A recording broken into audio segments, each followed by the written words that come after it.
Ladies and gentlemen, welcome to the London Halal Forum. Our opening ceremony will begin shortly, so I would kindly like to ask all of our esteemed participants to slowly make their way into this area where the opening ceremony will take place. Thank you.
Test.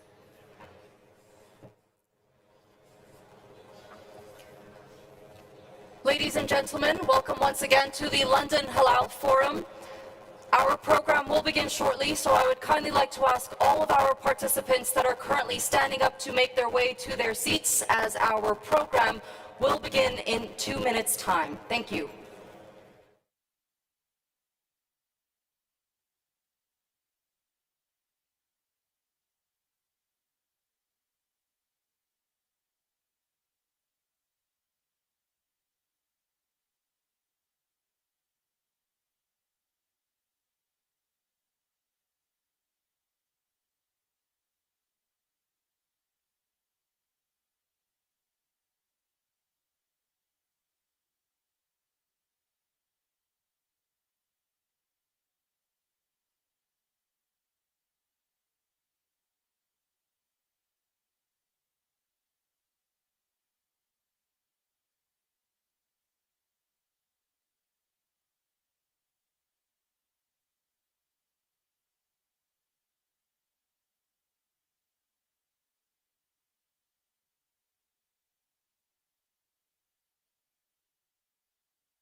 Bismillah ar-Rahman ar-Rahim. Assalamu alaikum and good morning, ladies and gentlemen, distinguished guests, and members of the global halal community. Welcome to the very first London Halal Forum, a gathering that marks not only a milestone for the halal industry, but a statement of its growing global significance. My name is Efnan Han, and it is my honor to be your master of ceremonies for this important event. To begin today's proceedings in the best and most blessed way, we start with the recitation from the Holy Quran. I'd like to welcome Ibrahim and Sayyid to the stage.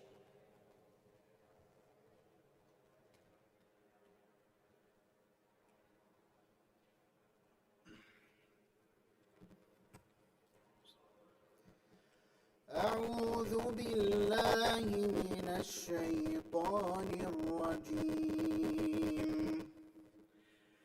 يا أيها الناس كلوا مما في الأرض حلالا طيبا ولا تتبعوا خطوات الشيطان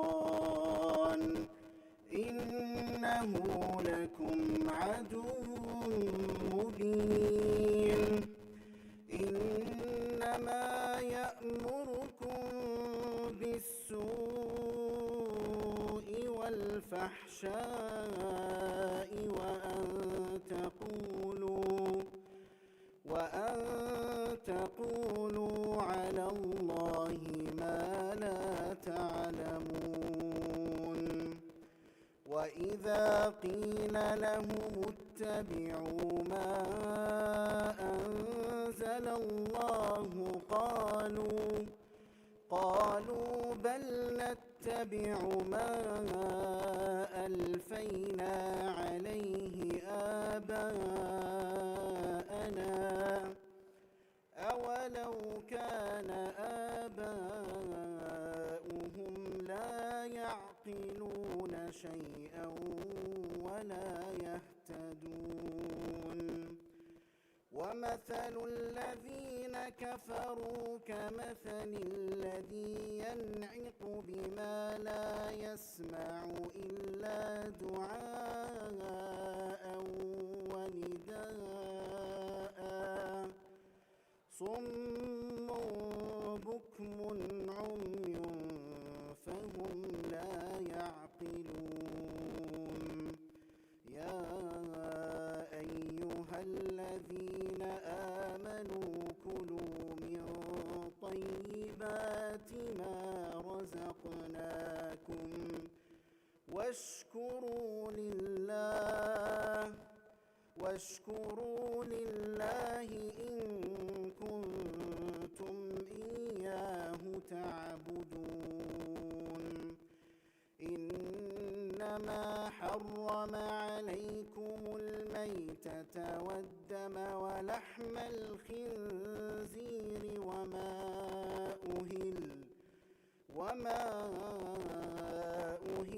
أهل به لغير الله فمن اضطر غير باغ ولا عاد فلا إثم عليه إن الله غفور رحيم.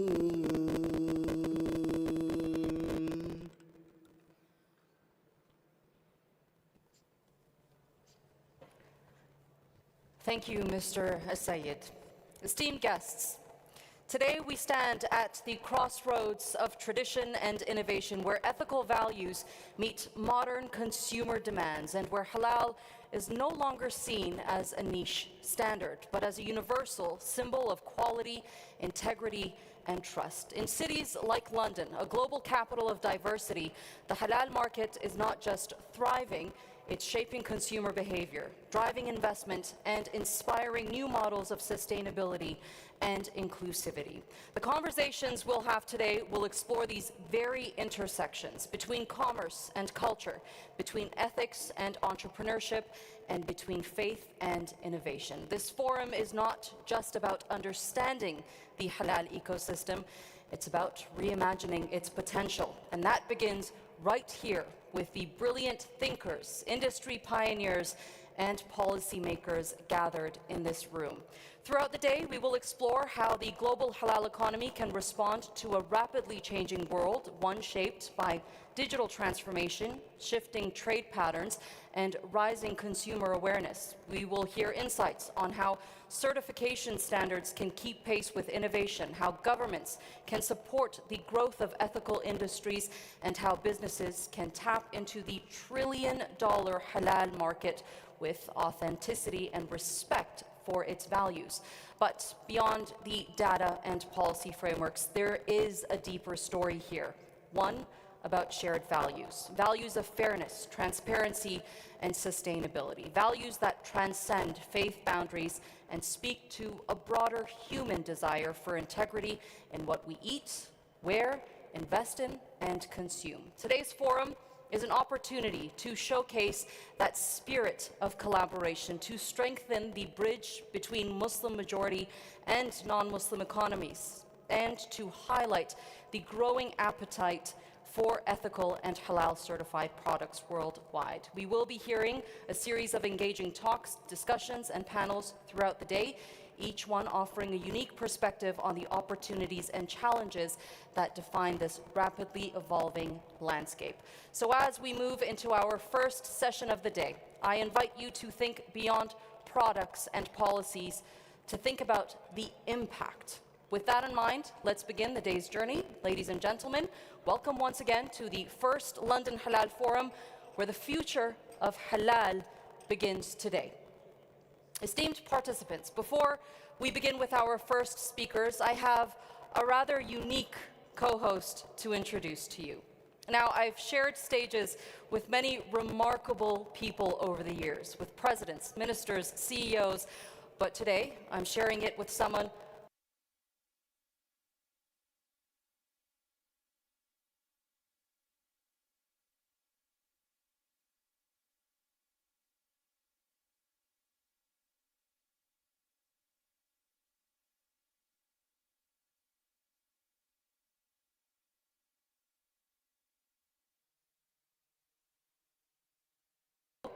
When I first heard that an AI bot would be joining me on stage, I'll be honest, I had just a little moment of panic. I said, here it is. This is where I begin to lose my job. But in all seriousness, Tayyib embodies what this forum is all about: innovation, progress, and the balance between modern technology and ethical values. So let's give a warm welcome, or perhaps a polite system update, to Tayyib, who will now take us through the introductions for our first speakers of the day.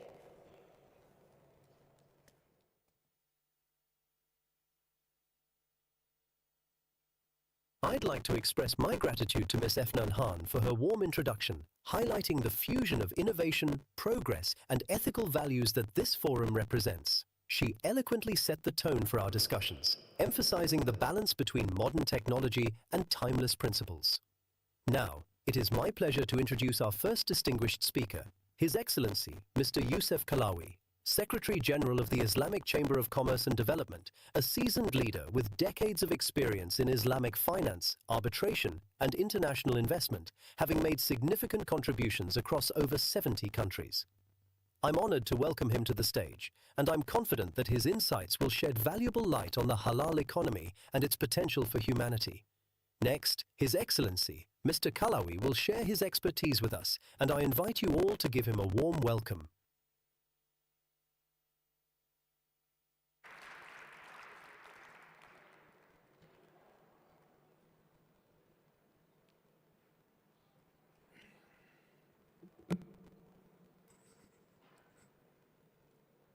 Excellencies, ladies and gentlemen, Assalamu alaikum wa rahmatullahi wa barakatuh.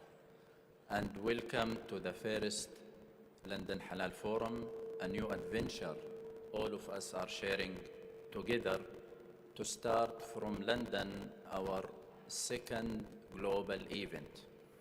Alhamdulillah, we started last year Mecca Halal Forum, and we had it also this year for the second year, and now this is our second global event.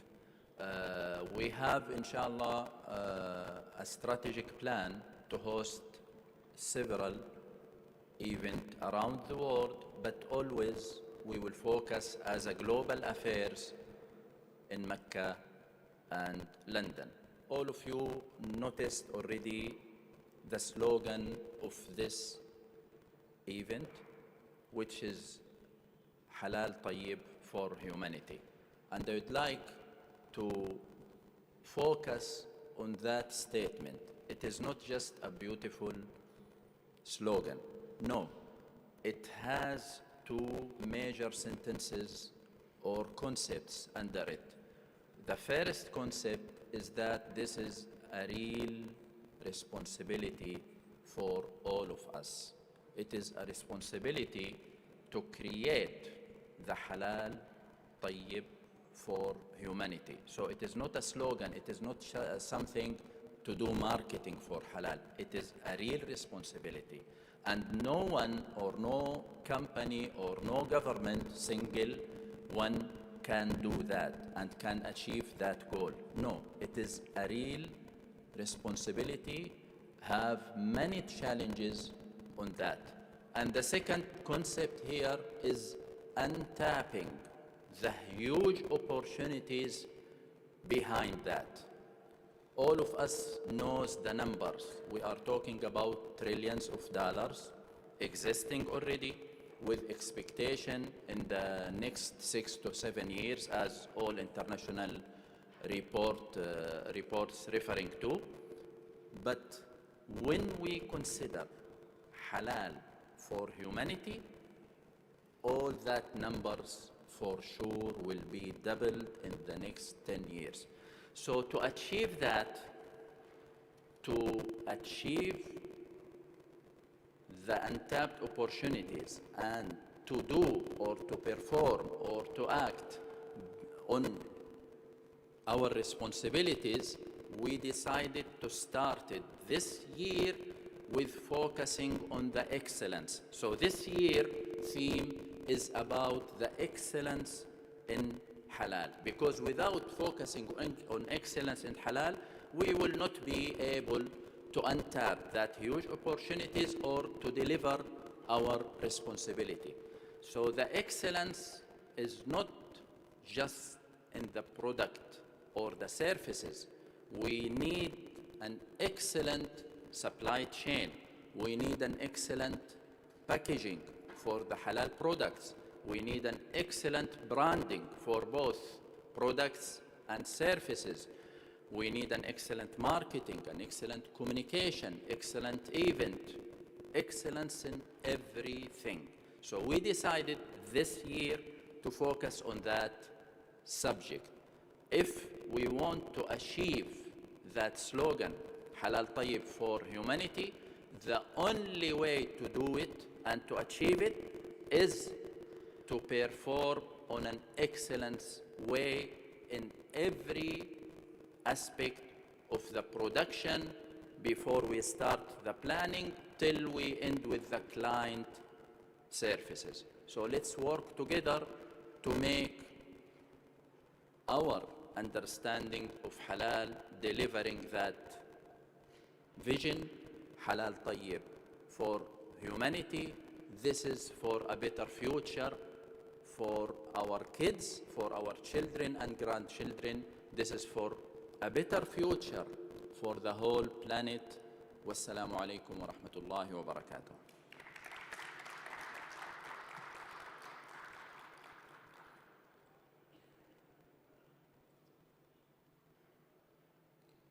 I would like to express my gratitude to His Excellency Mr. Youssef Kalawi for his insightful speech, where he emphasized the importance of excellence in every aspect of the halal industry, from supply chain to client services, in order to achieve the vision of Halal Tayyib for humanity and create a better future for generations to come.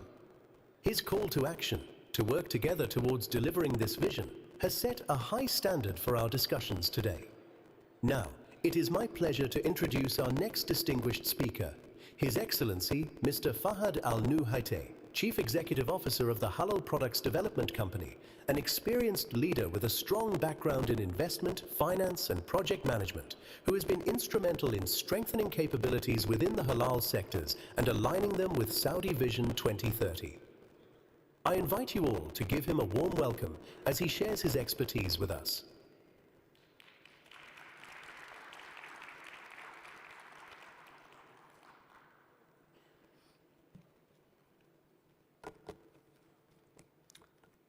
Assalamu alaikum wa rahmatullahi wa barakatuh. First of all, I would like to thank Sheikh Yusuf. It's always difficult to beat Sheikh Yusuf when he gives a speech. That's probably, I'm not lucky today, but I'll try to do my best. Ladies and gentlemen, distinguished guests, esteemed colleagues and partners, Assalamu alaikum wa rahmatullahi wa barakatuh. It's a true pleasure and honor to join you today at the London Halal Forum 2025. I would like to begin express my sincere appreciation to the organizers and to all our partners who have brought together such exceptional gathering of leaders and experts from around the world.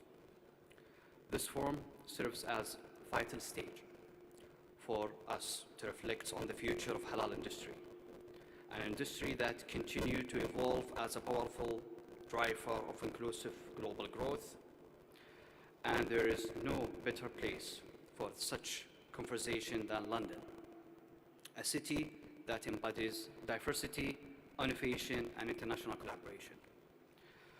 Over the years, the halal industry has transformed from a niche segment into a multi-trillion-dollar global economy built on universal principles of trust, quality, and integrity.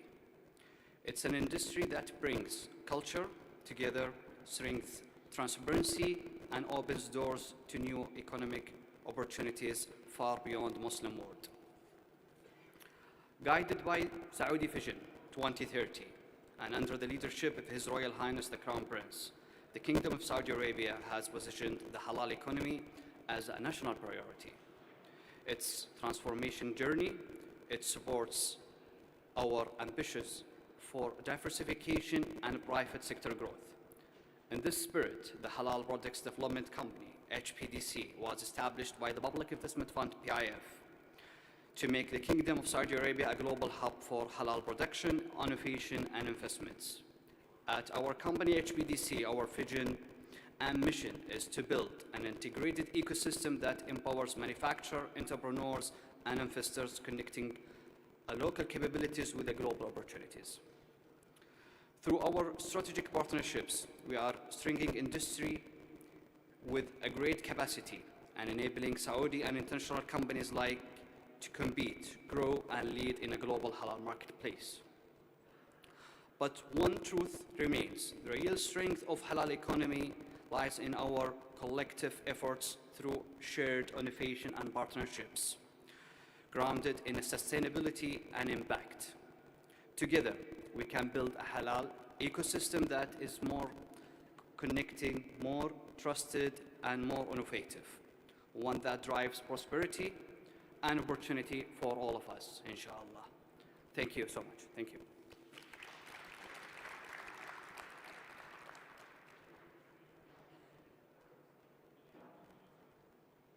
I would like to express my gratitude to His Excellency Mr. Fahad Al Nuhait for his enlightening speech, where he highlighted the importance of collective efforts and strategic partnerships in building a thriving halal ecosystem, with the goal of making the Kingdom of Saudi Arabia a global hub for halal production, innovation, and investments.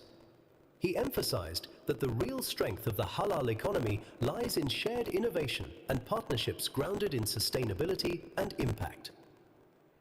Now, it is my pleasure to introduce our next distinguished speaker, His Excellency Mr. Naimuddin Bilal Erdogan, Chairman of the Board of Trustees of the Ilim Yaima Foundation, a leader with a strong background in international education and youth-oriented projects who has been instrumental in raising a new generation of individuals with knowledge, wisdom, and virtue.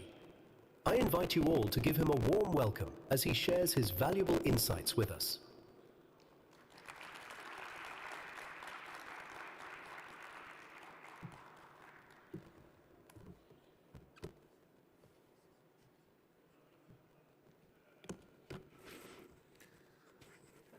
Assalamu alaikum wa rahmatullahi wa barakatuh.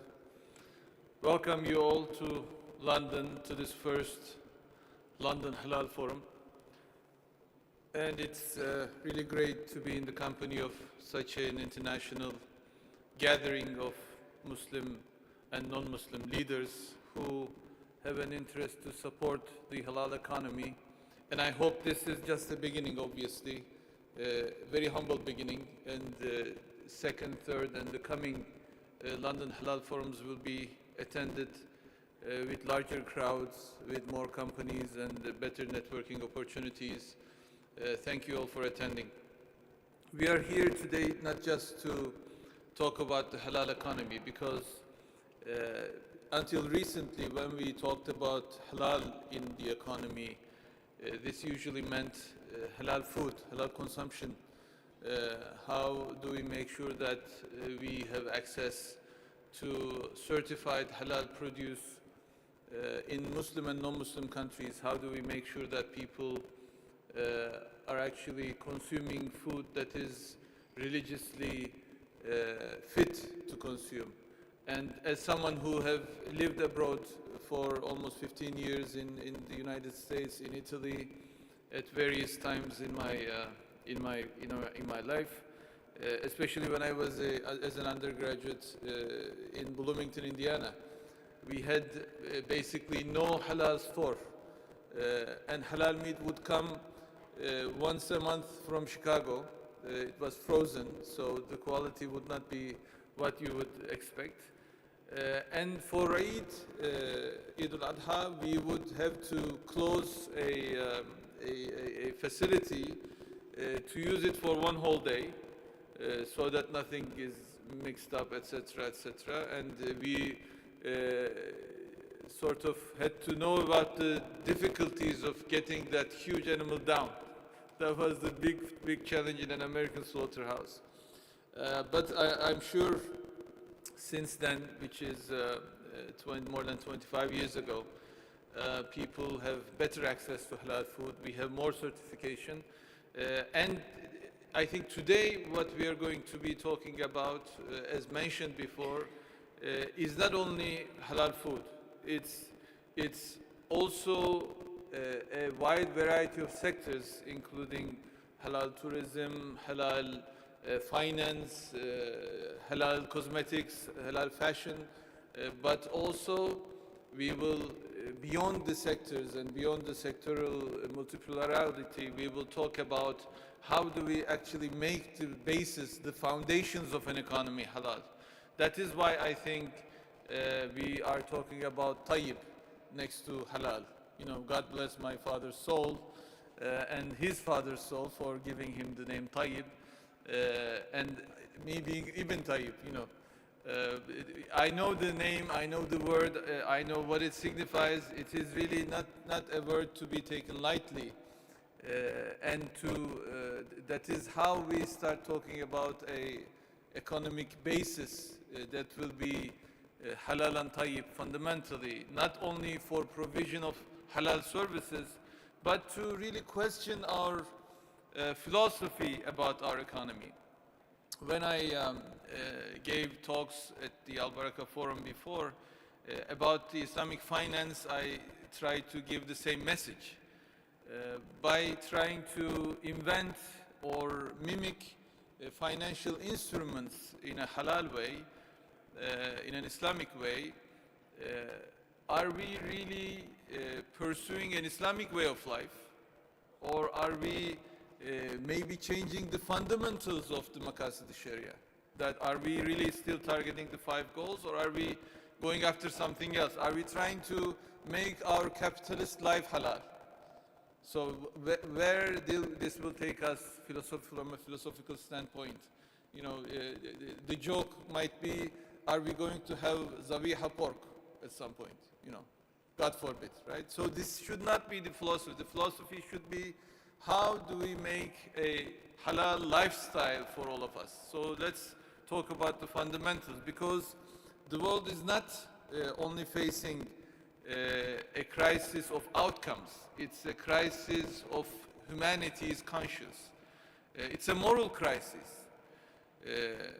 the productive capacity, the technological advances, the access to information is immense. You know, we have an AI conducting the ceremonies, taking place of human potential, right, human capacity.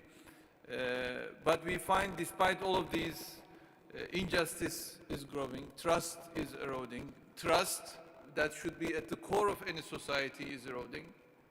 And we have higher polarization, and human suffering is not going anywhere, and inequalities are really highest in modern times.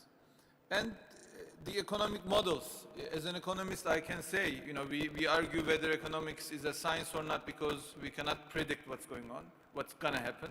We can really analyze well what has transpired, but we also want to find out what's going to happen. So the economic models that we produce barely can tell us about the next month, next year.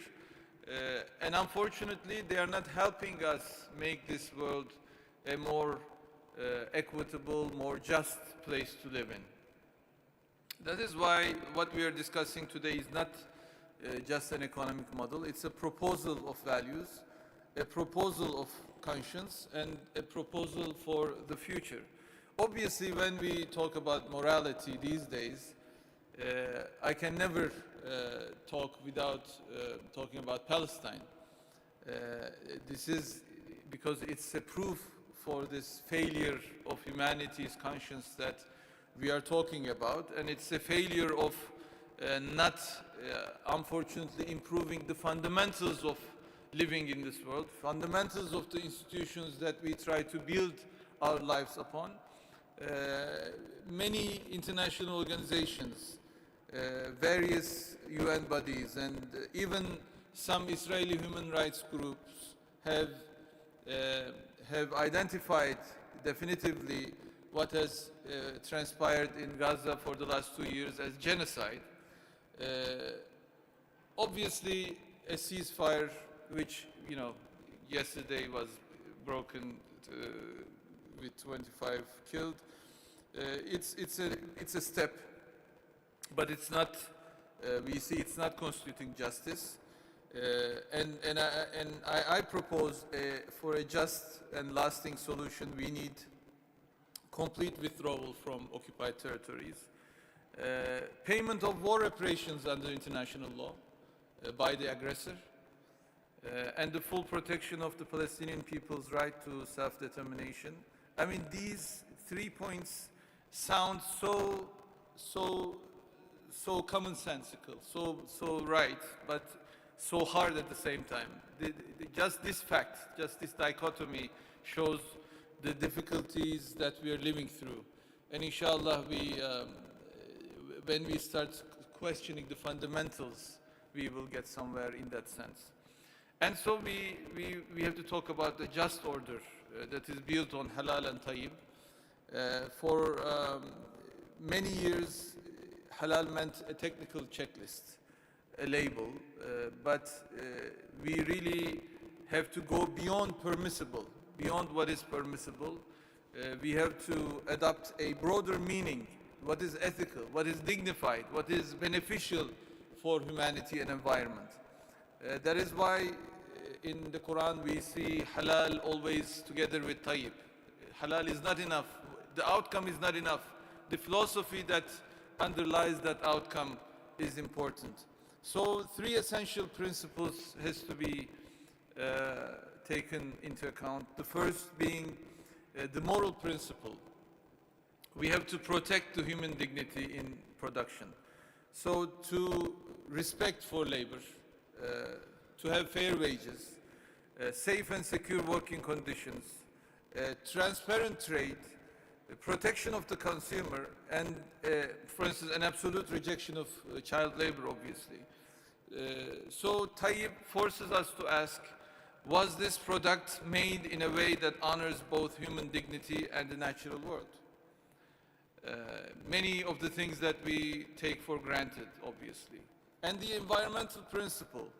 What about the sustainability? What about the ecological balance? Today's especially younger halal consumers, are concerned with the animal welfare, more so than our generations or before, concerned with reducing waste, conserving water and energy, and environmentally responsible packaging, right? I mean, zero waste, for instance. It's not about recycling. It's about minimizing the mark that we leave on Earth. Unfortunately, the modern economy in this capitalistic philosophy mandates and targets higher consumption per capita. But fundamentally, this is flawed for the outcomes that we're pursuing. If we put at the center of the economy higher per capita consumption, that will not be good for the environment, that will not be good for our health, and that will make it extremely difficult to reach these goals. And the third is the economic principle, the quality, the traceability, and trust. The logo should not only be about, okay, it's permissible, but what was the journey behind this? Was it transparent? Was it accountable? Can I ask and find answers about my questions? And this is where we can use technology to have higher traceability. Blockchain technology is there. Digital certification is highly used, increasingly used. Open data quality systems are indispensable pillars. In a sense, halal and tayyib concerns not only what an individual consumes, but how a society chooses to live. And this is something Muslims can offer to the whole world about the fundamentals that we are talking about. So the global halal economy has grown trillions of dollars, reaching $10 trillion, who knows how close, how soon. And this is not only about demographics, it's about an awareness. It's about this global shift towards ethical and sustainable consumption. From London to Tokyo, Nairobi to Kuala Lumpur, demand for products that align with ethical values is on the rise. So this brings more responsibilities, divergent certification systems, inconsistent standards, insufficient traceability, high compliance costs for small producers, and difficulties balancing price and quality. So these are the challenges that we have to produce remedies for. And obviously, halal food is still the most visible face of the halal market. Justice, cleanliness, safety, transparency, and human dignity, these principles within the food, halal food, can expand into the broader halal economy. And from there, we can offer a vision for a more just global order.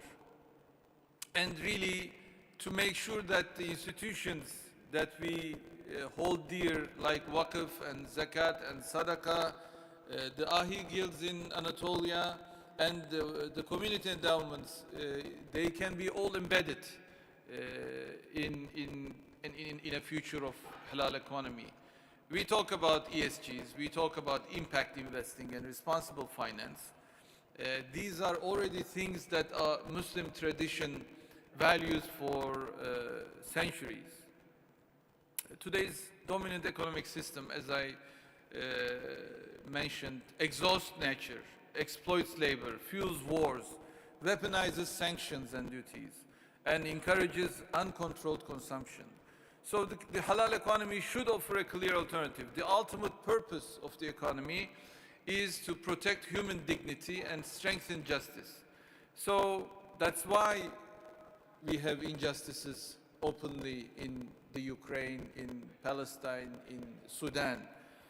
A halal tayyib economy cannot remain indifferent to these injustices, because without justice there cannot be a halal economy, and nothing that is tayyib can remain silent in the face of oppression, zulm. A just economic order built on halal and tayyib has to rest on these three pillars of ethical supply chains, fair and inclusive finance based on risk sharing, a global culture of ethics. So we are talking about, right, in the capitalistic economy, We need the accumulation of capital for big investments to take place. But really, we have to ask, fundamentally, do we really need Elon Musk to have $1 trillion for the world to be a better place? How many of us can we convince that really one individual has to have $1 trillion so that we will live in a better world?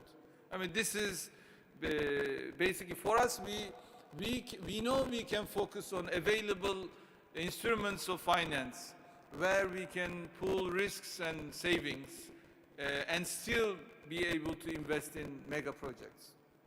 And finally, I'd like to talk about youth because that's what I'm mostly passionate and involved with.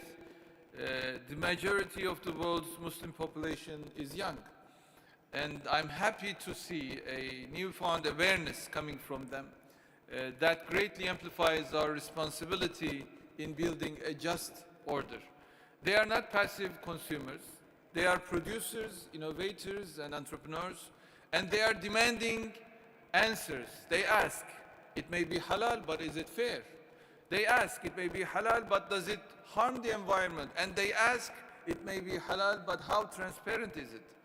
If the youth can follow up these questions with concrete action and responsible behavior, I think that will have the power to define the future of the halal market and ultimately the moral trajectory of the global economic system, inshallah. Supporting them, our young entrepreneurs in halal technology, halal fashion, halal cosmetics, halal tourism and finance will not only grow the economy, it will transform it.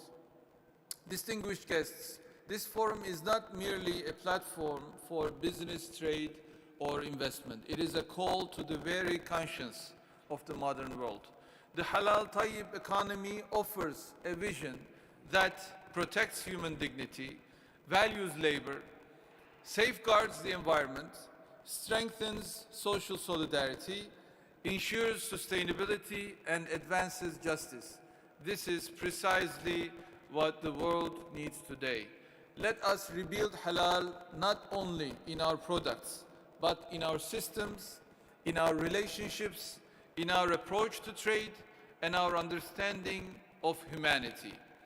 If we believe that a more just, cleaner, and more compassionate global order is possible, and we should believe in it, we can help shape it through the principles of halal and tayyib. Thank you, and may this forum inspire new partnerships, new ideas, and new hopes. Wassalamu alaikum.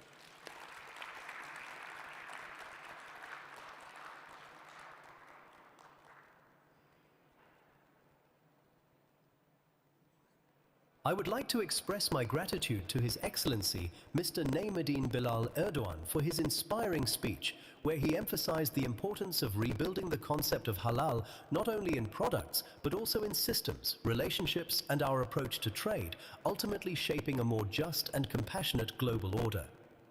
He highlighted the need to protect human dignity, value labor, and safeguard the environment, which resonated deeply with our forum's theme of Halal Tayyib for Humanity. Now, I am pleased to hand the stage back to my co-host, Ms. Efnan Han, a renowned bilingual news anchor with a decade of journalism experience, who will guide us through the next segment of our program with her exceptional moderating skills and polished presence on international stages. Thank you to our distinguished speakers and to Tayyip as well. Ladies and gentlemen, we now come to a special highlight of today's program, the launch of the Halal Report on the United Kingdom, presented by the Islamic Chamber of Commerce and Development. This video report offers an in-depth look into the United Kingdom's evolving halal landscape, exploring market potential, consumer behavior, regulatory progress, and the growing role of halal industries in trade and in investment. So sit back and enjoy as we take a closer look at the insights, opportunities, and vision captured in the Halal Report on the United Kingdom.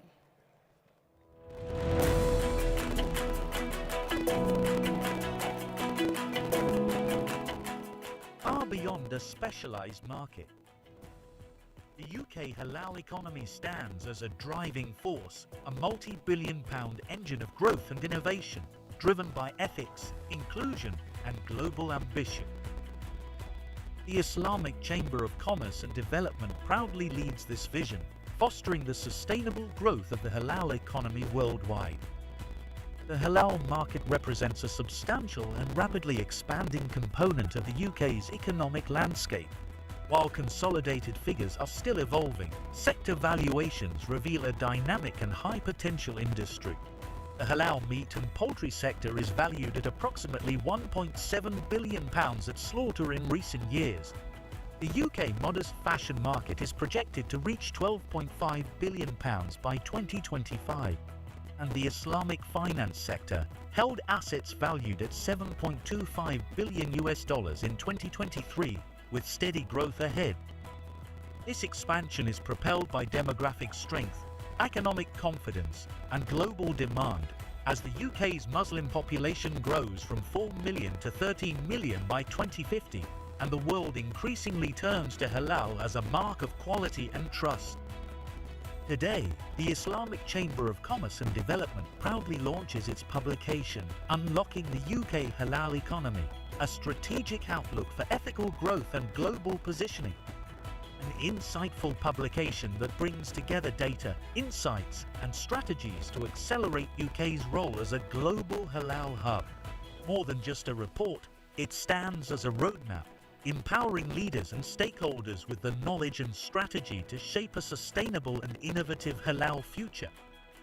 The future is ethical, inclusive, and halal. Download the report now.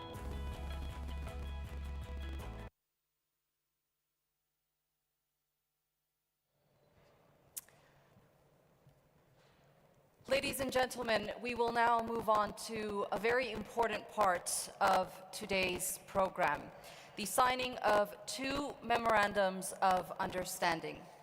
These MOUs that are going to be signed shortly mark meaningful new partnerships that will strengthen collaboration, expand opportunities, and support the continued growth of the global halal ecosystem. Today's signings are not just formalities.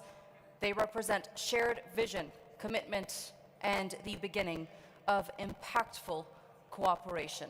So I would like to begin with the first signing of an MOU to be signed by a strategic partnership between the Islamic Chamber of Commerce and Development and the Islamic Chamber of Commerce and Development, Kenya.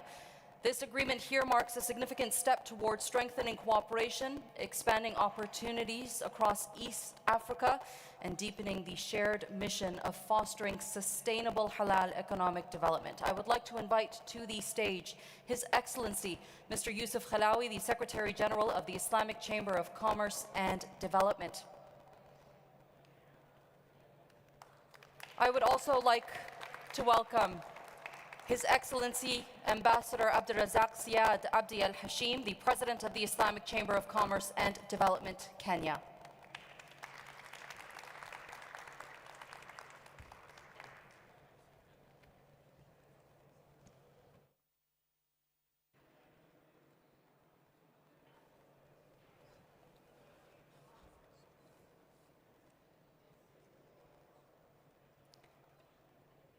Ladies and gentlemen, the first memorandum of understanding is being signed between the Islamic Chamber of Commerce and Development and the Islamic Chamber of Commerce and Development, Kenya. This is a strategic partnership that will grow into more stronger collaborations in the future, inshallah. Congratulations.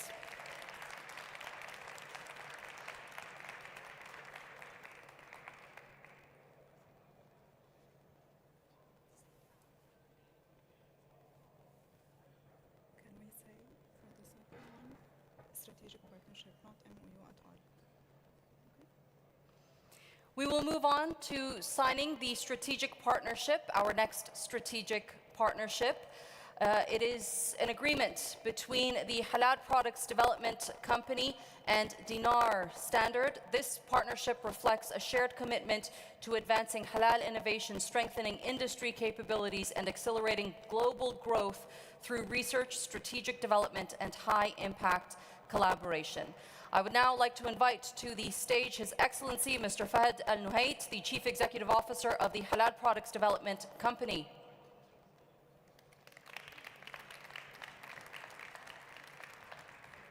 I'd also like to welcome Mr. Rafiuddin Shiko, the Chief Executive Officer of Dinar Standard.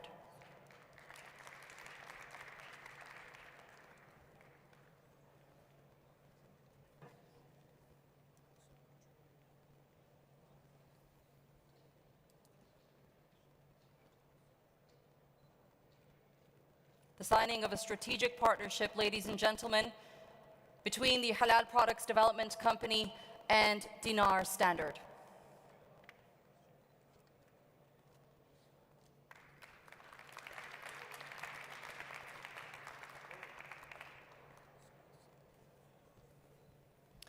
Congratulations to all of the parties involved.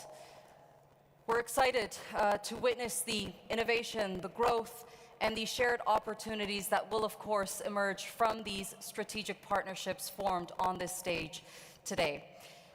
Now, before we move forward, it is time for Tayyib to join us once again. He's back to help us recognize and thank the sponsors whose support made today's forum possible. Ladies and gentlemen, let's welcome Tayyib to take us through our sponsor acknowledgements.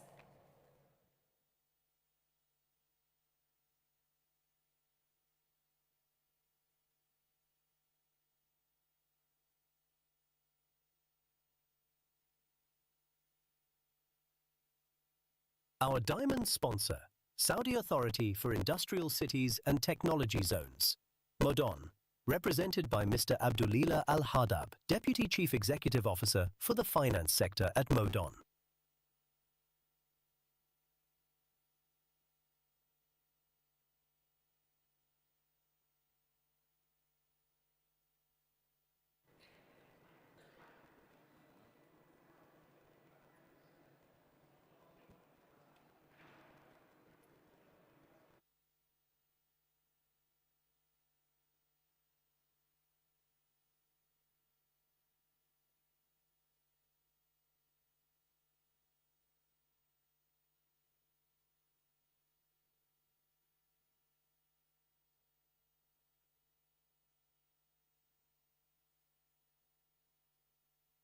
Our gold sponsor, MBRF, represented by Mr. Marquinhos Molina, Chief Executive Officer of BRF Arabia.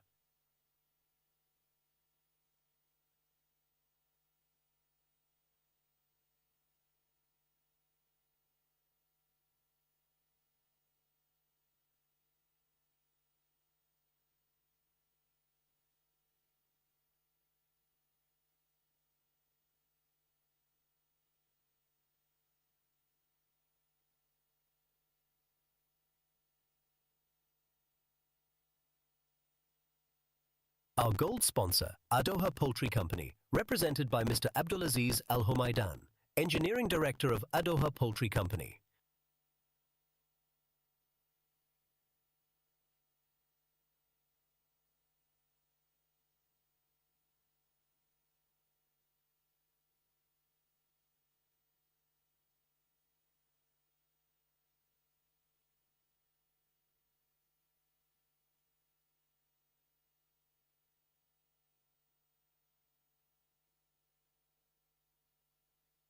Our gold sponsor, Fambras, represented by Mr. Tamer Mansour, Strategic and International Director for International Halal Academy.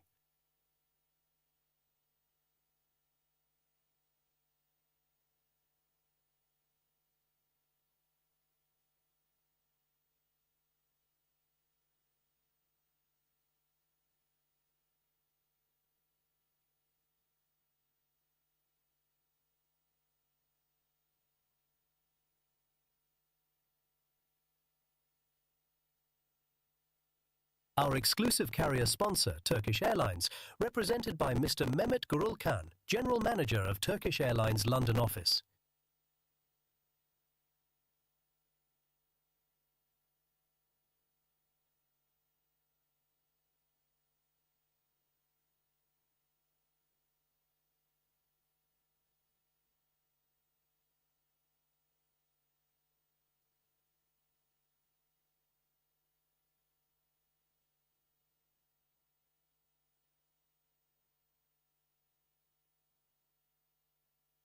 Our bronze sponsor, Women Farmers Advancement Network, WAFAN, represented by Ms. Hajia Salamatu Garba, founder and executive director of WAFAN.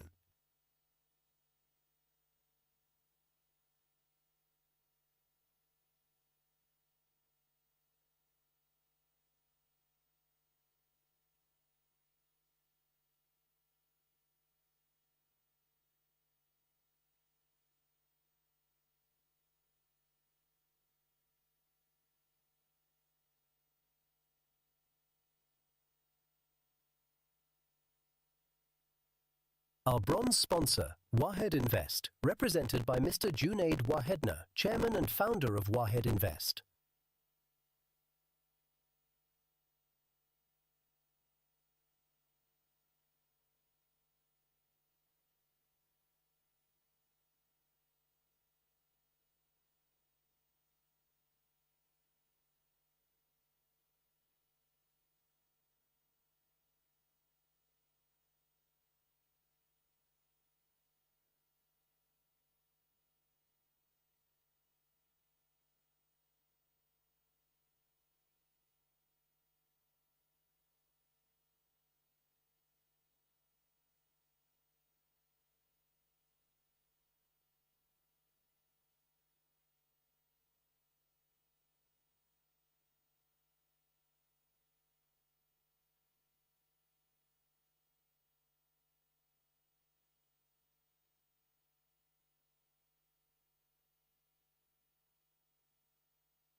Our Palestinian breakfast sponsor, Yafa Palestinian Products, represented by Mr. Ziad Abu El-Zit, Managing Director of Yafa.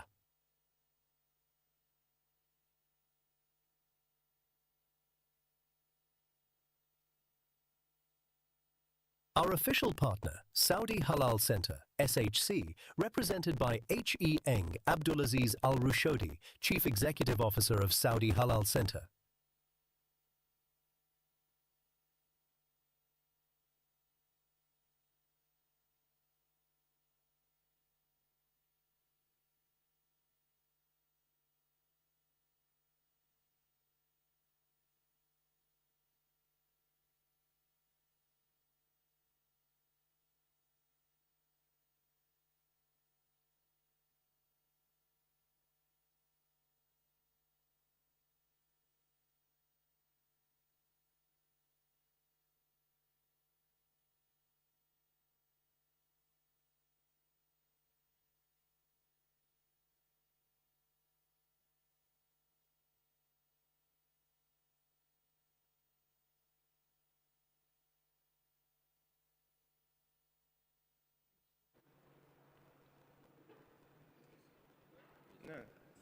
Assalamu alaikum wa rahmatullahi wa barakatuh. Good morning, everyone.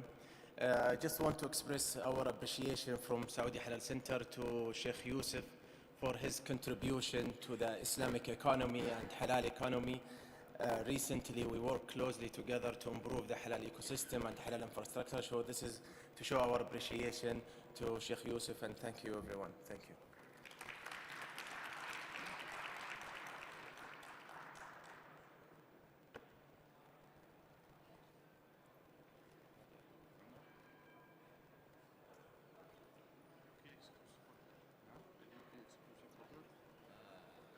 Our UK exclusive partner, Muslim Trade Forum, MTF, represented by Sir Iqbal Sakrania OBE, Chairman of the Muslim Trade Forum.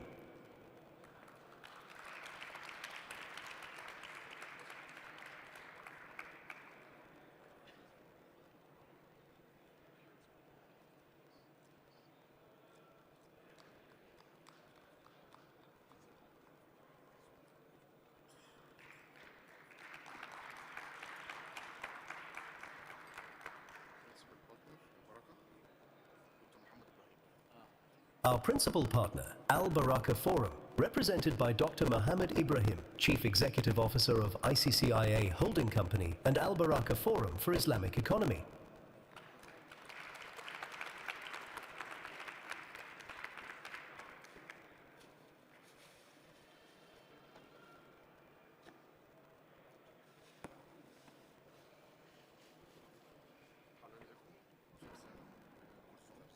Our Halal Echo PR partner, Curzon PR, represented by Mrs. Farzana Badouel, Chief Executive Officer at Curzon PR.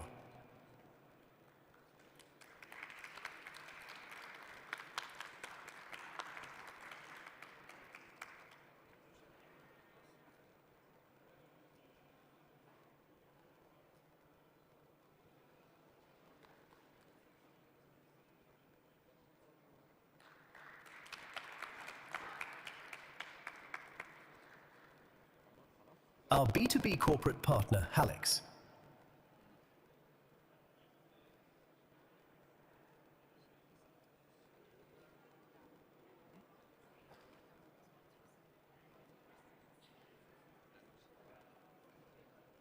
Thank you to all of our sponsors for their generous support. I now hand back to Ms. Efnan Khan, and I will rejoin you later this evening to help close the London Halal Forum. Thank you, Tayyip, and thank you to all of our participants for being patient with us. As you may have noticed, some of our esteemed representatives of our sponsors weren't able to join us here on stage today, but His Excellency Mr. Yusuf Kharawi nonetheless still wanted to recognize them here today for all of the support that they have given in making the London Halal Forum a reality today. Esteemed guests, as we conclude our opening ceremony, let us pause to reflect on the purpose that unites us all here, a collective commitment to shaping a stronger, more connected global halal economy through collaboration, innovation, and shared values. Under the new joint venture Halal 360, the London Halal Forum stands as a pioneering platform designed to bring the halal industry together locally and globally. Halal 360 embodies a bold vision to lead, elevate, and transform halal events worldwide, creating new pathways for growth, partnership, and impact. To capture this spirit, we have prepared a short video that tells the story of the London Halal Forum, its mission, its purpose, and of course the principles that drive this new era of connection. The halal industry is entering a new phase, powered by purpose and partnership.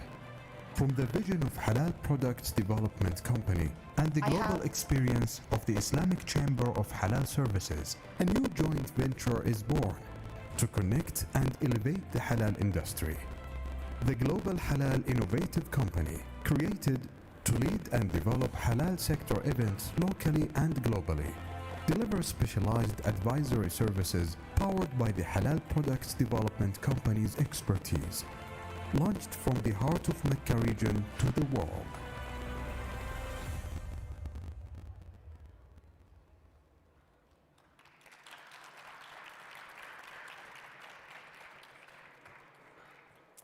Ladies and gentlemen, one of the most important elements of forums like this is the creation of partnerships. And now I think is a perfect time to announce an exciting new partnership between the Islamic Chamber of Commerce and Development and Destinations Media, appointed as the advisory partner for Pakistan across upcoming halal-related activities. To capture the importance of this new relationship, I would like the representatives of both parties to join me here on the stage.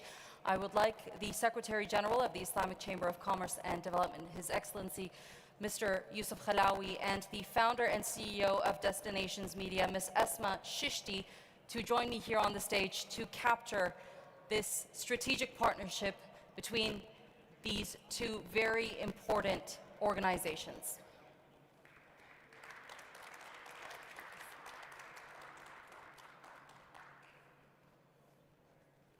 If I could get our photographers at the center of the stage to capture this strategic partnership.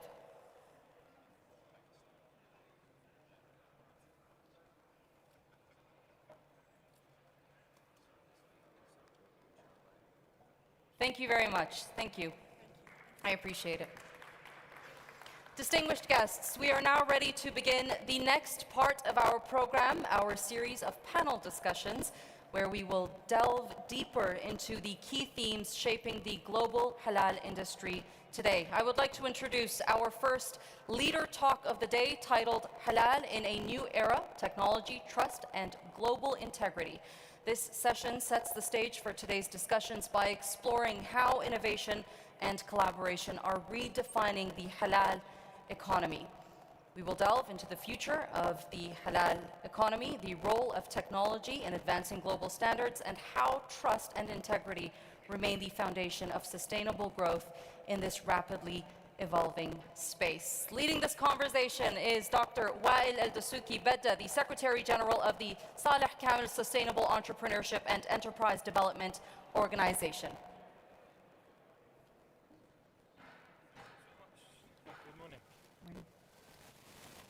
Could it? Yes.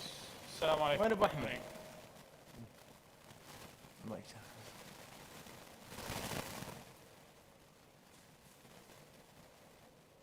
Good morning again. Assalamu alaikum, everyone, and I'm very pleased to be here today. And please join me welcoming a very special person in the world of halal industry, one of the leaders of the global industry in the halal business.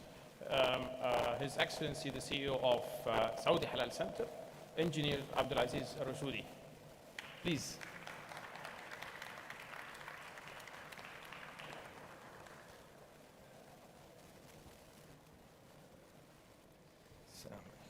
Alaikum assalam. Once Abdulaziz, ahlan wa sahlan. الله يحييك. أهلا وسهلا. Great meeting you and great having you in London. And with this very special occasion in the very special city, London, and a very special topic as well, the halal industry. And as you know, the global landscape in the halal industry is changing. And different players are coming to the market, and I see a major appetite for the Saudi government to penetrate this industry globally. So what is your vision on the evolving halal business in general? What are the trends? What's next? What's coming in the halal food or maybe other sectors like fintech, like different cosmetics, pharmaceuticals? So where are we going in this space? طيب بسم الله الرحمن الرحيم. First of all, thank you, Dr. Wael, for having me here.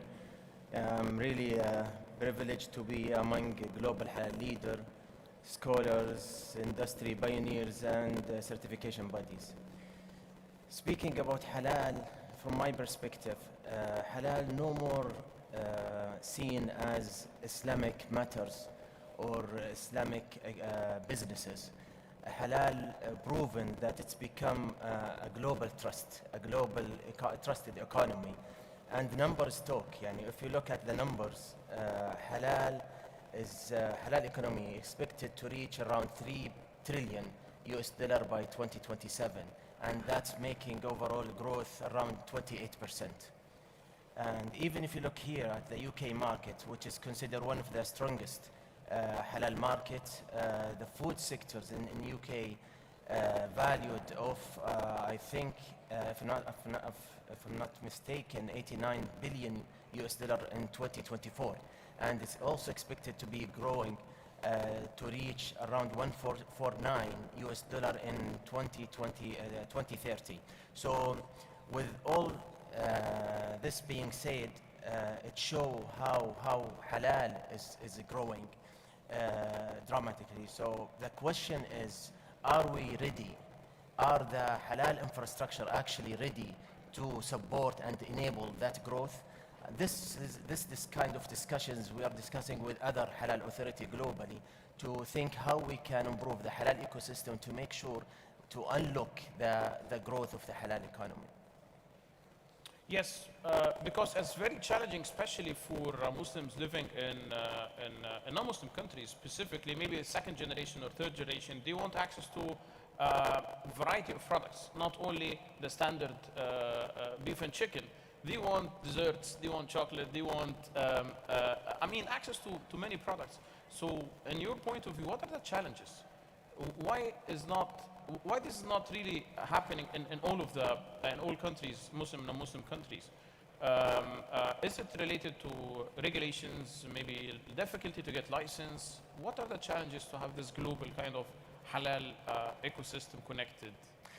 I believe, I prefer to speak about the opportunity rather than the challenges, but since you ask, I think Dr. Bilal speak about the challenges in the halal ecosystem, but if I have to say it, I think the most challenge today in the halal ecosystem is the fragmentation. So fragmentation. So when you say fragmentation, that means too many logos, too many standards, lack of digitization, lack of alignment between like authorities, and that creates, what I say, it's a create issue in the integrity of the halal. It also creates increasing the cost and time when it comes to the process and certifications, and confusing the halal consumer globally. So in order to fix this, we need to build a connected ecosystem globally where halal become trusted, digitally verified, and universally recognized. Perfect. So how about, speaking of the license, how about this, the global halal mark? Could you tell us about the mark and how active it is and the potential of this mark? First of all, we need to say why we need a global halal mark. What is the concern? What's the issues? What's the implication of having more than 400 logos globally? This actually creating confusion in the consumer side. It's very difficult to recognize these logos globally. Add to this, it's these kind of logos is not even verifiable. So you can't verify the logo. So at the end, the consumer has two paths, even like not going to like eat a halal food because they don't trust the service provider, or they just believe what the business owner saying in the markets and so on. So the concept of a global halal mark that we are trying to build is to become a global reference, a universal global reference for halal marks, and that will not replace the national logos for the country. We will integrate these logos with the universal logos to be a one mark that's been recognized by others, and it show integrity and trust. And also this mark is supported by a technology where you can trace the product from the farm to fork, from the factories to shelf. And this is the concept. And by the way, I invite everyone, tomorrow we will have a master class about the global halal mark delivered by my colleagues Bishair from 2 to 3. I invite everyone to attend to discuss how we can build together that global halal mark. And is it initiated by the Saudi Halal Center? The initiative initiated by the Saudi Halal Center, but we are discussing to be co-owned by other countries. Perfect. And you mentioned use of technology for traceability and for digitization, because with the current technologies, blockchain, RegTech, there are many technologies. So is this helpful in the halal space?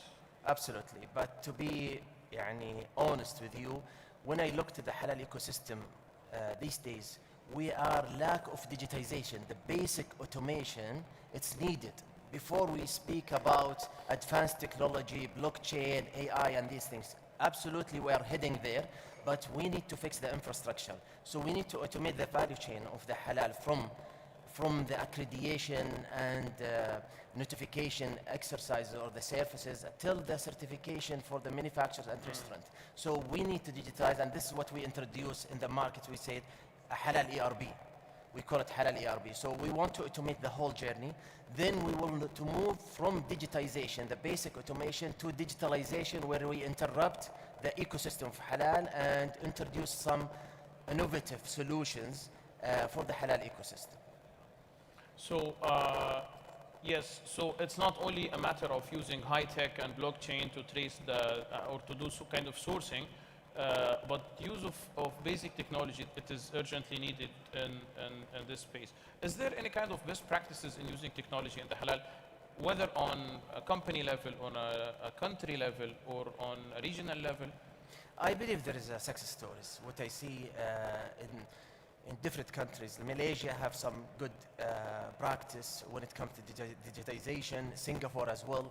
But all these like success stories in a national level. So what we need to do is to move from national level to international level, and this kind of collaboration that we are doing right now.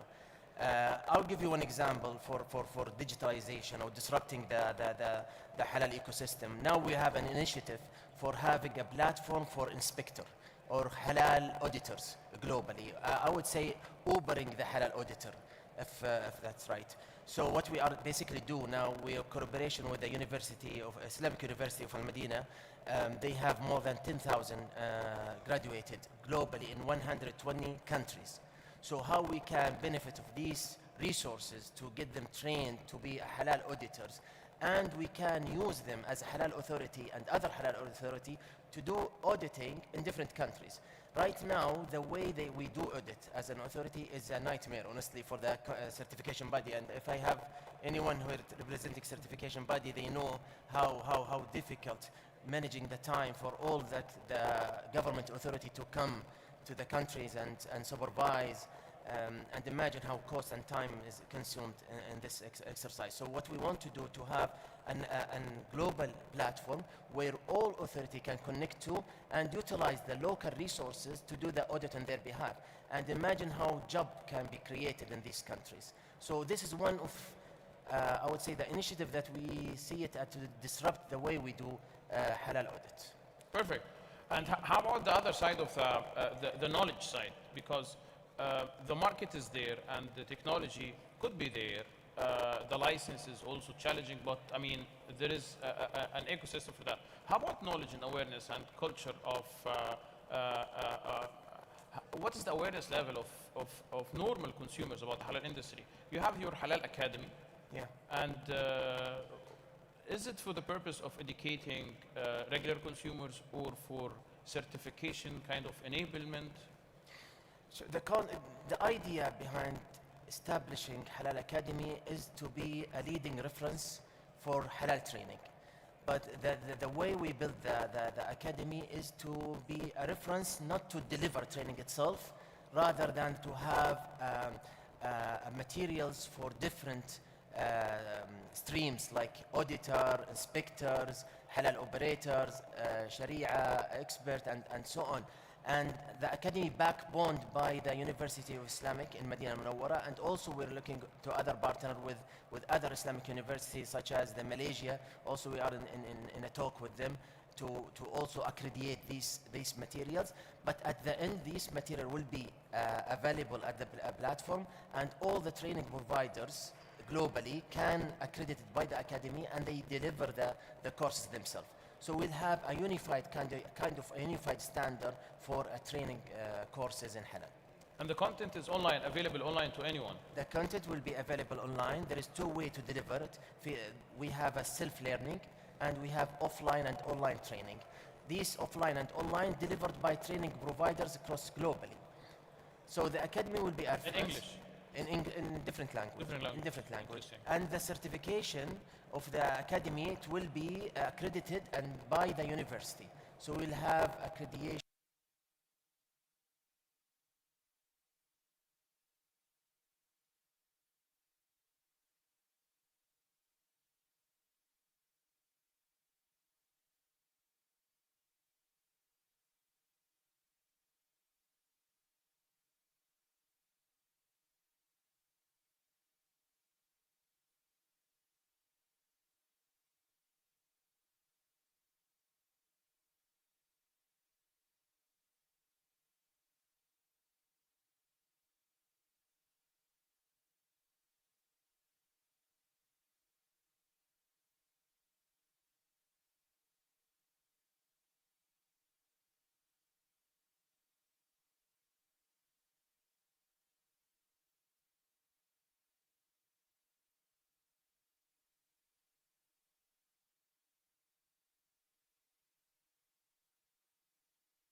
like many ideas.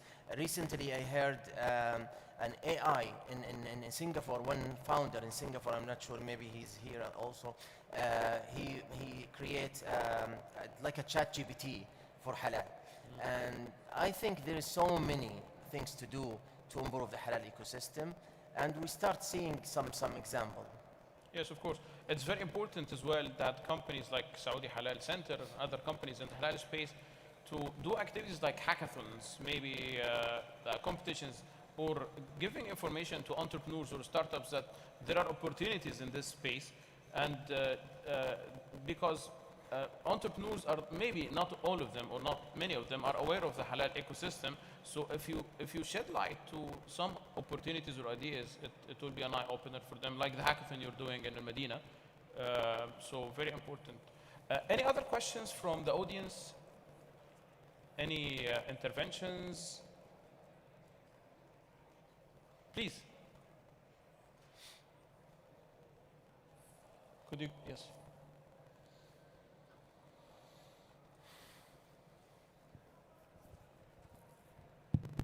السلام عليكم ورحمة الله. السلام.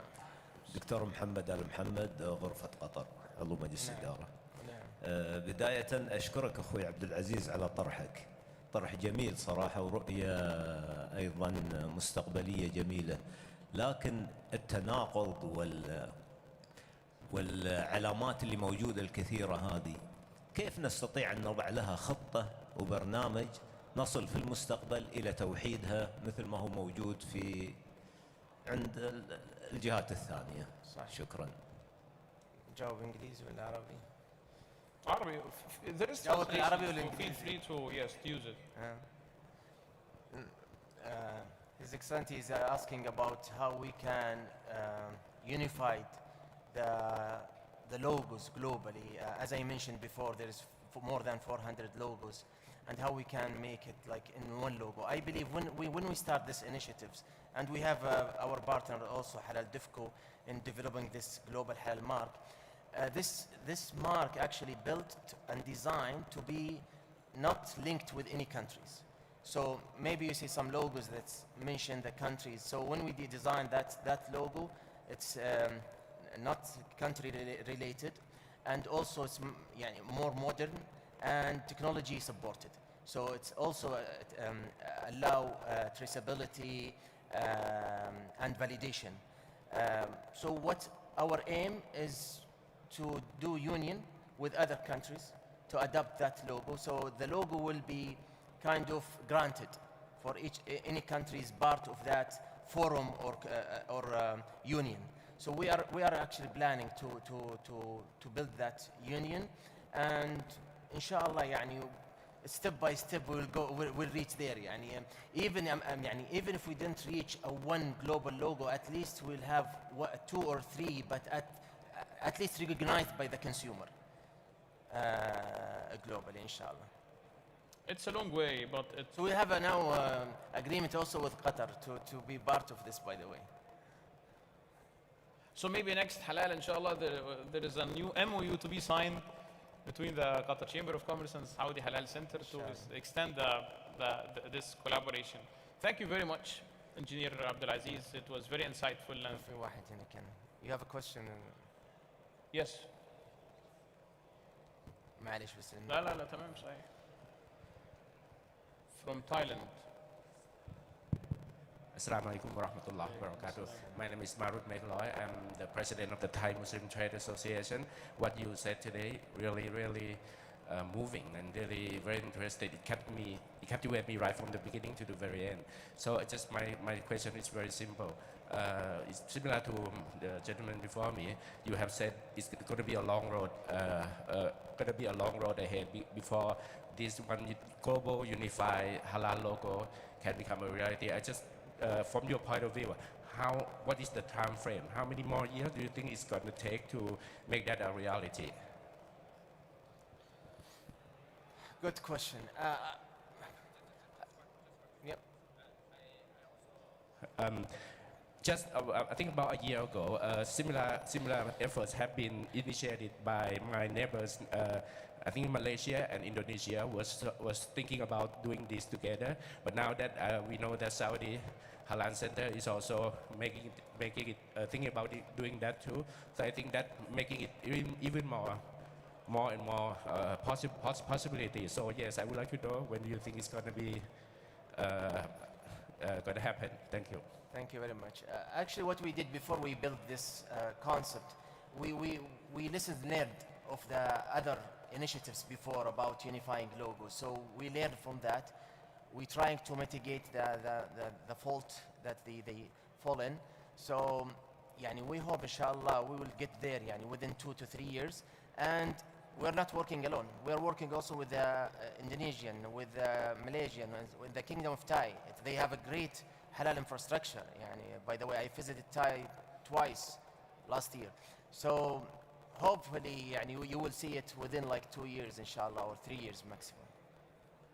Inshallah. So I think we need to come to the, yes, to the end of, perfect. So we still have some time. This is the first time in my life to have this note. We always have the note that you must close now and it's time to end the panel. So perfect, I'm very happy. And so if there are other questions from the audience, please go ahead.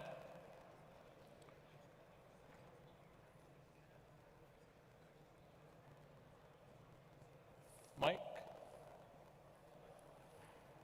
could you help him with the mic, please?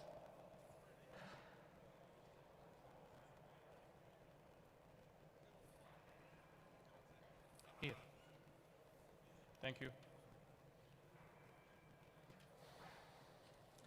Assalamu alaikum. My name is Jani Ibrahim from Nigeria. I'd like to thank Engineer Abdulaziz for the excellent work you are doing at the Halal Center, the Saudi Halal Center. My question is, how are you looking at promoting halal on the African continent? As you know, this is a continent that is fast progressing, fast developing, and is also becoming the center, of economic attraction, in the global system. What specific programs do you have, for halal development, on that continent?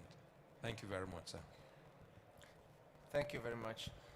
We have a strategy that, inshallah, we will have a chance to share it with you for the expansion. And we are working with the OIC organization to discuss how we can share this knowledge and these initiatives with the African countries. We have recently, we are discussing with Nigeria and South Africa, and we're trying to also open for any countries through the OIC, inshallah. Inshallah. Other questions? Please.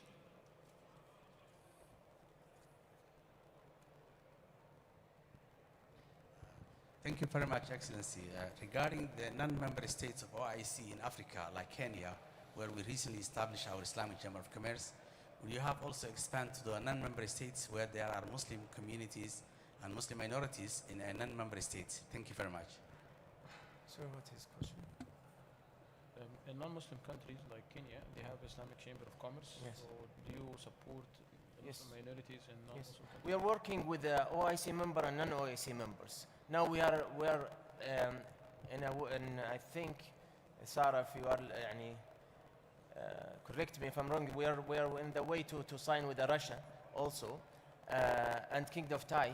We are signing a contract next month, signing an agreement next month, inshallah, about exchanging knowledge about how we can improve the halal infrastructure, and Kenya in the way, inshallah. Perfect. I see that there is a huge interest in collaboration, and I see the appetite to have the Saudi halal mark, mashallah. So this is very interesting. I mean, from Kenya, from Nigeria, from different countries, from Thailand as well.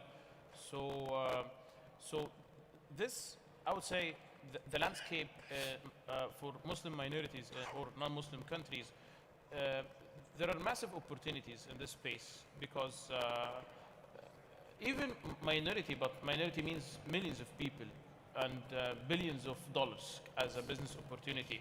So is there a plan, or is there, I would say, an ecosystem that needs to be built to support or to penetrate these markets? If I want to speak in my way, I don't want to reinvent the wheel.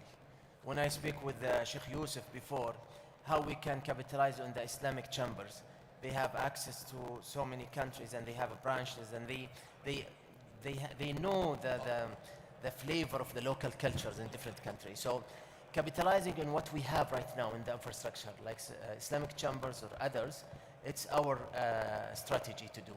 So we'll not do it again by ourselves. We'll capitalize what we have. It's just about integrate and open heart for everyone to collaborate with us. We have a vision, and I believe last year I discussed with different halal leaders, and they share the same vision. Just they need a way to execute. So I believe now there is no reason to not to go there, and we see the opportunity of growing of the halal economy.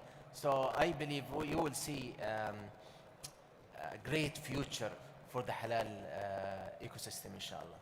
So it's a huge market, and now it's worth trillions of dollars, and it will worth more. It's forecasted to worth more in the next 7 to 8 years. And I mean, even as a business opportunity, not only for the purpose of promoting the concept. So yes, thank you so much. Thank you. She gave me the sign now that we need to end the interview, and it was very insightful. Thank you. And I see the appetite from different parts of the world to cooperate and to build partnerships. And thank you so much. Thank you. Once Thank you. Thank you. Shukran. Thank you very much to our moderator and our speaker for that very insightful discussion. Ladies and gentlemen, we will now move on to one of our key highlights of the day, our panel discussion titled Saudi Arabia's Strategic Role in Advancing Global Halal Investment. This session will explore how the kingdom's leadership, innovation, and strong regulatory frameworks are shaping the global halal investment landscape, building an ecosystem rooted in industrial excellence, trust, and international collaboration. From food and pharmaceuticals to cosmetics and manufacturing, Saudi Arabia is creating new opportunities for growth, setting standards that inspire confidence, and driving partnerships that connect markets around the world. Moderating this important discussion is Mr. Connor Clifford Murphy, partner at Dinar Standard. Welcome to the stage, please. Thank you.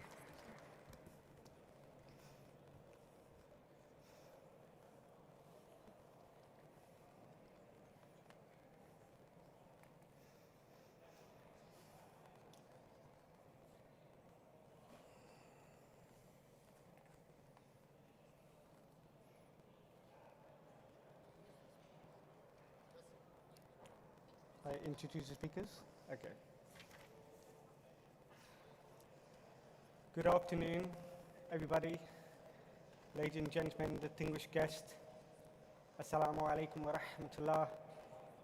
I'd like to begin in the name of Allah Almighty. Bismillahir Rahmanir Rahim. Inna lillahi alhamd. Allahumma salli ala Muhammad wa ali Muhammad.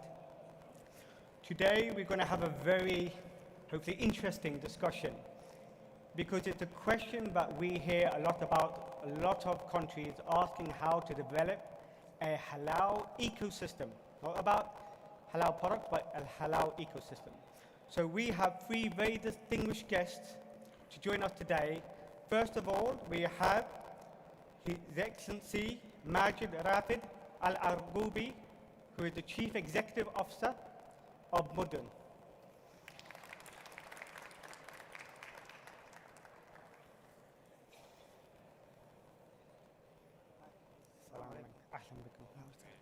Thank you. Our second esteemed speaker today, the Chief Executive Officer of a Halal Product Development Corporation, HBDC from Saudi Arabia, His Excellency Fahad Al Nuhayd.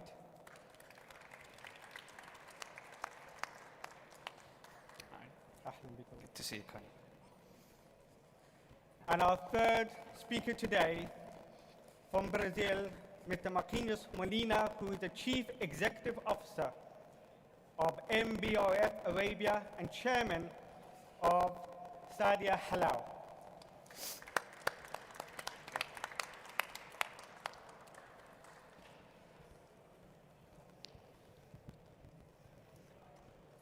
Thank you for all being here. I want to continue with the discussion. Just to give a context to this discussion. First, my name is Conor Murphy. I'm from Dinar Standard, a global advisory firm with regional headquarters in Al Medina, Saudi Arabia.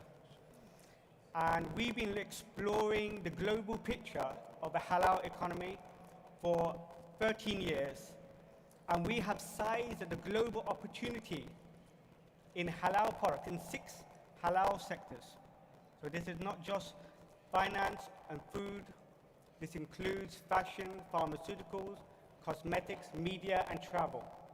And in these 6 sectors, the current size of the consumer market is $2.4 trillion. That's trillion.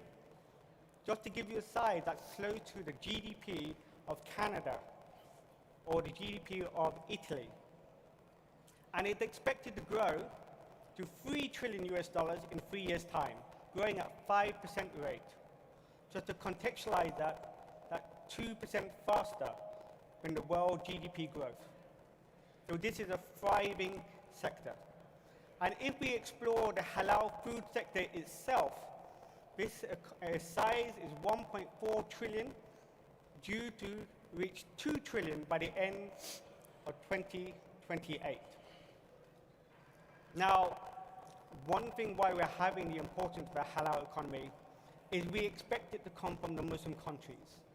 But there is still today a net deficit in terms of trade of halal products.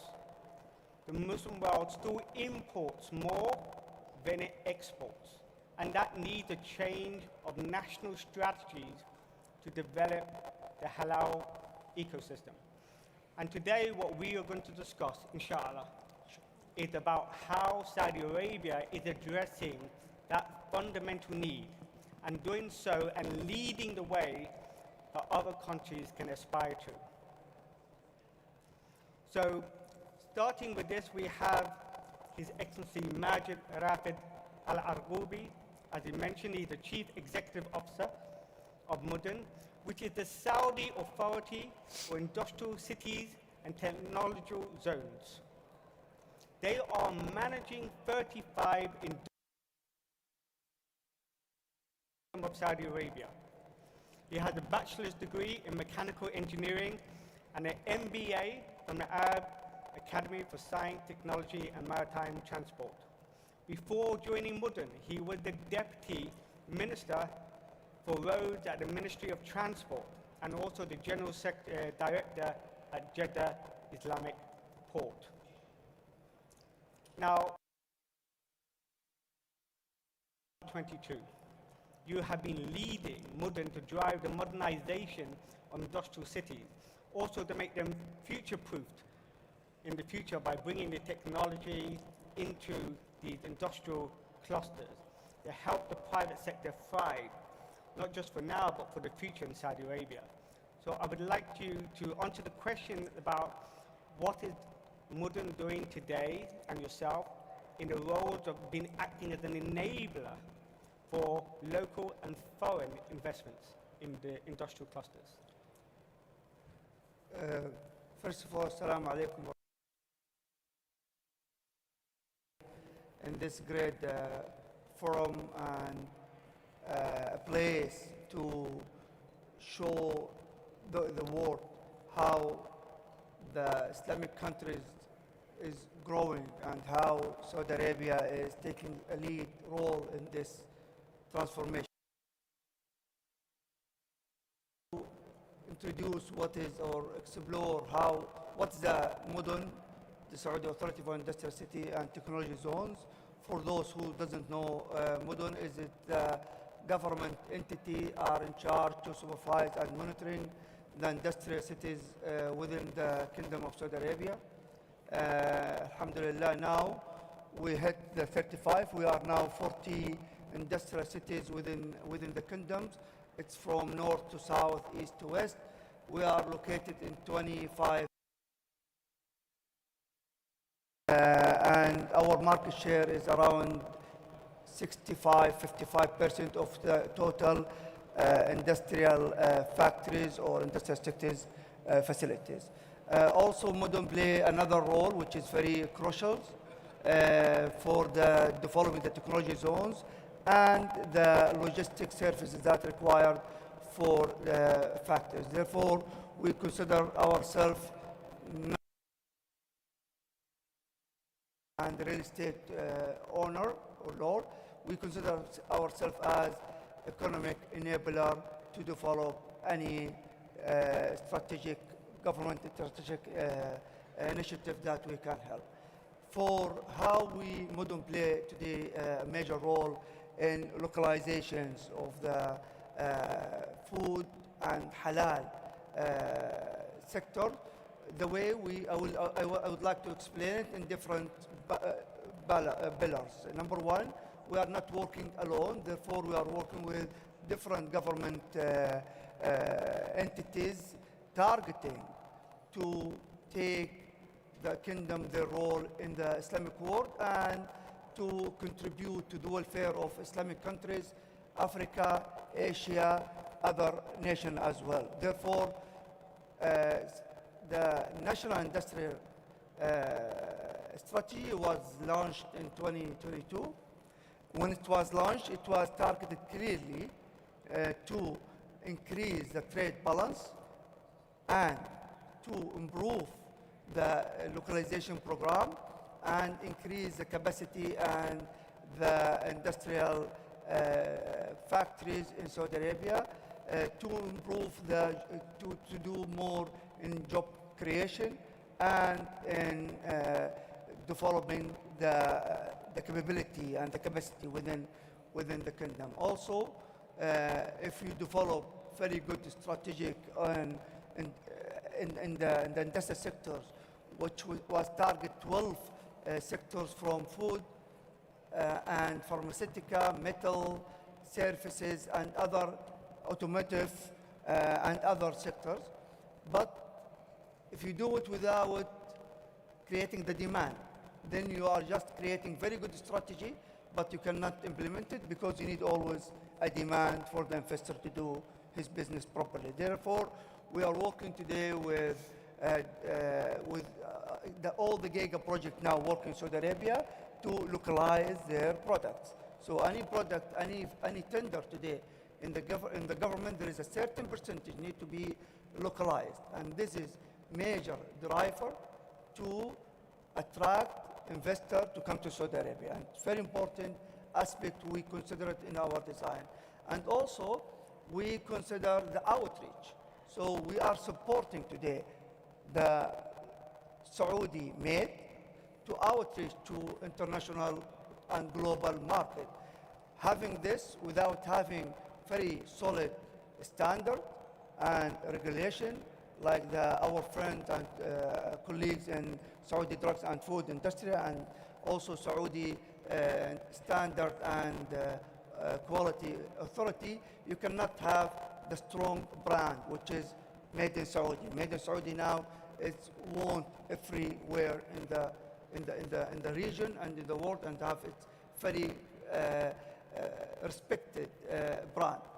So this is if you see the big picture. When you go to Mudun, our way of doing business with the private sectors, it's very dynamic and agile. Yes, we have very good real estate and land. But again, we need to understand our tenants, what they want, how they want it, what is the solution that they're looking for. Therefore, when we design and we develop any cities, we are very dynamic and very agile to listen and adapt as we go. Therefore, we are in the past 4 or 5 years, the growth in the food sectors in Saudi Arabia more than 37%. Today we have more than 1,800 factories producing Saudi Arabia. Good number of them are non-Saudi companies, like our friend from BRF. They are producing now in Saudi Arabia, and this is how we are proud to do. Also, in the pharmaceutical, the growth now we reached more than the growth around 300%. So from in the past 5 years, we reached around 370 factories are producing pharmaceutical, and this is contributing to the localization and national healthcare security program. Maybe just if you want to close these questions, I will encourage everybody here to see the opportunities happening now in Saudi Arabia. It's not about only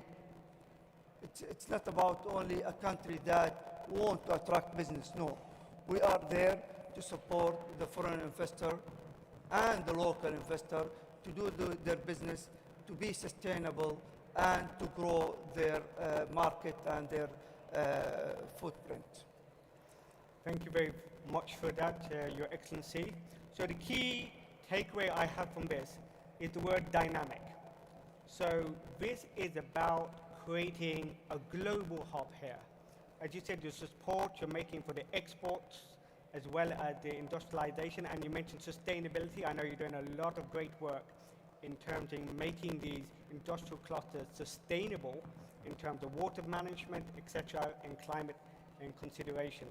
So this, to me, is setting the soil, setting the groundwork on which an ecosystem can be built upon. And so if I may go to our next panelist, who's talking from the investment side, where this can also assist the private sector and foreign investors coming in, we have His Excellency Fahad Al Nuhaid, who's the Chief Executive Officer of HPDC, which is a 100% subsidiary of the Public Investment Fund, the Saudi Sovereign Wealth Fund. And his ambition is to make Saudi Arabia a global hub for the halal manufacturing and exports. This has not, we don't see anywhere in the world a kind of country that can claim the honor of being a global hub for halal products. And this is something Saudi Arabia, with this ecosystem it's building, is developing. He brings 2 decades of senior leadership experience, having worked in NEOM, Dassault, Arab Investment Company, and Saudi Fund for Development. Under his leadership, he had advanced the next generation of a halal ecosystems in food, cosmetics, personal care, and pharmaceuticals, all in line with the broader vision, the Saudi Vision 2030. He holds a degree in finance from King Saud University, and Newcastle University has a master's degree. He must have loved it so much there that he invited the PIF to buy the Newcastle Football Club, I'm sure. And he also has a qualification from Oxford Said Business School, and he is a chartered financial analyst. Given that he's a leading voice in Saudi Arabia in the investments, encouraging investments in this global hub, I want to ask the question about, one, what has been achieved in the investment environment under HBDC, and where do you see it going? Is it all just in the food? Is it pharmaceuticals? How far do these halal sectors expand to? Sure, Connor, and it's a privilege to be among Mr. Majid and Mr. Marquinez here in this panel. I would like to start first with how is HBDC was established. It was established by PIF to localize capabilities and develop the ecosystem of halal in Saudi Arabia. If we take one step back and we look at the industry worldwide, Kingdom of Saudi Arabia is considered one of the largest importer of halal products among Muslim countries. And if we look at the top 5 producers of halal products, there is non-Muslim countries among these top 5. And this shows you where the opportunity is. HBDC has a mandate to localize capabilities, including production capacities and also services. HBDC is, I would say, have 2 engines today, which is the investments and the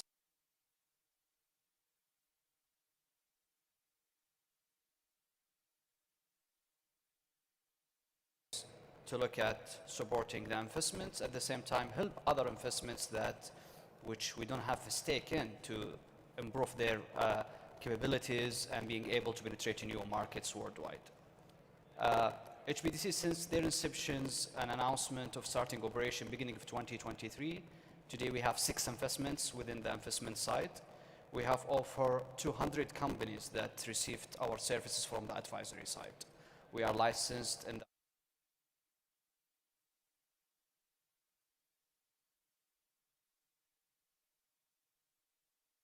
cosmetics, and the investment sides I'm sitting, and this is one of the examples that I would love to show everybody here, where I have one of the best infrastructures for industrial cities in the world, literally led by engineer Majid, with over 35 industrial cities around the kingdom, having a state-of-art infrastructures from water, electricity, desalination, whatever it's required to produce a sophisticated product or a commodity.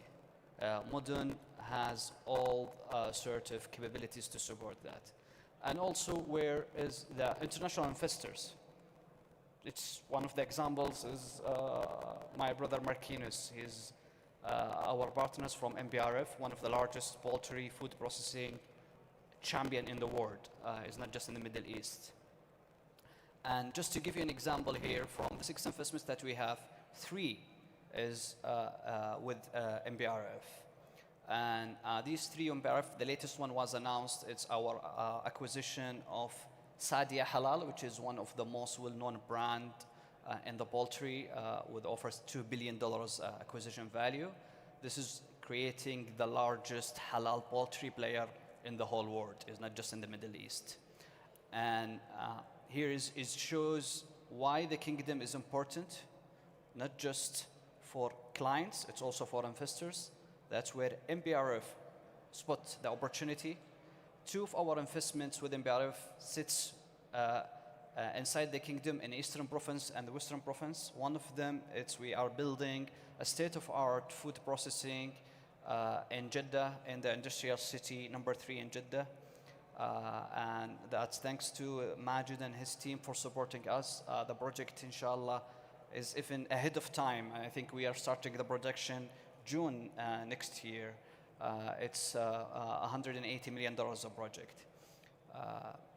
The idea of HBDC, we are working as a catalyst, where international investors wants to come to produce in Saudi Arabia, wants to tap into a great assets of infrastructures.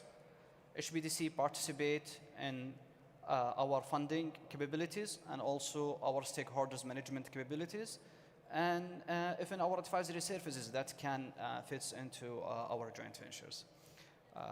Today, alhamdulillah, our portfolio is expanding. We have cosmetics, we have food processing, we have ingredients, we have services, we have events management, and all fits into the halal ecosystem development. Our vision is to make sure Saudi Arabia is still leading as a halal hub worldwide, and not just supports the ecosystem development in the kingdom, it's also support Muslims around the world. We have a mandate that to make sure Saudi made products is made in Saudi, sold worldwide, best standards, best food safety, and accessibility to Muslims around the world. And inshallah, with the support of our international partners, with Mudun and leadership of Majid, I think, alhamdulillah, we are working towards this. Thank you very much. Thank you very much for that, Your Excellency. So just to take away, as we're building the picture here of what we're talking about, the ecosystem, is that His Excellency Fahad mentioned not just the investment side, That's really important to build an ecosystem. Many countries try to do this by engaging with the Islamic banks, but in the investment side, this has been done as part of a national strategy, Saudi Vision 2030, coming through the PIF down to HBDC to support those investors. And he also mentioned about the advisory arm.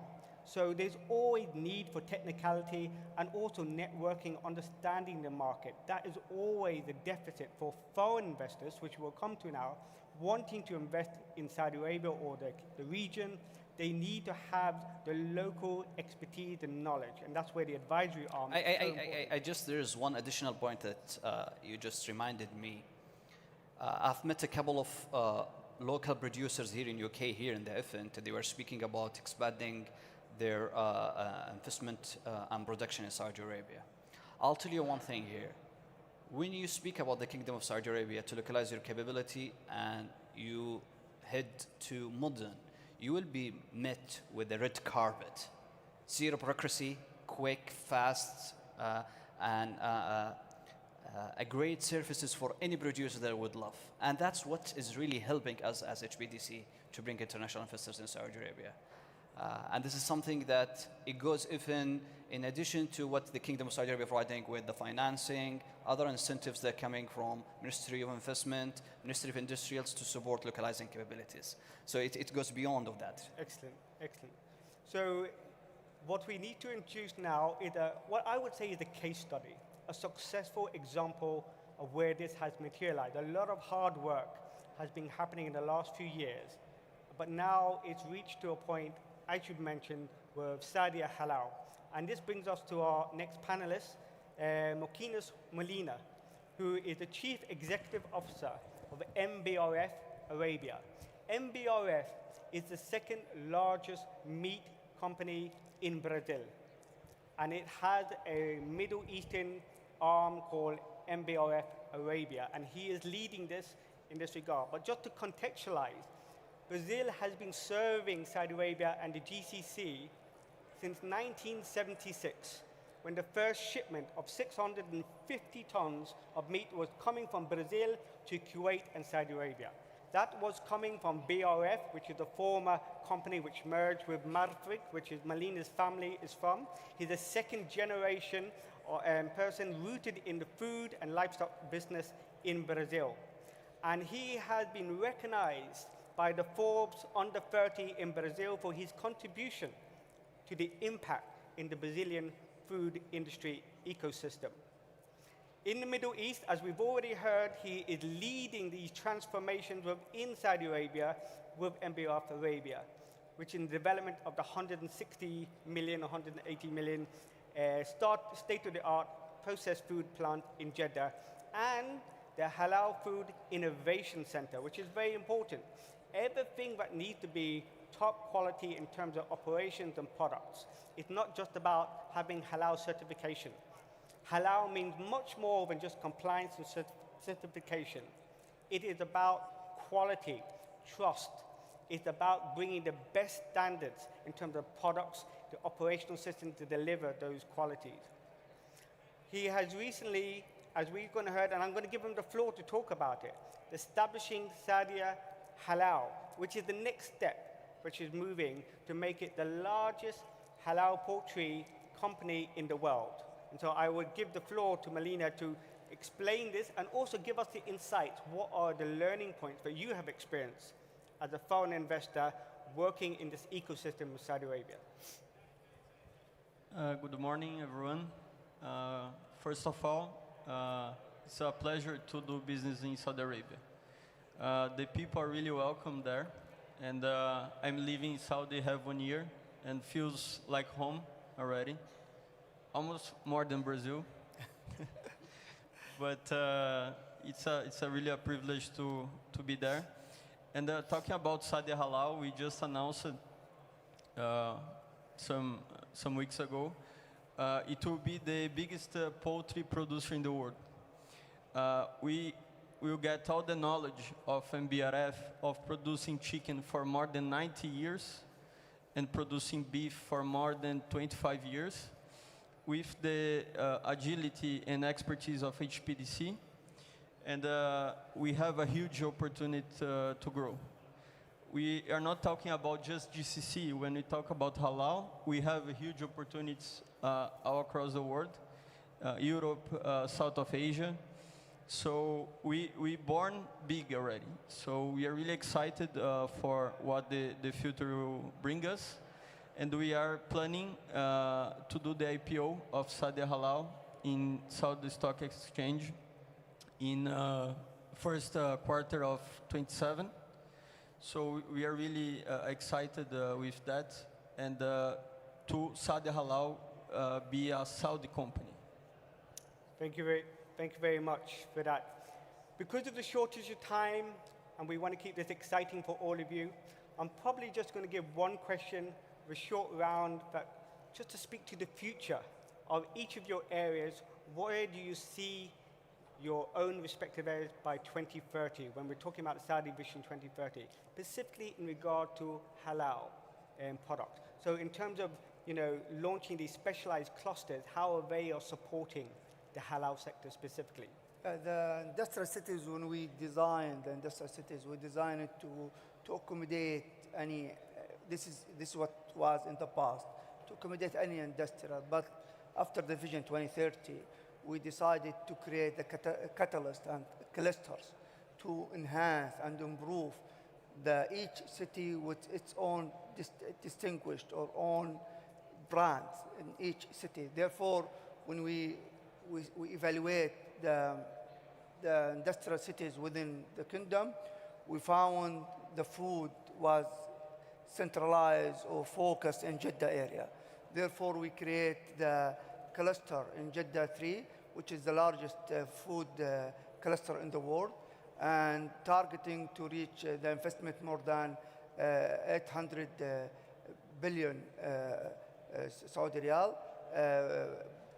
By creating this cluster, we are not only giving the land to the tenants, but we're giving the land to the tenant, and then we create all the ecosystem required to improve his competency and reduce his price, and to improve also the ecosystem from the tenant acquiring and from certification, lab, every aspect in the supply chain, logistic, cold store, road to the port, everything are evaluated. And we duplicate what we are doing now in Jeddah in other sectors, in other city as well.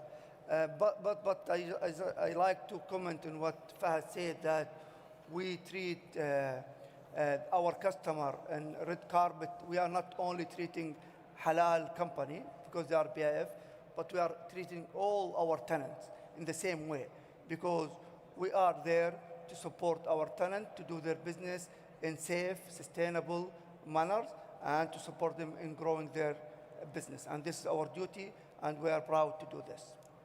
Thank you very much. And actually, Fahad, I'll just give you that question to expand upon where you see the direction of HBDC will be by 2030. I know that you've been supporting not just the protein sector, but also even alternative protein. And maybe you see some direction that HBDC can lead in this area, because this is a new area regarding some Sharia compliance considerations. It's obvious to everybody today that the capacity of production of food and protein in particular worldwide is going to fall short with the population growth of the planet. Cultivated meat, plant-based meat are the future. We are working on multiple investments as long as it meets Sharia standards of meeting the halal standards. We are working with our colleagues in Halal Center in Saudi Arabia also to make sure that even the halal logo speaks to a wider range of customers and clients, where we are adding, inshallah, more into the ESG spectrum to that field. HBDC by 2030, inshallah, will have more investments. Today, our factory in the cosmetic is producing in Jeddah with our partners, Believe, the Singaporean company. More investments, inshallah, to be announced soon that will serve our mandate up to 2030, inshallah. Thank you. We just have 1 minute for you, Makinas. Maybe you could give us an idea of the confidence that MBRF has to seek this IPO within Saudi Arabia. So that must be a reflection, a decision that you must have thought through as to think about Saudi Halal being IPO'd in the future in Saudi Arabia. Maybe you could speak to that and how important it is for your company in Brazil. Yes, I think Saudi is a great place and a lot of things happening there. And we are really excited to do the IPO there. And there is no other better place to do the IPO than Saudi because it's booming the market, so we are excited. Thank you very much. So as we come to closing of this session, I hope, if you allow me, just to have one comment. Of course, by all means, Your Excellency. Now, if you produce in Saudi Arabia, by default, you are halal products. So this is a prime that you have, halal, when you are producing in Saudi Arabia, because this is part of our trust and ethic that we are doing business. I have an example that we were in some packaging company, and we are talking about the recycling of using a recycle in the production of the packaging. And he said clearly that we cannot use the recycled water because this will have some contaminated of a gray water that is not approved or accepted, to be packed to the food. And this is how the ethics that we work in Saudi Arabia is beyond, it's Sharia, it's beyond only business ethics. So leading on from that comment, this is very important. We are moving away from just developing halal products, but developing, I believe, what you're talking, halal excellence. Setting that standard. And Saudi Arabia has that natural leadership role in terms of the religious aspect. And I think this is very much needed to have that leadership in terms of compliance and certification, but also in quality of the products being brought to fore. So what we've heard today is how the architecture of the model that Saudi Arabia has developed with a modern and with HBDC, the PIF entity, to develop the national halal ecosystem. And this is allowing them to merge as a global hub. Inshallah, it will get stronger, but it's also an example for other countries to aspire to. When we come to the young, probably entrepreneurs who are seeking to invest in Saudi Arabia, they must have heard from here, but it's all about developing the product quality to the highest halal standards and transparency in this process. We need to go and become a global contributor to the world, and we're only going to do that when we talk about good quality products. And when the example I've mentioned for other countries, they can look at this example, they can design their own system, but Saudi Arabia is already a step ahead of other countries. So on that note, ladies and gentlemen, I thank you and I give my blessing to you all. And I wish you, if you join me in a very warm and thunderous applause to our esteemed panelists today. Thank you very much. Thank you. Thank you very much to our moderator and our esteemed panelists for that very insightful discussion. We truly appreciate your contributions to the London Halal Forum. Ladies and gentlemen, we will now continue with our keynote address titled Halal as a Market of Trust, Strengthening the UK Marketplace and Global Trade. This keynote will explore how halal as a universal mark of trust continues to define quality, integrity, and ethical value across industries, not only in the United Kingdom, but throughout the global marketplace. Delivering his keynote is a respected voice in promoting trade ethics and community development, Sir Iqbal Sakrini, the chairman of the Muslim Trade Forum and the founding Secretary General of the Muslim Council of Britain.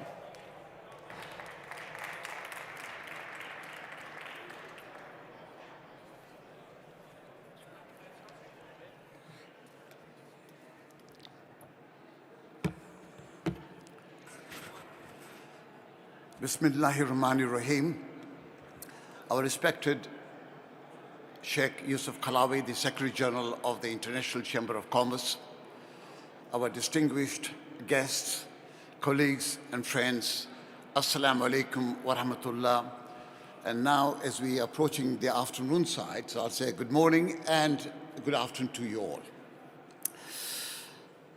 May I, at the outset, thank the Sheikh Yusuf Kalawi and his team for the wonderful organization that has taken place behind this first Halal Forum in UK.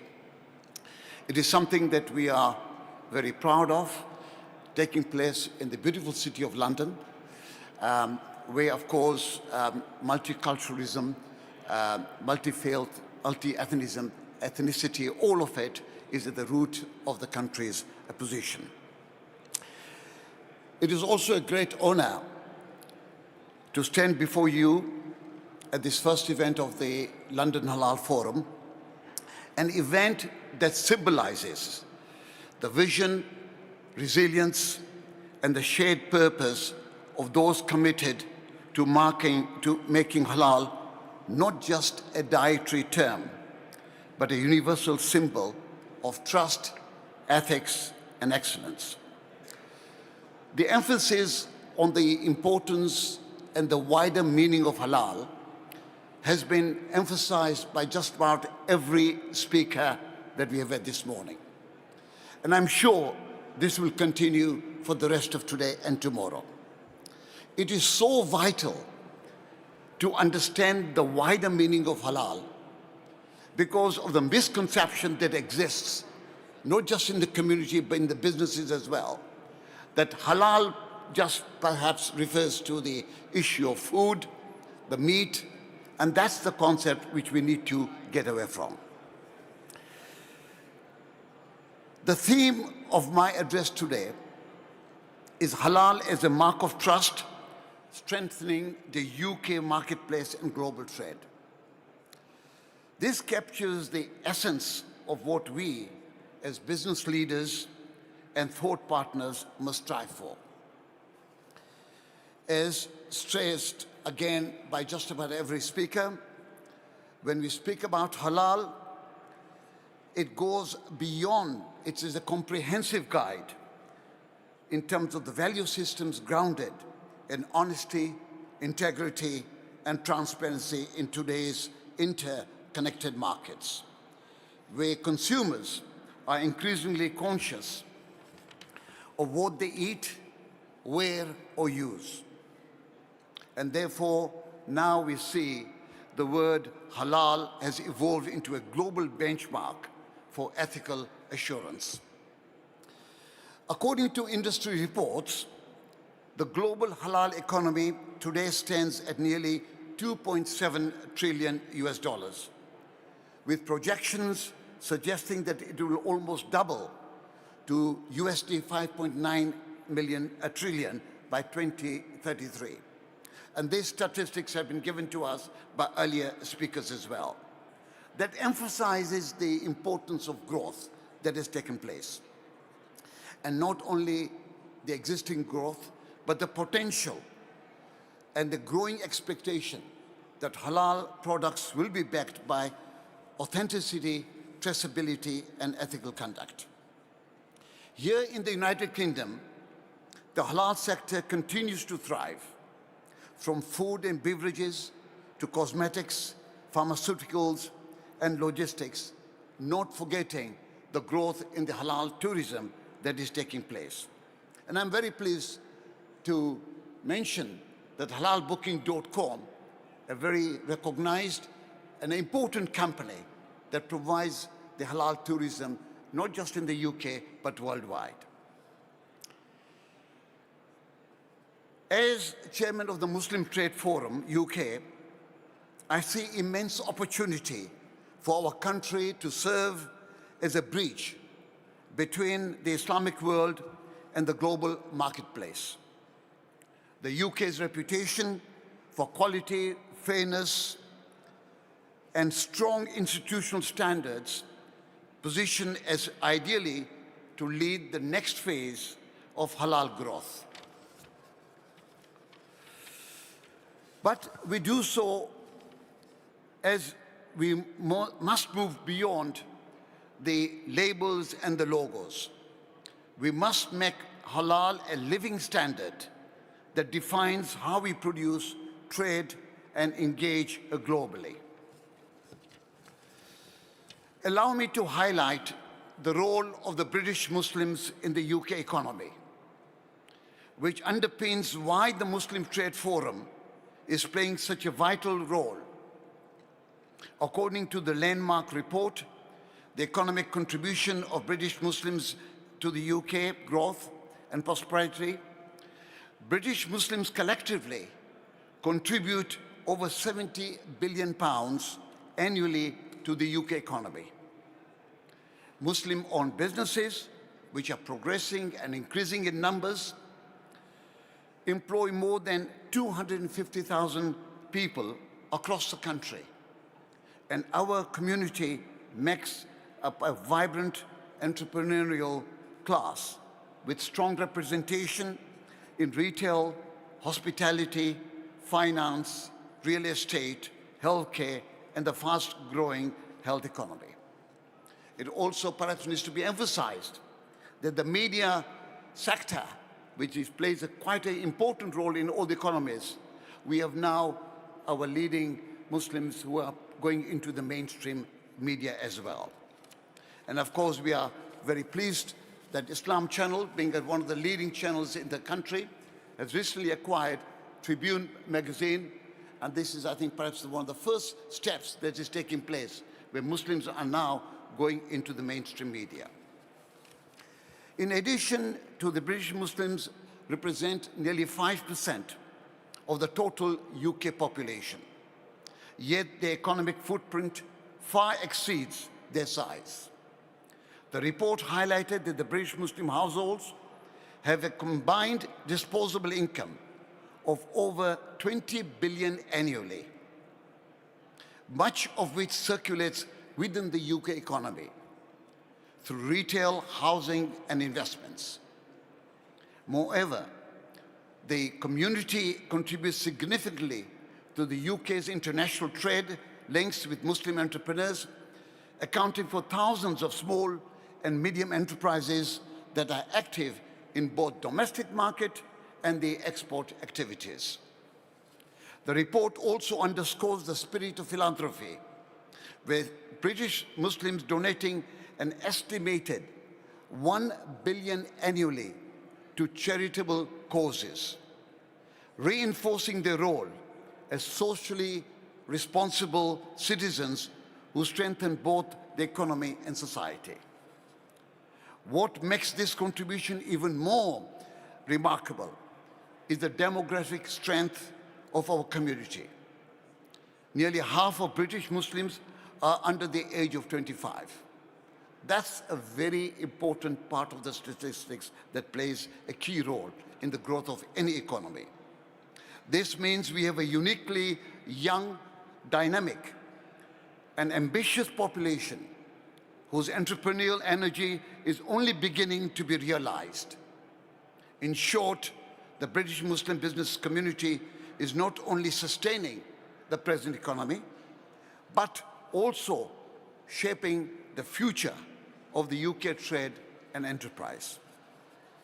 The Muslim Trade Forum, which was recently set up, has two clear strategic objectives. Firstly, to empower the Muslim businesses across the UK by offering them the guidance, advocacy, and platforms for growth. Secondly, to connect all British businesses to the OIC world and beyond. A vast market of 57 countries with over 1.9 billion consumers. This is rich in resources and innovations and opportunities.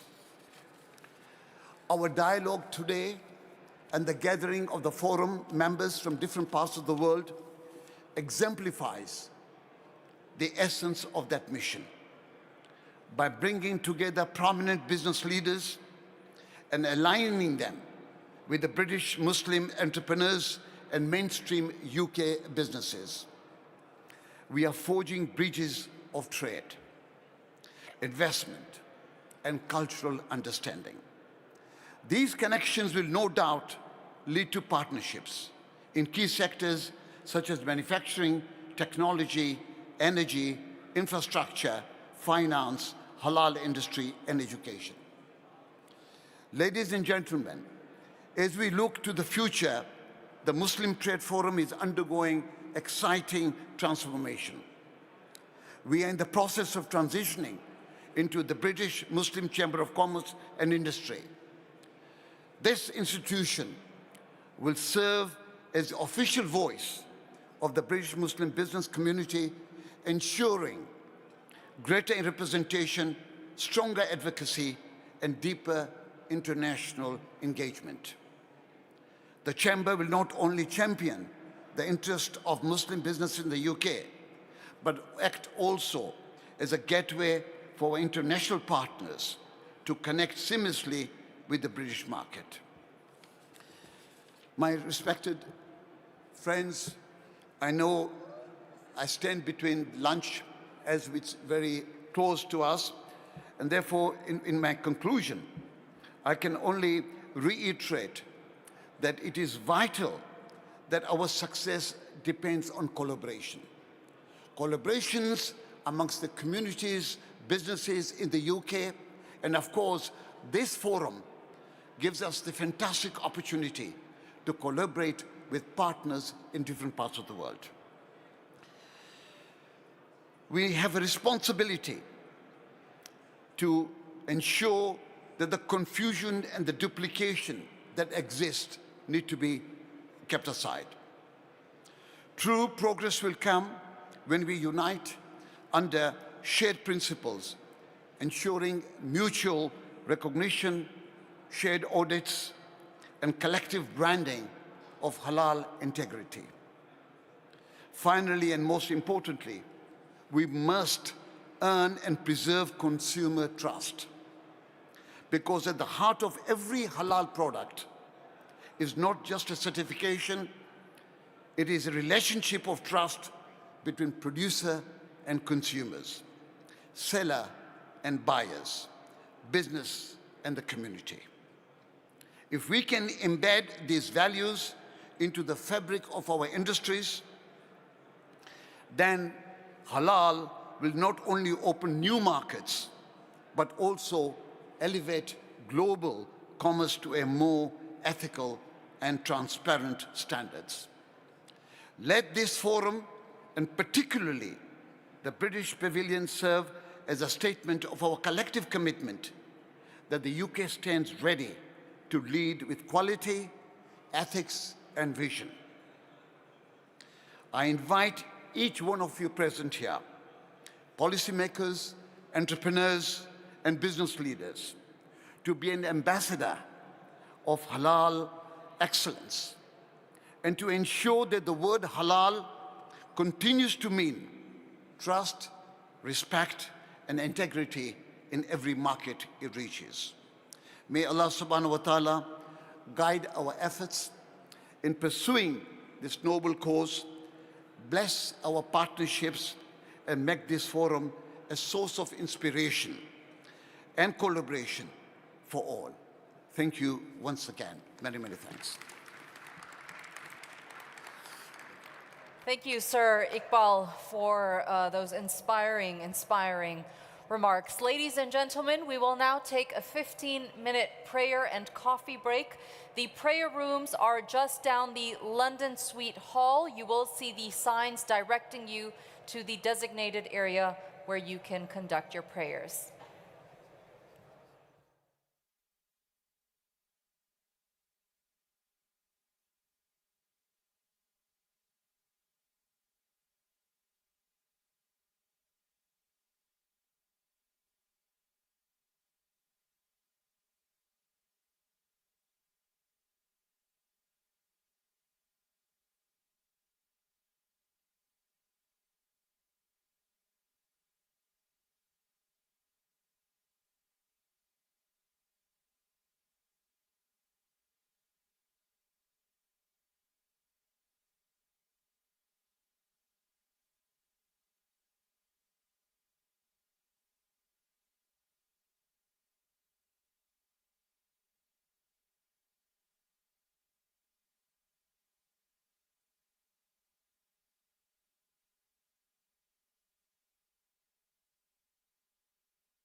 Ladies and gentlemen, we are going to be proceeding with the next session of the London Halal Forum. I'd like to call upon anyone who is currently around the booths that want to take part in listening to this session to make their way to their seats close by the stage. We will now move on to session 4, which is our second leader talk of the day, titled Halal is a Lifestyle, Excellence and Ethics. This session explores how halal principles go beyond products and certification, shaping values, fostering integrity, and empowering communities across the globe. We'll hear how ethical halal practices not only strengthen trust, but also contribute to building an inclusive and empowered global Muslim community. Leading this conversation is Dr. Wael El-Dasuki Bedda, the Secretary General of the Saleh Kamel Sustainable Entrepreneurship and Enterprise Development Organization. If you can join me on stage, Dr. Wael. Thank you so much. Thank you. Thank you. Assalamu alaikum. Thank you so much, and again, very excited to be here for the second time today, and I think you'll see me a couple of times more, inshallah. So please allow me to welcome on stage His Excellency Sheikh Yusuf Hassan Khalawi, the Secretary General of the Islamic Chamber of Commerce and Development. Mr. Yusuf, please come on stage. I think I don't need to introduce him because everyone here knows Sheikh Yusuf, and mashallah, with his massive impact on the Islamic economy and halal industry as the Secretary General of the ICCD and the Al-Baraka Forum and Halal, and even with the affiliate entities for the ICCD like Succeed, the entrepreneurship organization, and the Women Economic Development. So mashallah, I don't need to make an introduction. Everyone knows what you're doing in the global Islamic economy landscape. So let me move directly to the topic of this forum. And a very important question: many people believe that, non-experts believe that halal food means I'm not eating pork, maybe halal chicken and beef, and that's it. So is it limited to food? Is it limited to, I mean, the concept of at-tayyib that you're launching today, the concept of ihsan, so could you give us an idea from your perspective on halal as a comprehensive or lifestyle thing? Yeah. Bismillah ar-Rahman ar-Rahim. This is a very important to start with, especially this is the first edition of London Halal Forum. When we launched last year Mecca Halal Forum in the first edition, we launched it under that new definition for halal, to move from what halal started 50 years ago as a protein, and that's all, into what has been developed with or through our Muslim entrepreneurs across the globe, especially in non-Muslim countries. So we moved from halal food, or specifically not even the whole halal food, but just the halal protein, into the lifestyle. And we didn't do that. The entrepreneurs themselves, they did that. For example, who started the concept of halal tourism? It has been started by many Muslim entrepreneurs across the globe, especially in non-Muslim countries. And as I know today, the majority of businesses or companies working in halal tourism are sitting outside Muslim countries, including UK, which is hosting one of the most important platform for halal tourism. That include also South Africa, America, Canada, Australia. So the most creative, if I may say, halal platform tourism has been established and invested in by Muslim entrepreneurs living in non-Muslim countries. So that movement has been done by those hundreds or maybe thousands of entrepreneurs across the globe. So we launched our event series, including Mecca and now London, through that new definition. It is the Muslim lifestyle. And when we say Muslim lifestyles, this means how Muslim lives, not what they only eat. It is what they eat, what they drink, and how they eat and drink. So the concept of consumption, as Mr. Bilal say in his opening speech, it was, or the capitalism has been built on how much you consume. And this is the engine of growth of economy as a capitalism. No, for Muslims, you shouldn't buy anything you don't need it. And when you eat only what you need. So you buy this, and this is totally different philosophy. So this is the halal lifestyle. I want just to focus on something, because one of our major crises as a human today we are facing is the lack of ethics. So in the core of Muslim lifestyle is our ethics, how we behave, not with the people around us, but even with the people who we don't know. This is a major part, or maybe it is the core part of the lifestyle. So usually when we say in business lifestyle, we think about how we eat, where we go to eat, where we travel, what we wear. So mainly, like for example, fashion comes when we say lifestyle, you know? No, this is another comprehensive approach. It is how we communicate with others, which means what is our values or our ethics. Why we are raising that today? Let me raise another question to answer the first question. Do we feel our world is more safe today or 5 years ago? When we think about that question, we will understand lots of challenges, and risks are growing year after year. So 5 years ago, maybe the world was better and safe than today.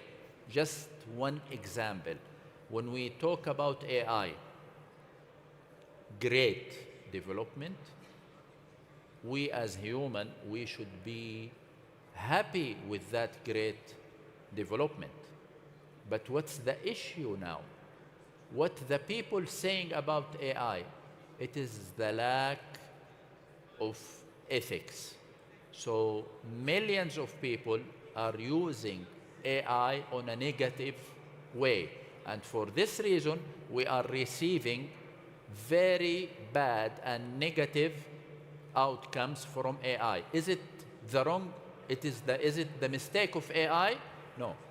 It's the issue of the people using AI.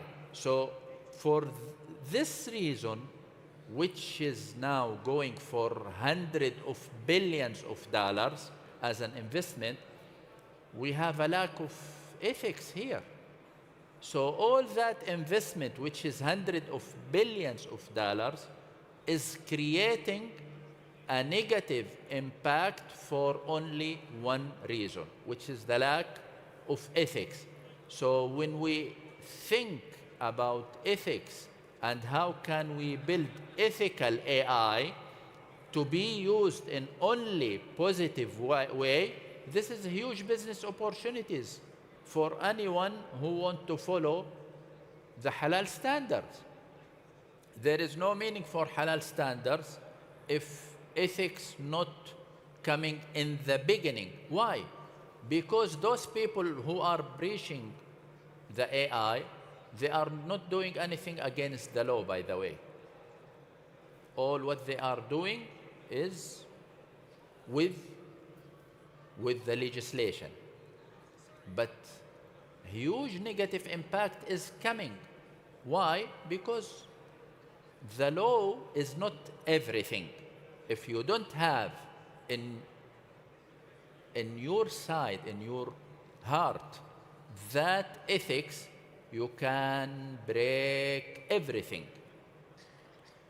So on top of lifestyle, and maybe many of you never hear that, on top, at the beginning of the lifestyle, it comes how we behave, which means our ethics. If we consider the ethics, imagine how we will implement that in technology, in entertainment, in media, because what we are facing with the media, we are facing with the media even lack of ethics. In entertainment, why people, why families are getting always angry with the media? Because they want to save their children. Save their children from whom? From corporate developing and producing a very negative content. Why this happen? Is it against the law? It's not against the law, but it is against the high standard of value, which comes in the core of halal understanding. So we are talking about business here, not about philosophy. How we can create new opportunities in halal based on the halal ethics. Perfect. There is a massive business opportunity, but your view of how to define halal as a lifestyle, as a matter of behavior, as a matter of an attitude, as a matter of this might change the perception, and this could be, I mean, da'wah somehow, in addition to having a kind of halal life for. So it's positive impact. Yes, of course. And the whole world today are looking for impact investment. Why they are looking for impact investment? Because of the negative impact which came of that non-ethical practices. Yes. Of course. So moving to another point related to the halal industry, which is the halal fashion. This market is growing tremendously. But the perception of halal fashion as hijab. So is it only hijab, or there are different business opportunities in this landscape? Yeah. This is one of the newest comers in the halal industry, the halal fashion. And yes, many people, when they think about fashion in halal, they think about hijab. And this is something very small when we consider the capacity, the heritage, and the creativity which could be developed across the Muslim world. Now, forget about the very well-developed world like UK, like France, like, I mean, when we consider the top 3 fashion show, it is here in Paris, in Milan, and New York. So forget about that. We can talk about it later. When we consider the creativity existing today in Muslim countries where none of them are very well known in the fashion industry, it is huge. I believe last month we had our first ever halal fashion conference in Karachi. And personally, I really shocked with the quality of our entrepreneurs only in Pakistan. That was like a local conference just for Pakistan. I really shocked with the quality. which is already existing. And many of them, when I met with them, they graduated from the best fashion schools in the world, in London, in Milan, etc. So this is huge, and this is not covering only wearing scarf. Yes, when we go to the history, we have a huge and excellent history of developing the scarves, which we call it hijab, we call it abaya, etc. Even what the ladies wear to perform their prayer, salah. This is also part. But the major aspect here is a global aspect, which is not just for Muslim. It is the modest fashion. And modest fashion, if we just review the numbers, globally, which is again not just related to Muslims, it is growing very fast. Modest fashion. More and more ladies, even non-Muslims, they are looking for a modest fashion for many, many reasons. Some of them even related to the society itself. I mean, more people are considering more privacy, including the wealthy people. So the concept of privacy also matching with the ethics of halal. We must respect. Media is breaching that. They are just trying to get photos to people, the celebrities, for example, just to pay that photos to others. This is one reason of the growing demand for the modest fashion. With, as I said, many, many other reasons. It is not related to Muslims. It is related to the whole people around the world.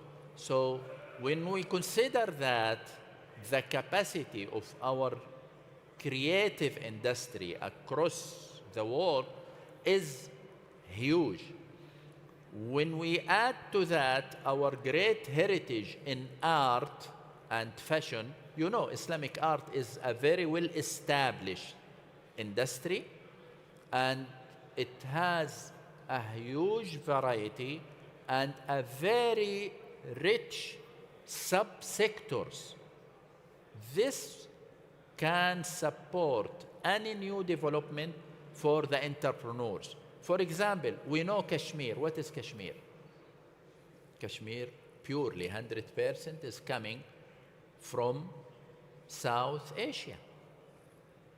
This is purely 100% should be considered as halal. But today, when you want to buy the best Kashmir pieces in the world, you buy it from the very well-established fashion houses here in Europe. But there is huge, because still they do it handmade. In many countries in southern of Asia, very beautiful pieces are developed there with the very old technique, with the old tradition, which is matching with the old ESG standard. All ESG, sustainable, with all aspects of ESG. So this is just the future, but we didn't, and it's still untapped. We have few entrepreneurs doing creative development, but the opportunity is huge. Consider Indonesia with its diversity. It's huge. And by the way, already some fashion houses from Indonesia, they are already in America, in the American market. Some few of them maybe in Europe. Malaysia the same, doing well. Turkey maybe is the very well developed country when we talk about halal fashion. Yeah. So it's also a matter of modesty, a matter of being reasonable in the way people dress, and so it's a line of fashion, not only because it's halal or haram, but also because it looks there is a moving positive attitude towards or consumer preferences towards this modest fashion?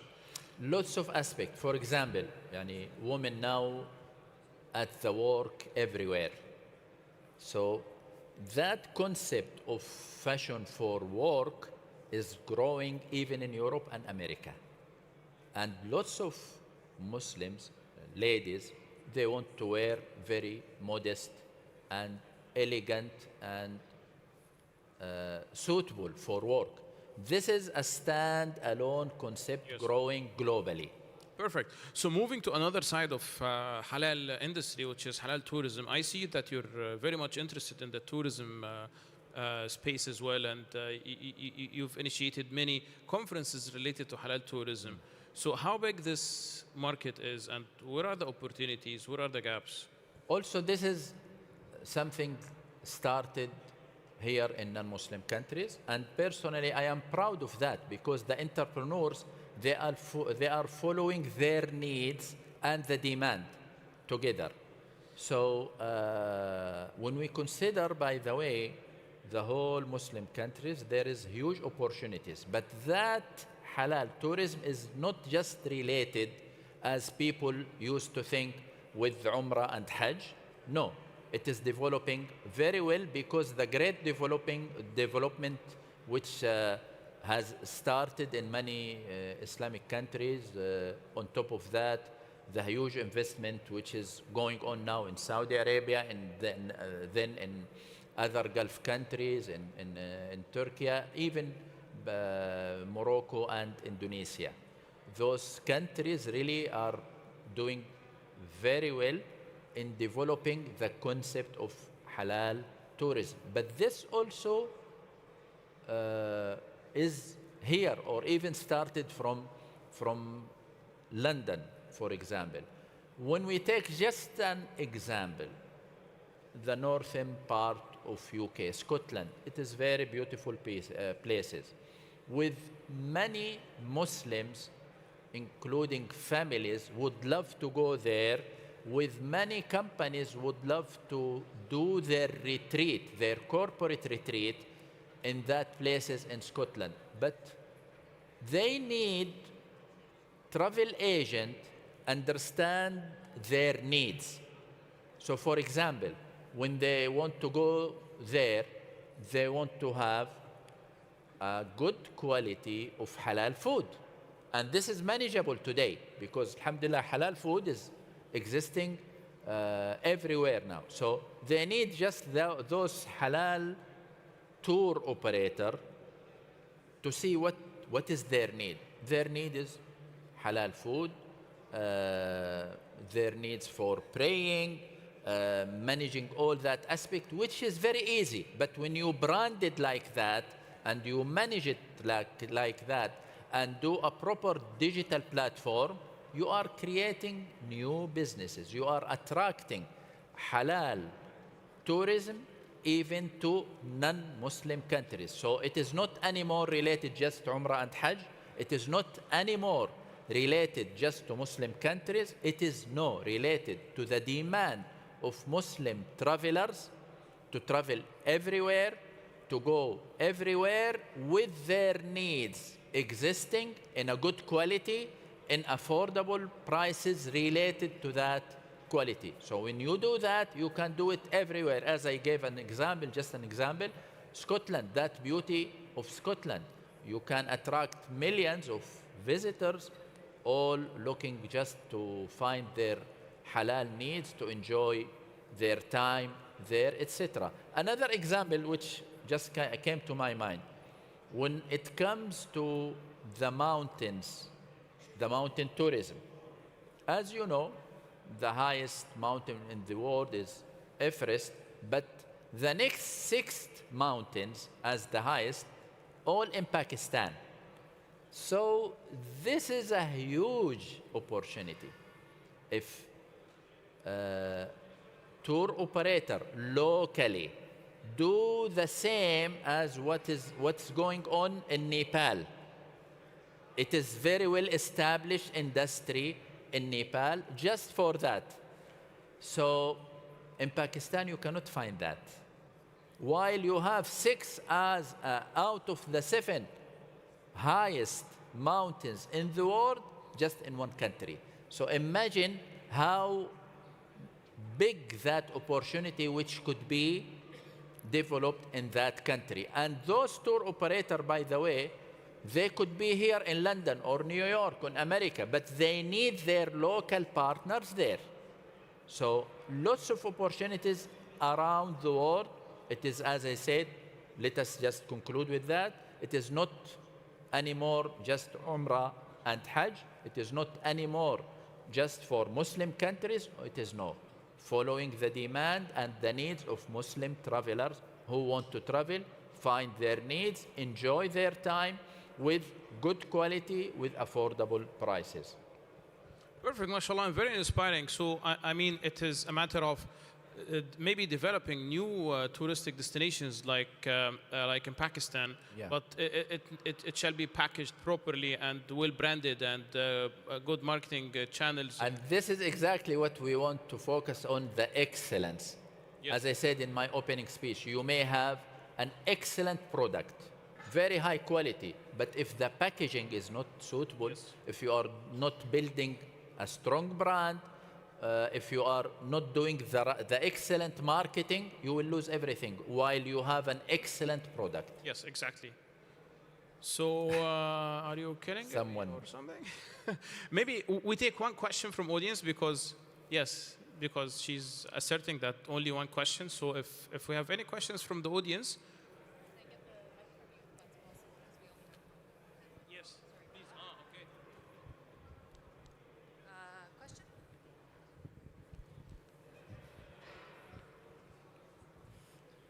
Hello, I'm Aisha Bela Malik.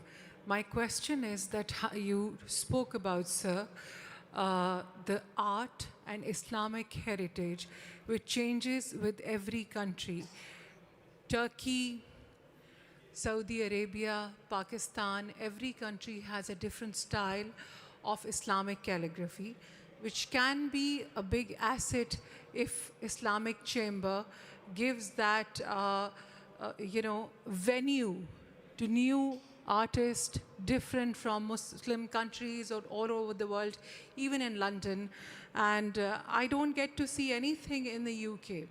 This is my one question, that if Islamic Chamber. Second is, you spoke about Scotland, and I recently finished my research there. It was extremely difficult to find halal food in Dundee, St. Andrews, Galashiels, Scottish borders, wherever I lived. So I became, for 2 years, almost a vegetarian.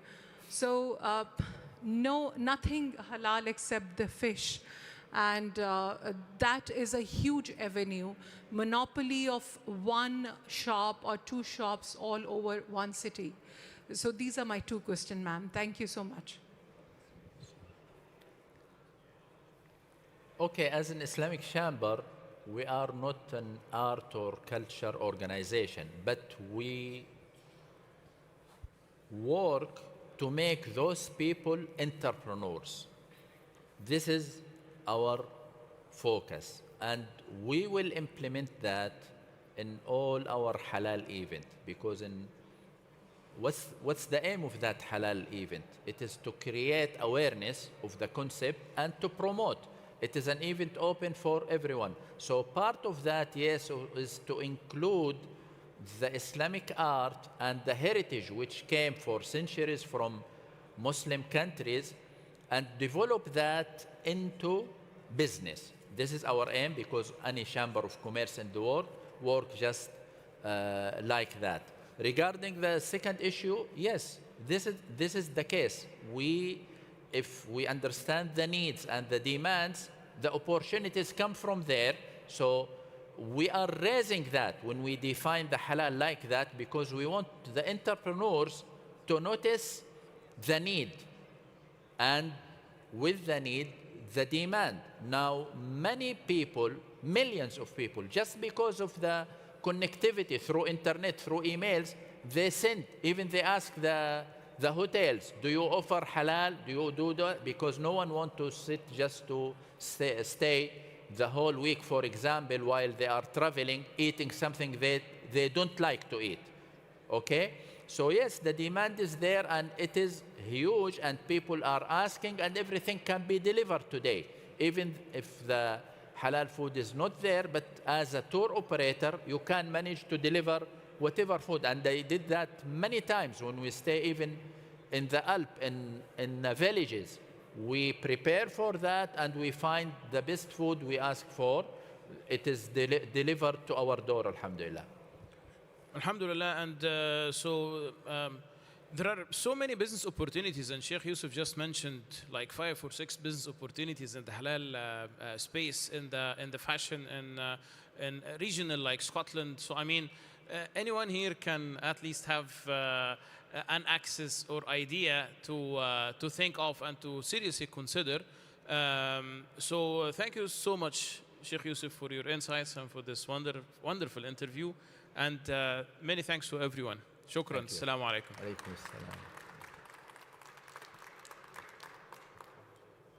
Thank you very much. Just to touch on that conversation that was just had, it highlighted how principles, halal principles, extend beyond products and certifications, shaping ethical business practices, strengthening community bonds, and empowering societies across the globe. We were reminded that when these principles are embraced holistically, they guide us toward a future built on transparency, responsibility, and meaningful cooperation. They encourage businesses to operate with conscience, communities to grow with purpose, and institutions to model fairness in every decision that they are making. This session has highlighted how ethical halal practices can serve as a bridge between cultures. Our sincere gratitude, of course, goes to Dr. Wael El-Dasuki Betta for leading that dialogue with depth and clarity, and to His Excellency, Mr. Yusuf Khalawi, for his invaluable contributions and unwavering commitment to the advancement of ethical economic development. All right, ladies and gentlemen, as we transition into our next session, we turn our attention to a remarkable success story within Europe's halal landscape. The next session is titled Country Focus, Bosnia and Herzegovina as Europe's Halal Excellence Hub. This discussion will take us into the heart of a nation that has not only embraced halal industries, but has positioned itself as a leader in certification, production, and innovation across the continent. I would like to introduce the moderator of this session. Join me in welcoming Mr. Edhem Focho, the director of Al Jazeera Network, Sarajevo. Thanks, Afnan. The floor is yours.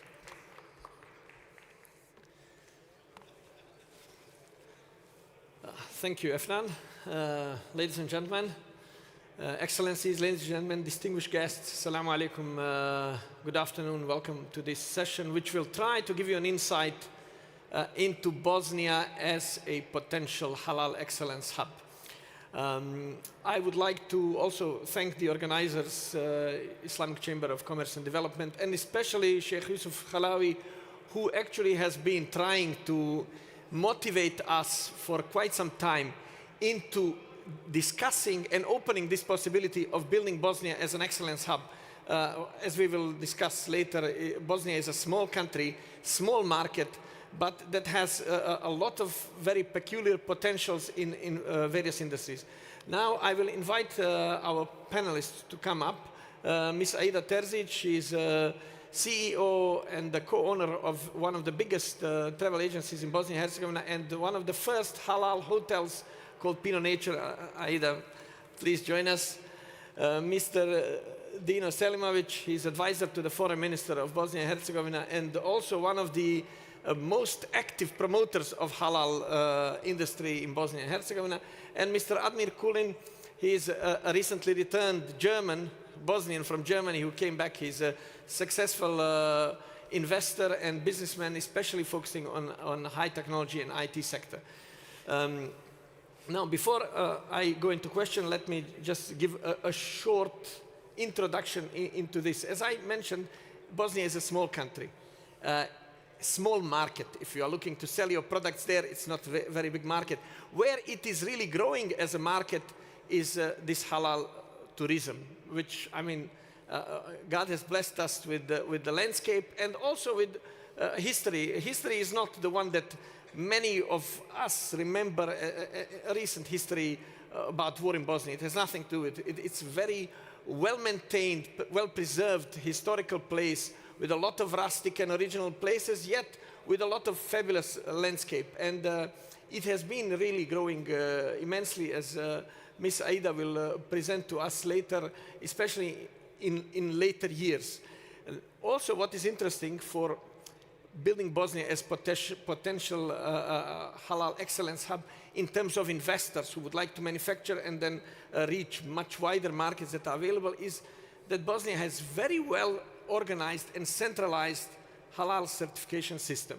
Unlike many other countries, especially those in the West, Bosnia really has matured there. The certification system is well recognized, trusted. It has cooperation with Middle East, with Southeast Asia, with many European countries. So that's also another important point that I will ask Mr. Dino to remind us. And finally, let me just say also that many of these investors and international partners, such as Mr. Yusuf Halawi, are recognizing this possibility and potential of Bosnia, coming into Bosnia, investing there and reaching wider markets. So we will discuss all of these things and we will see whether it is possible to turn Bosnia into this Europe's excellence halal hub. No. Okay, I will just introduce the panel. Ms. Aida Terzic is CEO of Pino Nature Hotel and co-owner of one of the Bosnia's biggest travel agencies. She's recipient of many business awards, including Businesswoman of the Year, Woman of the Year, not only in Bosnia, in Turkey, in Serbia, etc., etc. She has her MBA from University of Turin in Italy. She has studied in Australia and in Bosnia, and even though she's very young, but she has more than 25 years of experience in travel industry. Mr. Dino Selimovic, he serves as the advisor to the Foreign Minister of Bosnia and Herzegovina and is one of the key persons in our government advancing the country's economic diplomacy, national branding and global positioning with a special focus on halal industry. He was also director of Sarajevo Business Forum, which is the biggest investor conference in that part of the world. And he has been serving as head of marketing for Bosnia's only Islamic bank, BBI. Mr. Admir Kulin is a Bosnian-German entrepreneur specializing in high-tech industry, especially healthcare and the digital health and digital platforms. He was the founder of MDoc GmbH, a Köln-based company that developed operating system tailored for the healthcare sector. He is now back in Bosnia. He acts as a business angel investor and is actively involved, especially in the field of IT and artificial intelligence. And he's also committed to supporting innovative companies in this sustainability sector. And Mr. Yusuf has spoken about this halal values of these ventures, such as the new platform for smart water taps called Bunar.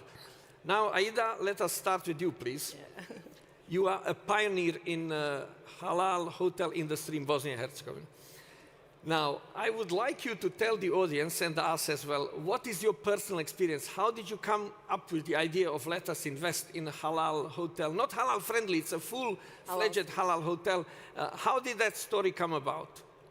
Thank you, Mr. Focho. First of all, I would like to say that it's my very great honor to be a part of London Halal Forum, and I would like to thank the organizers for inviting my colleagues and myself to present to all of you our beautiful country of Bosnia, a heart-shaped land in the center of Europe. As we all know, halal travel is the fastest growing segment in global travel, with over 176 million trips last year and expecting to exceed $230 billion by 2030. And this is a great opportunity for Bosnia and Herzegovina to position itself as one of the main destinations, halal-friendly destinations in Southeast Europe. For us, Mr. Focho told me that don't prepare any speech, you can just tell us your experience and how you decided to actually certify your hotel and your business and enjoy this part of halal tourism and halal travel. To be honest, we have been in our family a second generation. I have been a second generation of the entrepreneurs working in the Relax Tours, a tour operating company, which is the first private travel agency. And we were always close to Muslim travelers. First, of course, it was outbound, taking our travelers to Umrah, to Hajj, taking them to Al-Quds, Andalusia, and etc. And when the tourism sector and Bosnian tourism started to bloom and to expand itself, we started to feel that there is more and more tourists searching for real halal tours, halal hotels, certified restaurants. And one weird thing that we saw that surrounding countries, which were Christian countries around us, like Croatia, like Serbia, like Montenegro, like Slovenia, even Austria, they had certified hotels, they had certified, halal certified restaurants, but Bosnia, which is a true Muslim and naturally halal friendly destination, we didn't have not even one hotel, not even one restaurant that was formally certified. And that's when we decided to actually, 10 years ago, to formalize our business, and our Pino Nature Hotel became the first halal certified hotel in Bosnia and Herzegovina. Why Bosnia is a natural halal friendly destination? I'm actually expecting all of you to come and visit and experience Bosnia by yourself. Travelers feel very safe in Bosnia. They feel safe that they can find a praying zone anywhere. Each 100 meters you can find a mosque. You can find halal certified hotels, restaurants, but even those hotels that are not certified formally, they don't serve pork. Most of them don't serve alcohol. So you are not afraid that you and your family would actually eat a steak. Prior to that, there was some pork steak. You feel very safe. You feel that you have a mosque on each corner. You feel that you have hotels where you have separate periods for ladies, for example, for wellness centers, family-oriented. So the main thing that people who come to Bosnia, they say, "Are you Muslim?" That's the question that we first receive. "You don't look like Muslim." And then I say, "What do the Muslims look like?" We follow that path. We are, of course, living in the middle of Europe. What should we look like Muslims? And then they are like surprised. Okay, we didn't know that you have such a beautiful country in the heart of Europe, that you have mosque and synagogue and church and all of these prayers in 100 square meters. In 100 square meters where you can hear a bell, where you can hear azan, and where everybody feels safe, where Muslim travelers often say they feel like they are at home. And that was our biggest award, and we knew we were on the right path. To be honest, when we started this business, most of the travel professionals, most of even university professors were saying, this business with halal hotel being on a mountain, being surrounded by slopes, by skiing, where you cannot, after skiing, come and have wine or beer, it's not going to work. You will not have a nice return on investment. You will close this hotel in 2 years. But Hotel Pino became one of the most awarded hotels, not in Bosnia, in the region, in the world, with the most precious awards coming from Germany, from Barcelona, from Paris, from Madrid. And our return on investment is over 10%. Our income is over 15% each year. So the conclusion is that halal hotels have a very good return on investment. That's very good to know. And you guys really should come and visit that hotel. Now, there was an interesting moment there where not only other industry insiders were skeptical about the idea of this family of starting a halal, full-fledged halal hotel in the mountain. As a matter of fact, Miss Aida's father, who is the founder of the company, was also a bit skeptical. So it was the ladies of the family that had guts to decide to take the money, invest in the hotel, and eventually they hosted guests from all over the world. I mean, from Muslim countries such as Malaysia, Indonesia, or Middle Eastern countries to Western countries, to famous celebrities such as Sting or Novak Djokovic. Everybody has been there, and the place has been one of the destinations that you have to go even though, as Ms. Aida said, there is absolutely no alcohol and everything is halal friendly, halal certified, this has shown to others that there is a potential to grow. We will come back to that when we have a second round of questions. Mr. Dino, you have been at the forefront of promoting Bosnia as investor-friendly and halal-friendly place. What are the advantages or opportunities that Bosnia may offer in this aspect? If we are to follow the title of our panel, what really makes Bosnia and Herzegovina uniquely positioned to become a regional halal hub or even to become Europe's halal excellence hub? Well, we all know the numbers, or we at least have heard of them. We can read the Dinar Standard, the report, or any other report and see that the halal industry is growing. So in that sense, everyone is trying to catch up and trying to utilize on this potential and on this growth. Bosnia and Herzegovina is a natural halal place. So we are authentic European Muslims, about 50% living there, but very much understanding in the intercultural, interreligious society, understanding what does it mean to be halal friendly in a country where not everything is halal and where not everyone is looking for halal. So we need to utilize on this. We are a natural place to develop halal initiatives, and we are trying to present an initiative which wants to take advantage of Bosnia and Herzegovina's path towards the full membership in the European Union, which we expect to happen in the next couple of years. So we want to see people investing in halal-friendly investments, halal-friendly projects, in tourism, in manufacturing, in food production, in agriculture, but also in the finance sector, wherever there are opportunities. Bosnia and Herzegovina has a long-standing tradition of industry. So we have been the industrial republic in the former country of Yugoslavia. And for decades, people in our country know we have excellent engineers. Some of the world's famous patents were produced and made in Bosnia and Herzegovina, then later bought and sold to major companies. So in that sense, we have this long-standing tradition of industry. Also, the rising tourism. Just last month, our main airport, Sarajevo International Airport, celebrated a milestone of 2 million passengers.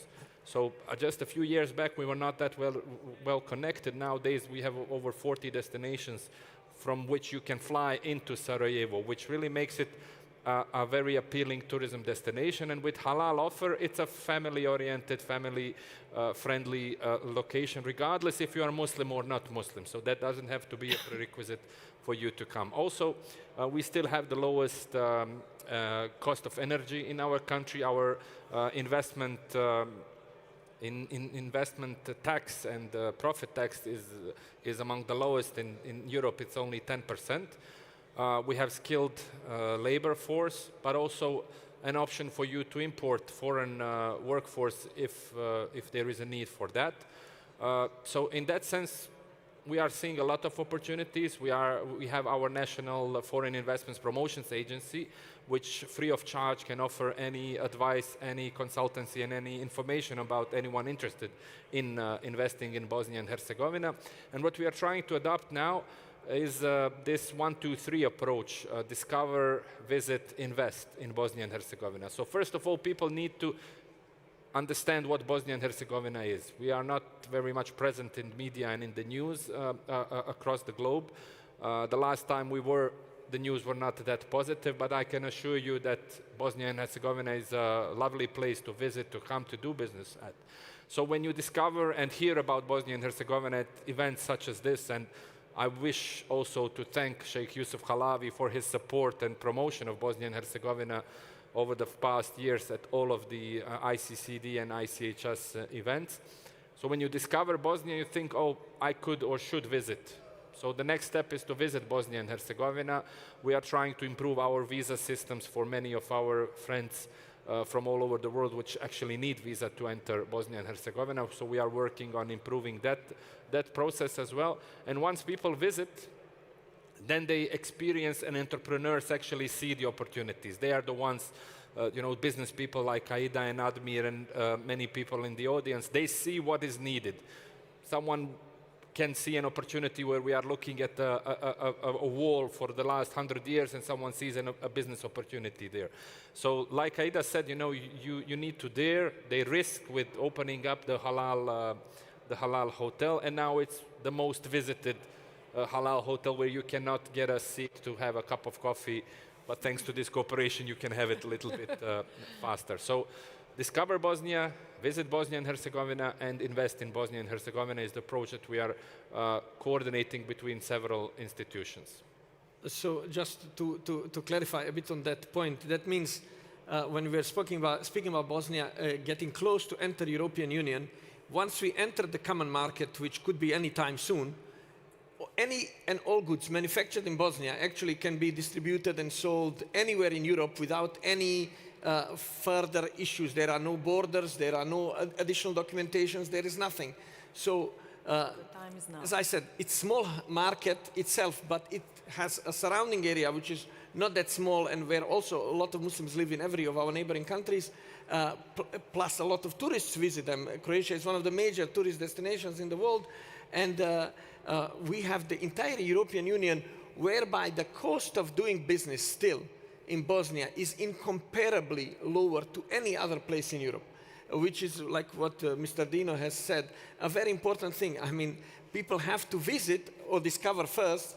Like some of you that came here, maybe you will hear something, you discovered Bosnia, you can even check the booth of Bosnia and Herzegovina behind, and then visit it. And people then get the feeling whether they should invest and in which industry. So we are not talking only about tourism industry, which is definitely growing, and these numbers are underestimating the actual size of tourists because millions and millions more come by road from Europe. There is also massive potential investing into food or any other halal products that you can manufacture in Bosnia with high standards and export somewhere else. Now, since we are talking about this possibility of foreign investment, this is where I would come to Mr. Admir, who is, even though a Bosnian, a sort of a foreign investor. What are your actual experiences when you came to Bosnia and you need to invest? What are the obstacles in investments in any industry, hence also the potential halal industry? I think like Bosnia is a country where honey lies on streets. This is something what I really have to understand. It's a fantastic possibilities to invest in all areas. I mean, we're still working on some kind of framework for investments where our government is preparing better opportunities. But still, if you look in Europe, like if you need just start a real estate project in Germany, you can plan between 12 and 36 months or even 6 years. I'm sure that in Bosnia handling a big investment, when you come in, you can handle everything in 12 months. Officially, not with like any like payment, etc. It's just officially possible, which we sometimes really forgot how quick you can, and the people have big interest. And I think like putting things which Aida and also like Dino pointed out, which are Bosnia have been historically an excellent country of engineers. Like we are a country of engineers. We are a small Switzerland, smaller, where people are really like historically going back, engineers having patents. I mean, all of you who are loading their phones with like putting on the other phone, that's a Sarajevo patent, which have been done in the 80s. Just like to understand when Samsung acquired it, like Samsung acquired during the war, when the big company of Energo Invest was shut down. And so this understanding this means in Bosnia you can really invest in many areas. I mean, we had pointed that Mr. Erdogan was speaking also about the AI, the engineering, and also Sheikh Yusuf pointed out the importance of also in halal, etc., and moving the AI. And that's where we see also Bosnia in the part which I understand the technology, etc. It's a really important European hub, is as we are historically Muslims, and that's a place where we speak in Europe about halal, then I think we cannot go out of Bosnia. It's a place where we can really say, we know what we speak about. The second part is we have really fantastic engineers and have a certification point, which you pointed out, which is really centralized. So the whole process end to end can be enabled and can be, we can enable technologies to complete new level, bring a complete new level in all those areas. And that's why I think like investing in country like Bosnia, which enable us as a door opener for Europe, but also for European countries as a door opener to East countries. This is something really, really important. That's what I can really say now after 20 months being intensive in Bosnia, and also like between Germany and Bosnia. That is an opportunity where just everybody can say it's a great place to invest. And I didn't knew that what Dino said, like these 3 steps, I really, really love it. Because don't listen to even news or whatever it is, just visit the country and then you will see what we speak about, like, and then also the investments, etc. Okay, thank you, Mr. Admir. I also like this 3-step thing. I think we have to focus more. Our always main step when it comes to promoting Bosnia is try to introduce Bosnia to people and ask them to come. Once they come, we are almost sure they will like it. Whether they stay as investors or not, it's another thing. But for sure, they will be coming again as repeat visitors, as we have met so many people today. Everybody say, oh, you know, I've been to Bosnia 2 times, 3 times, 5 times. That means they like to come back. So, Ms. Aida, back to the tourism sector, which obviously is the most attractive sector when we talk about halal industry at the moment. It's not only hotels, it's as well restaurants, cafes, etc.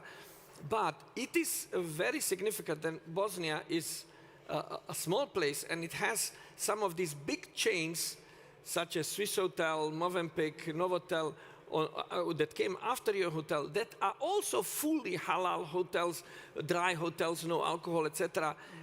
Inside of a European country, yes, even though majority Muslim, but not very Islamic, let's say, not overly Islamic, how is that perceived? Are there any challenges? Do you now running it have some experiences of, you know, some companies wanting to book and then quitting when they find out that there is no alcohol?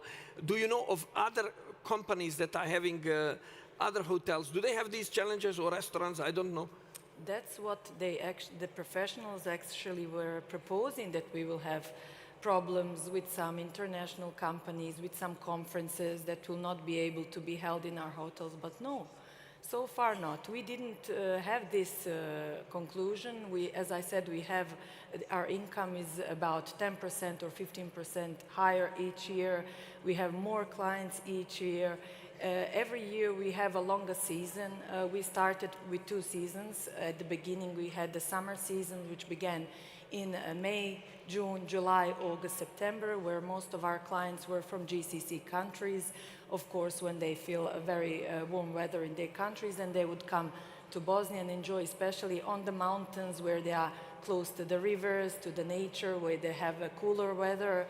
Our hotel is positioned on 1,700 meters above sea level, but it's actually 10 minutes drive from the city center, from the Sarajevo. So basically, it's an Olympic mountain, but in the heart of Sarajevo. We didn't experience anything that would challenge us during our work so far. 10 years, it's, I think, a period where we could see all the seasons. Our travel season is now longer. We don't have this like low seasons that we had before, for example, 2-3 years before. And with these direct flights that Bosnia and Herzegovina introduced, for example, we have direct flights with London, with Brussels, with all these European countries. We even fulfilled these periods of the year that was called such as a low season. So, as I said, I lived in Australia. My colleague Admir, he lived in Germany. We came back to live in Bosnia. We are the real example where we brought our families back, where we invested all of our fortune into this business, and alhamdulillah, and thank God, so far there is not even 10% of regret that we were on our right way when we chose not to have alcohol. First, not to have alcohol first and second year, and on the third year to formalize this business and to do a halal certification. Every year, the halal agency is calling us to see if we are going to extend the halal certification, thinking maybe we didn't make up our mind, maybe we will stop this year, maybe we will make a pause 1 or 2 years and then come back.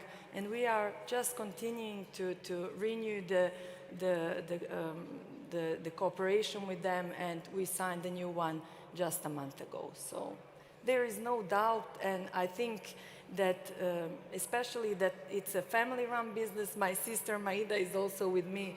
She doesn't like the camera, she doesn't like the speech, but I would like to say that the whole family is involved in this business, not only in Halal Hotel, but in all our Halal trips that we are doing for inbound and outbound. And I think it's the right way we chose and right choice. Do you see potential for growth of investments in this halal travel industry in Bosnia? Have we reached the peak, or we still have a lot? I think we only have the problem of the global marketing of Bosnia and Herzegovina as a truly center of halal destination in Europe, where we really deserve to be one of the main halal-friendly destinations here in Europe. The only problem is that we need a better government presentation, a country presentation, marketing on a global level to actually introduce our country to the travelers. As you said, once they come to Bosnia, I'm 100% sure they will stay.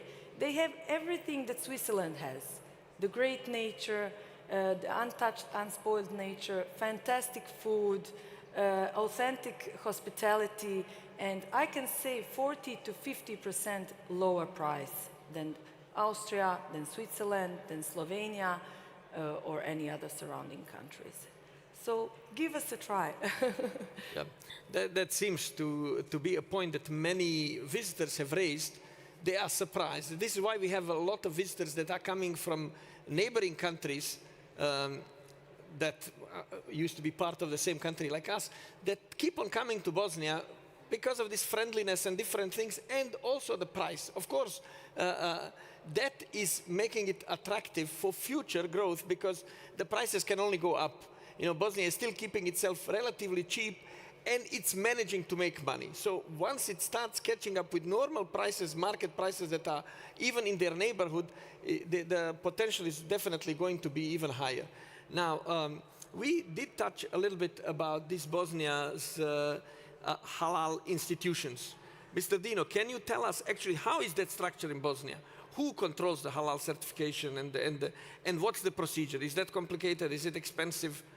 Is it obligatory? I don't know. Okay, I will get back to that, but one thing came to my mind. I think Aida can stay for the next panel with the beautiful ladies and the women's panel in business, and I think there is a huge opportunity to cooperate with Bosnian women's entrepreneurship network, women who are really leading many different companies, and that can transfer that knowledge to maybe other countries where this kind of empowerment is needed. And Ms. Mamadova mentioned this earlier at the breakfast, so I think Aida, Maida, and so many strong, successful women from Bosnia and Herzegovina can really be an inspiration and be partners in us helping other developing countries, especially, let's say, in Africa, where they would need and could benefit from our knowledge and our know-how.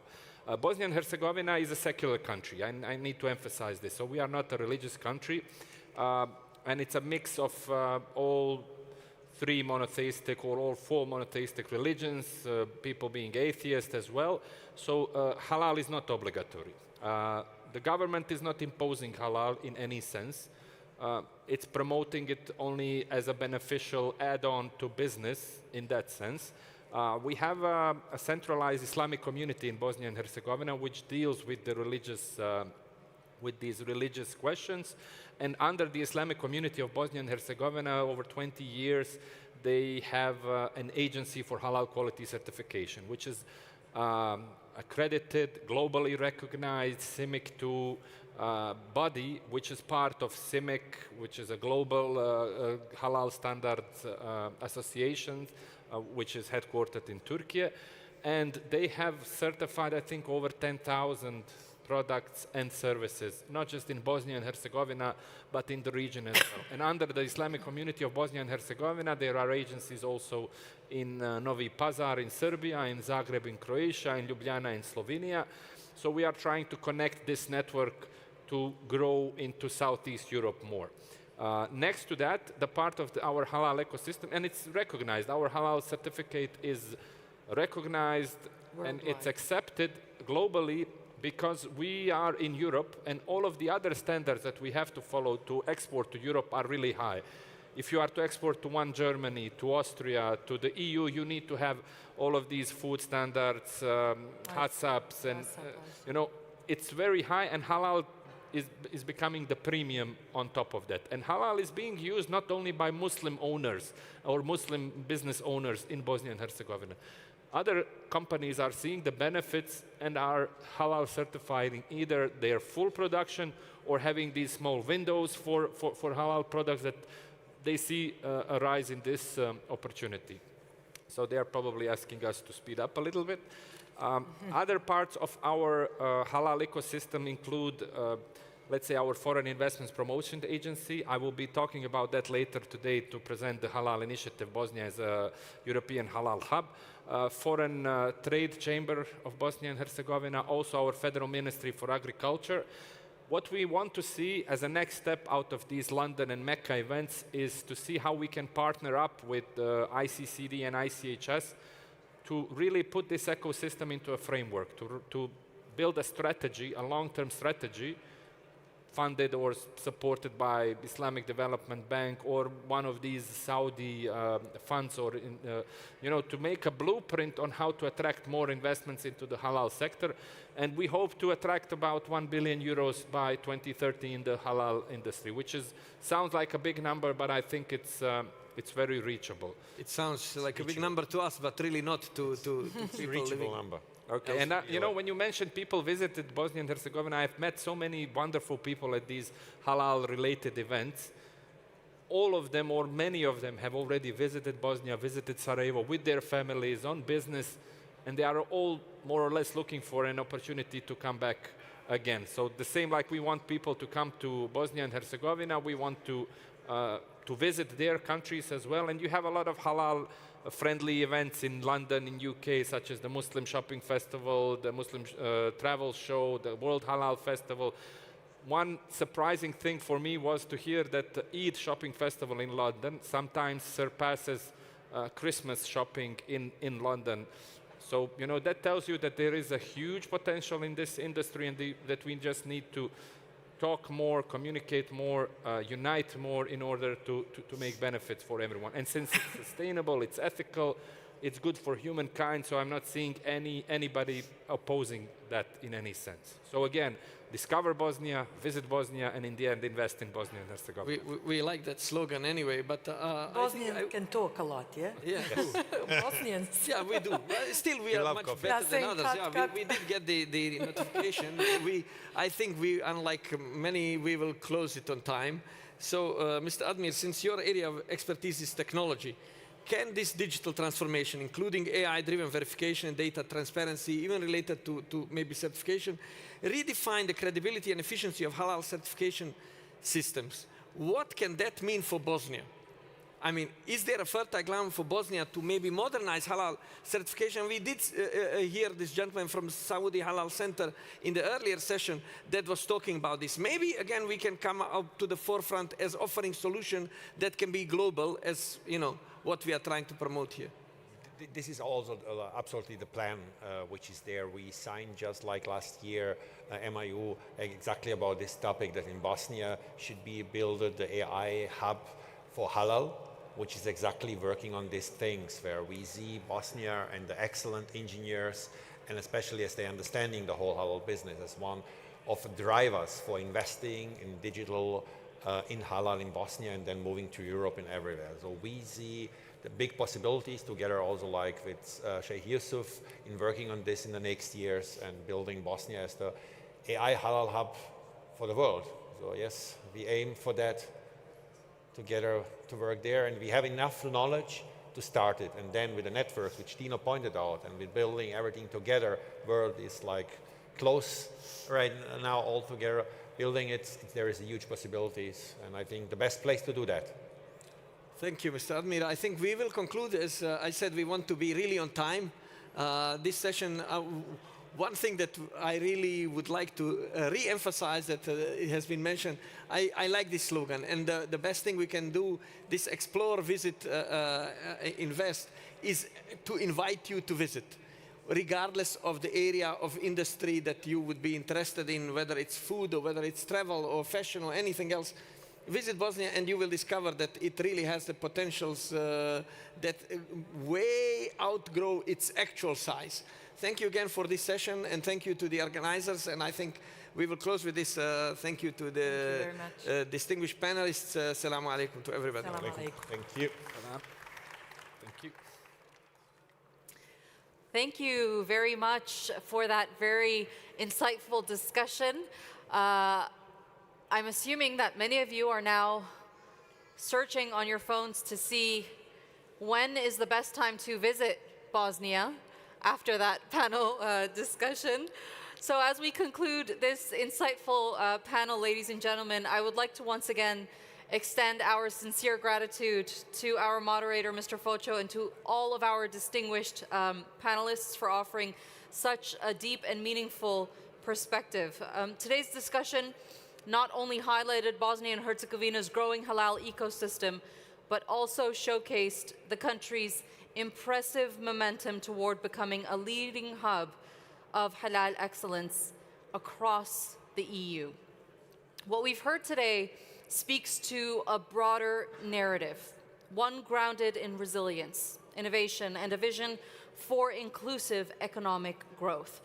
From fostering cross-border partnerships and attracting strategic investments to promoting sustainable tourism and strengthening market development, Bosnia and Herzegovina is clearly shaping its role with purpose and ambition.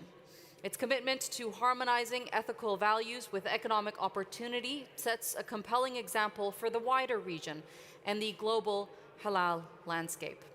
This conversation also highlighted the power of collaboration across sectors: food, finance, tourism, technology, and more, reminding us that when our efforts are aligned, we unlock the full potential of the halal economy. These discussions, of course, they don't end here. They continue throughout the next 2 days, and of course, beyond. They lay the foundation for what continues to be a meaningful journey of cooperation and shared progress. So thank you again to our speakers, and thank you to you all for your presence and for your engagement. Esteemed guests, now as we transition into our next session, we turn our attention to a subject that stands at the heart of sustainable and inclusive development. This is a panel discussion that I've been looking forward to. It is titled Women, Leadership, and Cultural Diplomacy, the Art of Driving Inclusive Growth. This upcoming conversation will explore the essential role women play in shaping societies, building bridges across cultures, and leading transformative initiatives that foster equitable economic progress.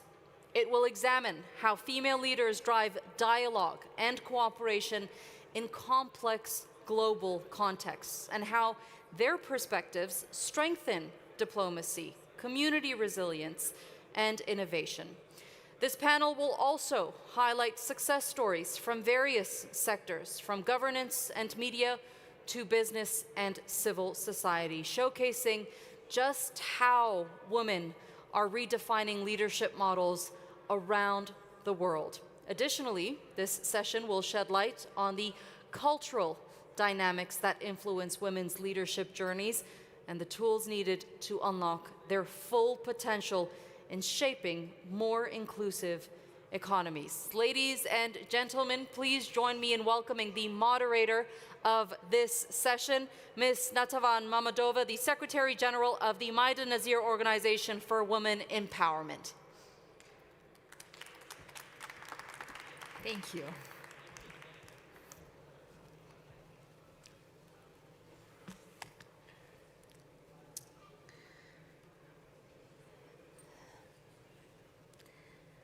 Assalamu alaikum wa rahmatullahi wa barakatuh. It's such an amazing feeling to be here. I remember going back in 2024. I'm so proud that I was the first speaker of the first session of the first edition of Makkah Halal Forum in my totally different capacity. And today I have a pleasure of moderating at the first edition of London Halal Forum.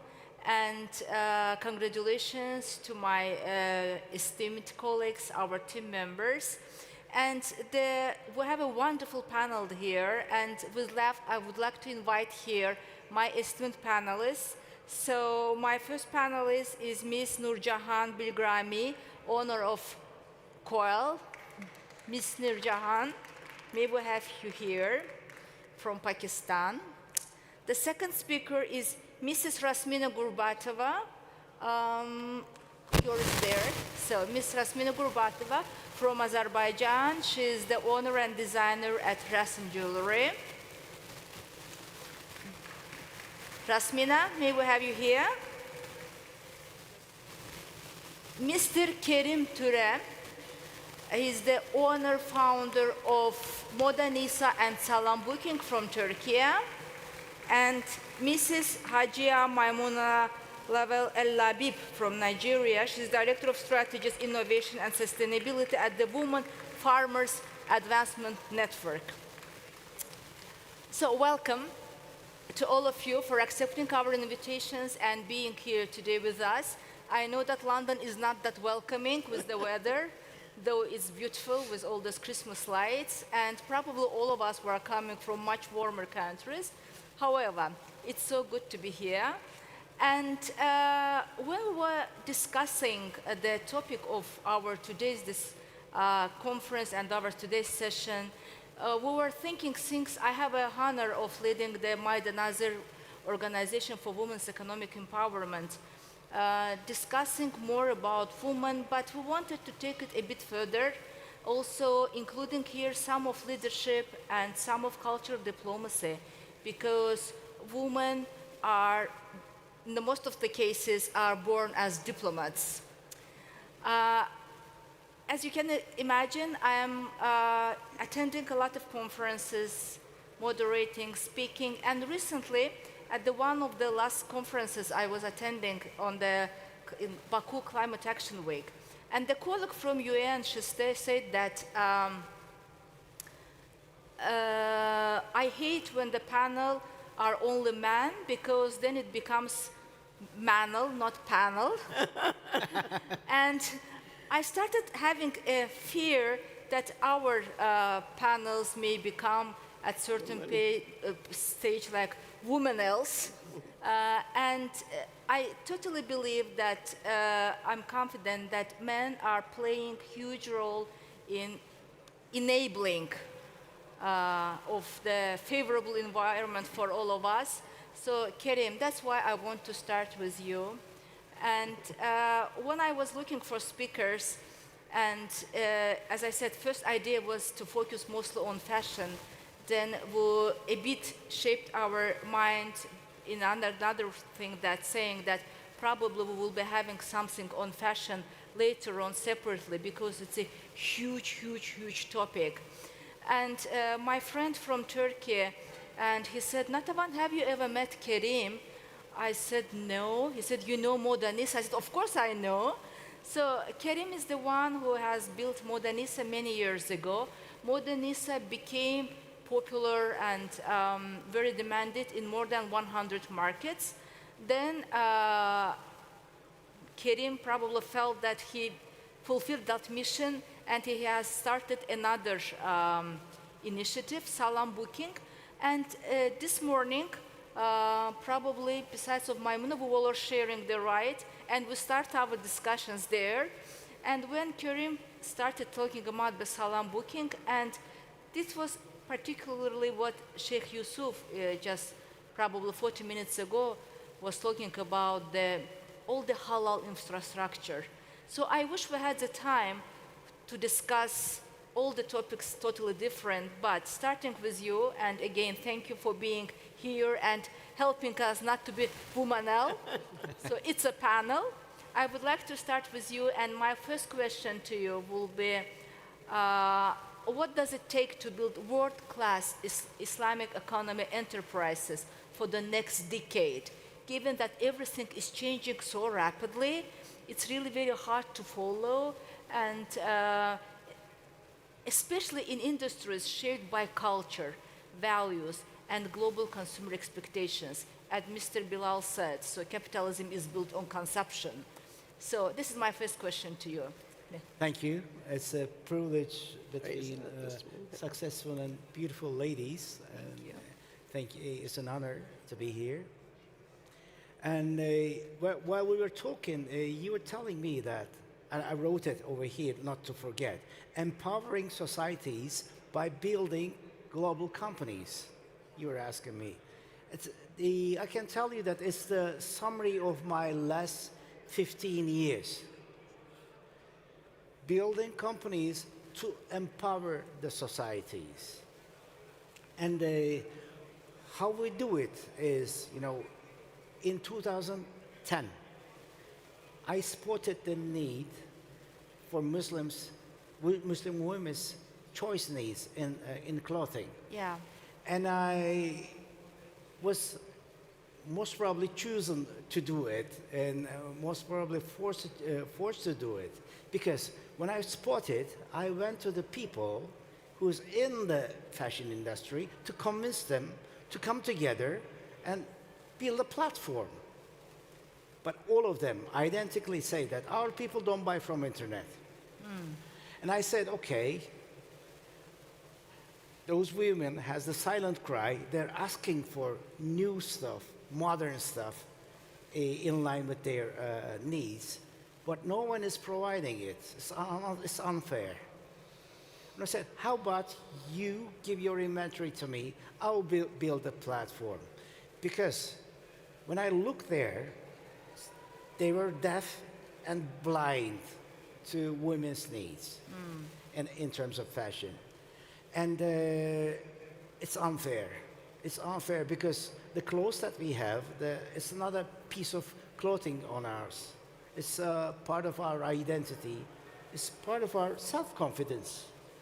That's why we believe, all of my team believes at Modernisa, every woman, regardless of their belief, deserves to look their best without compromising anything, without compromising their beliefs and their values. That's how we started.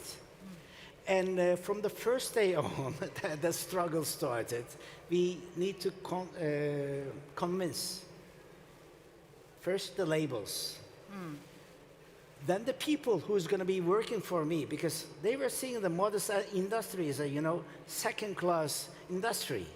You need to find the top talent, convince them to work for you to have a world-class company. And then investors. We need to convince the investors that there's a huge demand and there's a huge potential to grow. And last 10 years, from zero we came to 6 million customers all around the world from 100 countries. We had more than 1,000 designers working for us, like 85% of it is women. And we did it, alhamdulillah. And what it takes to make a global company, a global enterprise, I can tell you six things. One, the first thing is you need to have a scalable demand. Not a fringe thing. It's big demand needs to be there. The second thing is you need to have a purpose. It is very important because it's your northern light. You wake up with that. And you need to build the company around it. That's true. Third thing is the resilience. Because you need to be ready to face objections. You need to be ready to receive the sarcasm even. Because I can tell you in a small anecdote, I was in an investor meeting. I was talking to the investors, and I was in Chicago. I'm telling it to in some of the conferences. I talked to an investor, and I said, we're doing, Muslim fashion. What is modest fashion? Is a Muslim fashion. And he told me that, Oh, Muslim fashion. Let me guess the next year's trends. Is it black? Ah. That was that year. It took another 4 years, and we brought Goldman Sachs, EBRD, into Modernisa. Because if you show the traction, if you put it there together, you can manage to do it. After that, the resilience, you need to have a great team. You need to find the best people around you. It is not enough. You need to put the systems together. It's not like, I like you, I don't like you. You see, the performance criteria needs to be there. It's set on the stone. And the culture, a winning culture, taking the responsibility of their work. So when you put all of those together, that makes you a great company. Yeah, I have so many questions in my mind right now, but that's true that one of the missions of us as a Maidan Nazar organization, and we discussed it a lot with my dear colleagues here, that one thing, it's going back to your black story, that is the fashion for next coming year, is it black? To change that stereotypes, to show that Muslim woman is not that picture what they have in their minds. And this is one of the most important and inspiring part of my job to me. People are everywhere. I mean, you have to convince, and it's more about your story, it's personal, your inspiration, and second, the leadership, what you are saying here. Because while we can have our friend Tayyip as a moderator, as AI, but there's still things which are making us being human beings. And those are the empathy, building trust, being able to lead and to inspire. So without that, I think that there is no way that kind of empires like Modernisa could have ever been built. And the moment that you said that more than 85% of women are employed by Modernisa, it's another part of the story, because while economic participation of women in our region is still below of the global ones, it's becoming better in different countries, but if we look totally, it's still, we have a way to go. But in creative industries, in fashion, these are more women, but again, more decision-making roles are taken by men. So thank you for sharing with us that great story, and I will come back to the salam booking. Rasmina, she's from Azerbaijan. I am former World Banker. And Rasmina used to work for the IFC, World Bank Group. And it was such a shock one day when we learned that, to me, till the last half a year or a year, World Bank, if you would ask me what is the best place to work, staying in your comfort zone, I would always tell that as the World Bank. And we all were shocked when Rasmina decided that she is leaving the World Bank, IFC, and it was back how many years? 15 years. 15 years.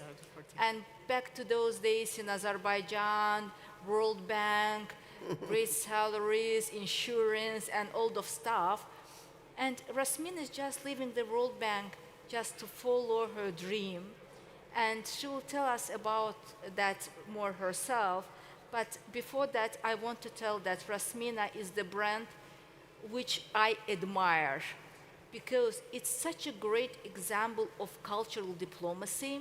Azerbaijani carpets are very, very famous and are really very well known, and it's an art.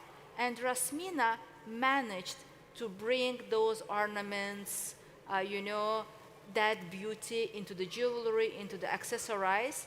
And wherever I go, and if I want to please someone and dear ones, I even don't call Rasmina. I just go there, I spend some time, and then I buy stuff. And always I am getting, people are calling me back saying, is it Azerbaijani brand? What about the carpets? And she has a very nice card inside telling the story.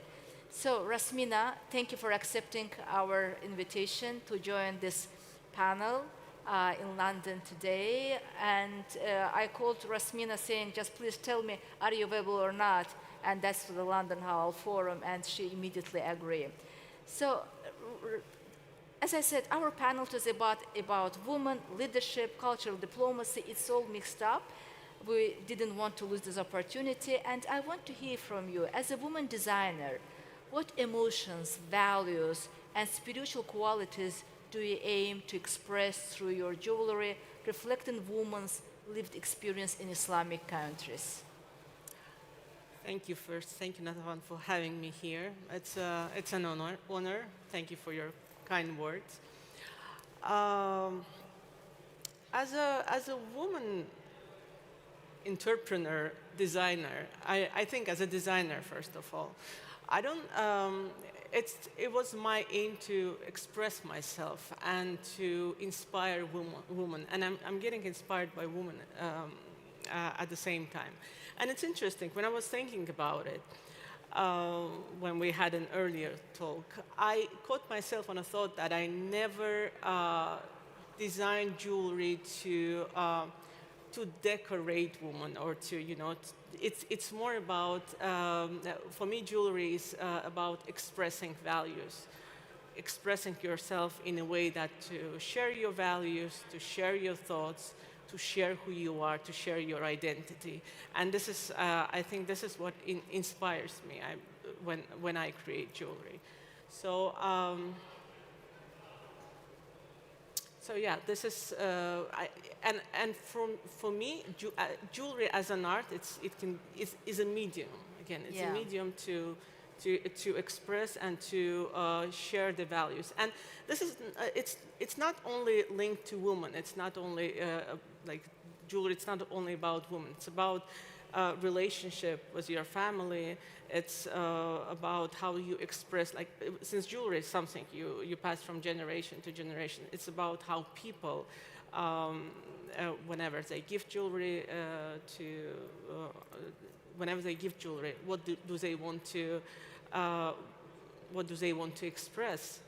What do they want to share? So this is more about it. And why jewelry? Again, my idea was I had an idea from garments to jewelry as a medium, because it's something that, again, you pass from generation to generation, and it has longer lifespan in a way. So that's why my medium for an art became jewelry.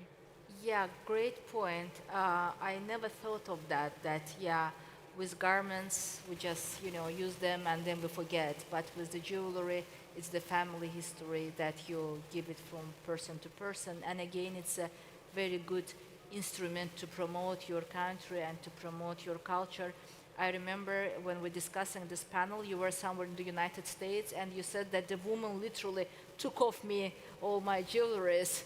Yes, I think that's the thing, is like, what inspires people. Again, some people see the cultural values, but it's also a good point when you can share your culture. Like, some people appreciate it because it's beautiful. They don't know the cultural background. And when you share that cultural background and you tell the story, what is behind the ornament, what people meant by creating this ornament, what is this history of your people and of the ornaments. That becomes something that, and it resonates with people. When it resonates with people and they sort of accept it as part of, it also becomes their identity. And this is a great, actually, I don't know, for me, it inspires me a lot. Yeah, you share your energy, definitely. And as I said, it's art, it's culture, it's energy, it's history, and you can definitely feel like, that woman is there. So I'll get back to you later. Nurjan, you were recommended to me by my dear colleague and friend Alia. I was only twice in Pakistan, and as a woman, if there is a way, there is a moment, I go for shopping. And I was twice in, I don't remember the name of that large shopping mall. And I asked Alia, and by the way, Karim, Alia, she had her own also line of fashion. And she also was, because she couldn't find it, and she decided herself to create a brand, which she later sold. And the stories which you just shared is very close, but in a different scale to what Alia was sharing with me. And Nurjahan, she suggested me your name, few others, and I remember our first call with you.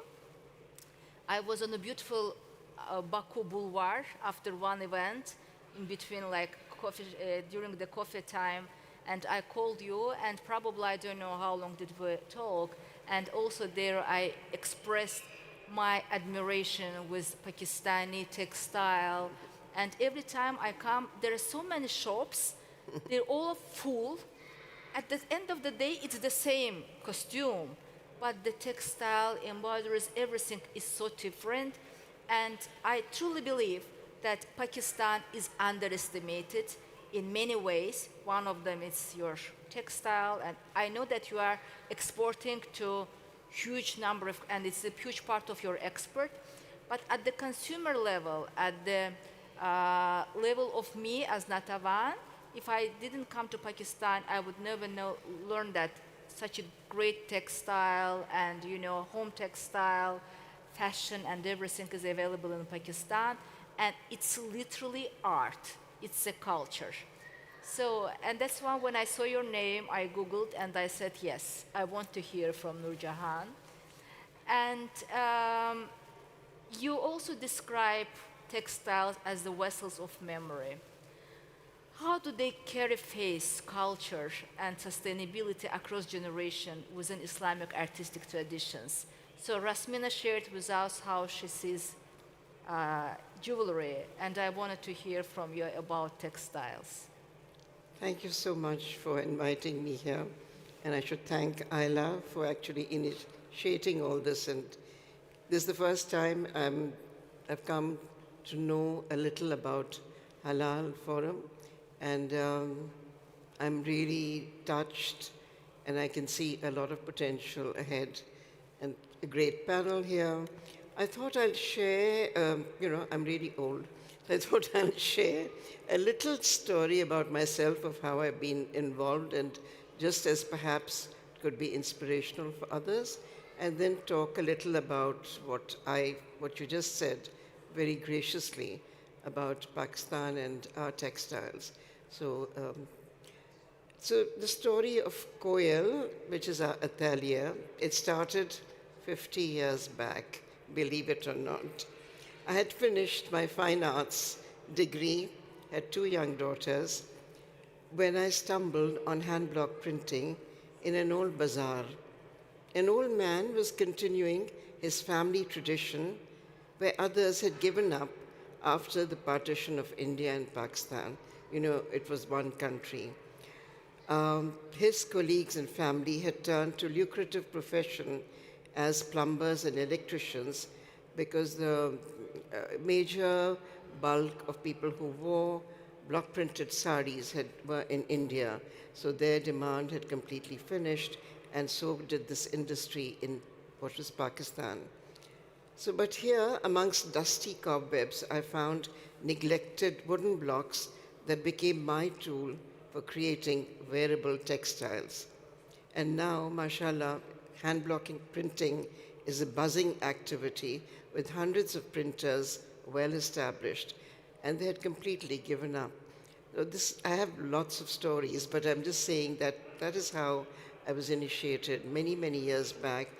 And as an artist, painter, I started looking at it as how I can transform with little wooden blocks, yards of fabric. It was almost like a canvas where I stood and I learned from them, and I started working on that. We've been talking a lot here about the word fashion. It keeps coming. To me, fashion, the word itself, and particularly contemporary fashion, signifies being temporary. There's a need for constant change, for glitz and glamour, which is the driving force of today's commercial markets, which, as Dr. Yusuf right at the beginning had said, it's a destruction of values and ethics. The word ethics have come repeatedly here. And I feel that fashion is actually created, that word I keep saying I'm not a fashion designer. Because Eastern garments have been intrinsically rooted in the culture and traditional values of the Islamic world. They are poetic, modest, yet rich in their process of making. The soul of the maker is interwoven, hence timeless. It's not in fashion or out of fashion. It's timeless. So modest couture is not a trend. It is a philosophy, a language of dignity, humility, and beauty, rooted in faith and culture.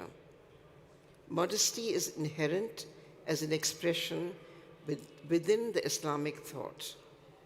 Imagine the lyrical line that is created without drapes and volumes of fabric that speak softly yet powerfully. The romanticism of the unknown, the subtle nuances of the hidden is very sensuous, yet keeps its poise.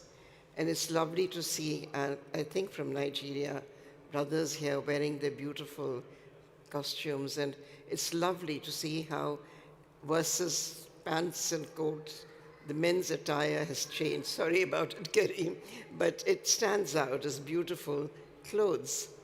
And it's reverse in our part of the world. The men have changed, the women have continued their clothes.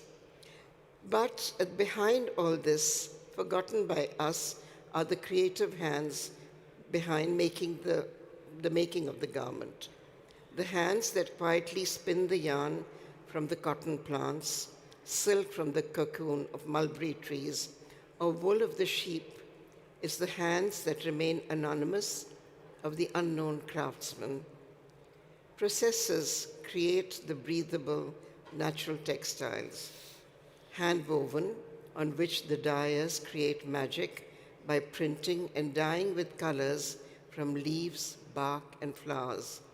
Incredible patterns are then embroidered by nimble fingers, creating identity of that region. The precious garments so assembled are worn through generations. So I disagree by saying clothes are put away. In our part of the world, the textiles continue through generations and then later recycled into quilts, or the backing of quilts, or the little pieces. We call them rilli, which ralli means to connect. So the making of a ralli is a social, communal activity of women. They sit around together and stories are narrated as geometric shapes are joined to form new patterns, stitching together bedspreads for the young brides with old memorable patches of cloth. Our challenge now and our opportunity is to take these timeless crafts into the future, to let our younger designers collaborate with artisans, not as charity, but as creative partners, to build new aesthetics, global yet grounded, where tradition has the solutions for today's needs. My own role in reviving indigo dyeing, the natural indigo, and hand block printing, these slow practices are now part of global sustainable fashion conversations. We are now talking about slow fashion and ethnic and sustainability. These are the buzzwords, but have been in practice in our lands for centuries, quietly rooted in the environment. In this sense, a hand block ajrak, I'm wearing an ajrak, held as a sacred cloth that is given in times of marriage, death, or as a gift on any auspicious occasion, is taken through 21 stages of being washed in the river to deepen the colors and make them fast, has their own magic.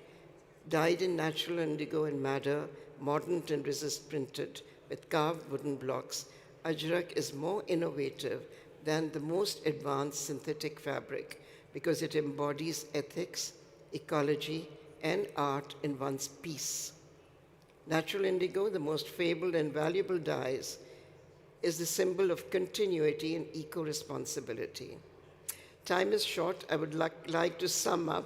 I'll go on endlessly by stating that when we wear textiles from our own region, we not only adorn ourselves, we wear a story of resilience, of women, of faith, and our Mother Earth. We honor our ancestors, empower our craftspersons, and restore the balance with nature. We wear the promise that beauty can be both ethical, ethereal, and eternal. Thank you. Wow. Yeah. While listening to you, I imagined that community of ladies coming together, discussing new patterns, working on that, working on those colors, and wonderful. Thank you. Yeah, it's all about, it's not just the product, it's the soul which the master was there. And we discussed it many times, and even today again during our ride, that, and as Sheikh Yusuf also mentioned, where Chamber's role is to help those brilliants, you know, to become even more shiny and to become entrepreneurs. And there is a huge play which the Chamber and all of us actually can play. And yes, we need to provide access to those artists, to the supply chains, you know, we have to help them with access to finance, which remains one of the most painful problems all over the globe, including our countries, help them to meet investors, and so many things need to be done, and we are all together on that journey. And my next esteemed panelist is Ms. Maimuna, and women farmers. And I think that they already do certain things which were just discussed. They are helping rural women to get access to the markets and to build their brands and to make it, to bring it to the market and to make money out of that. Sorry. Is everything okay? Yes. So, and globally, and especially in our region, if we look at the women's economic participation, most of it, it's the rural places. And even from the economic perspective, one of the topics being discussed in Azerbaijan is agriculture, also one of our priorities. But even with the getting finance for agriculture is becoming more difficult because not too many insurance companies are willing to insure their risks because it's very vulnerable sector, yeah? Very exposed to external shocks. And given the fact that the sector itself is very vulnerable and women are considered to be more vulnerable, and I recall our MIDA talks in Pakistan, and when women, I am the member of the COP29 organizing committee in my country, and climate change, and in Pakistan, I learned from the first hand how women in Pakistani rural places are affected by floods and by other force majeures. So I can imagine that your job is not the easy one because you are also working with souls. Women are more about emotions, more about soul. So that is why women's cultural diplomacy, it has another effect because first we touch souls and then we start thinking of changes in mind. So you are doing the great job. And since we're discussing economy, can you please give us a few examples what major crops from your network, particularly those grown by women farmers, are currently available for export and halal markets? All right. Thank you very much for the question, and hello, everyone. It's a pleasure to be here to speak to you at this important forum. and an honor to speak on behalf of my organization, which many of you might not know. So I'll just take a few minutes, if you don't mind, to just briefly introduce WOFAN. It is the Women Farmers Advancement Network, and the acronym is WOFAN. And WOFAN was established in 1993 under the visionary leadership of our executive director, Dr. Salamat Garba, who has received several awards for excellence in agriculture and building capacities of rural farmers. So she has brought together a lot of rural farmers together.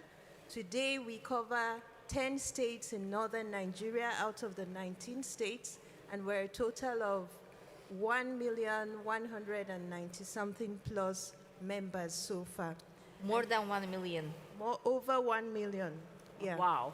So we've been in existence for over 30 years now, and what we do is to work with rural farmers groups to merge them into functional commodity groups as processors, producers, aggregators, and we have a large team that is working to support them in order to see farming as a business. So the whole goal of WOFAN is to mobilize the rural farmers to make sure that they become successful entrepreneurs.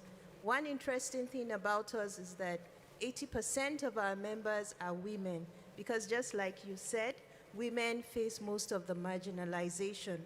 And so what we've done in order to promote equity is to bring out these women, and we also have groups that are physically challenged. We have about 60,000 of them, and they are also put together into functional groups where they can also earn incomes. And we're very grateful to be here on this platform because it gives us the opportunity to also interact at the global space. So we're into a lot of productions in the agricultural sector. And coming back to your question, we produce several crops across the 10 states in northern Nigeria. But those that we're willing to export, that we're ready for the export market, we have sesame, we have granules, we have soybean, we have roselle, we have garlic, and we have ginger. And anyone who is interested can actually specify which variety they require. So for all these crops I've mentioned, we have them in different varieties, and we work with the National Cereals Research Institute in our countries to make sure that we're working with improved varieties. And we have a huge team of extension workers who also support our farmers to produce using innovations, good agricultural practices, and the likes. So we're really ready for partnership in terms of export. So the main crops, as you asked, once again, groundnut, soybean, sesame, garlic, ginger, and roselle. We have them available, and if you're interested in off-taking, you can please meet us back at our booth so that we can give further details. Thank you. Bravo. Bravo. I've been working for many, many years with the business support organizations, and I can't recall any business support organization having more than 1 million members, frankly. Respect, yes. And I'm looking forward to meet your executive director, such a passion. She's here in the hall. Yeah, okay. Very good.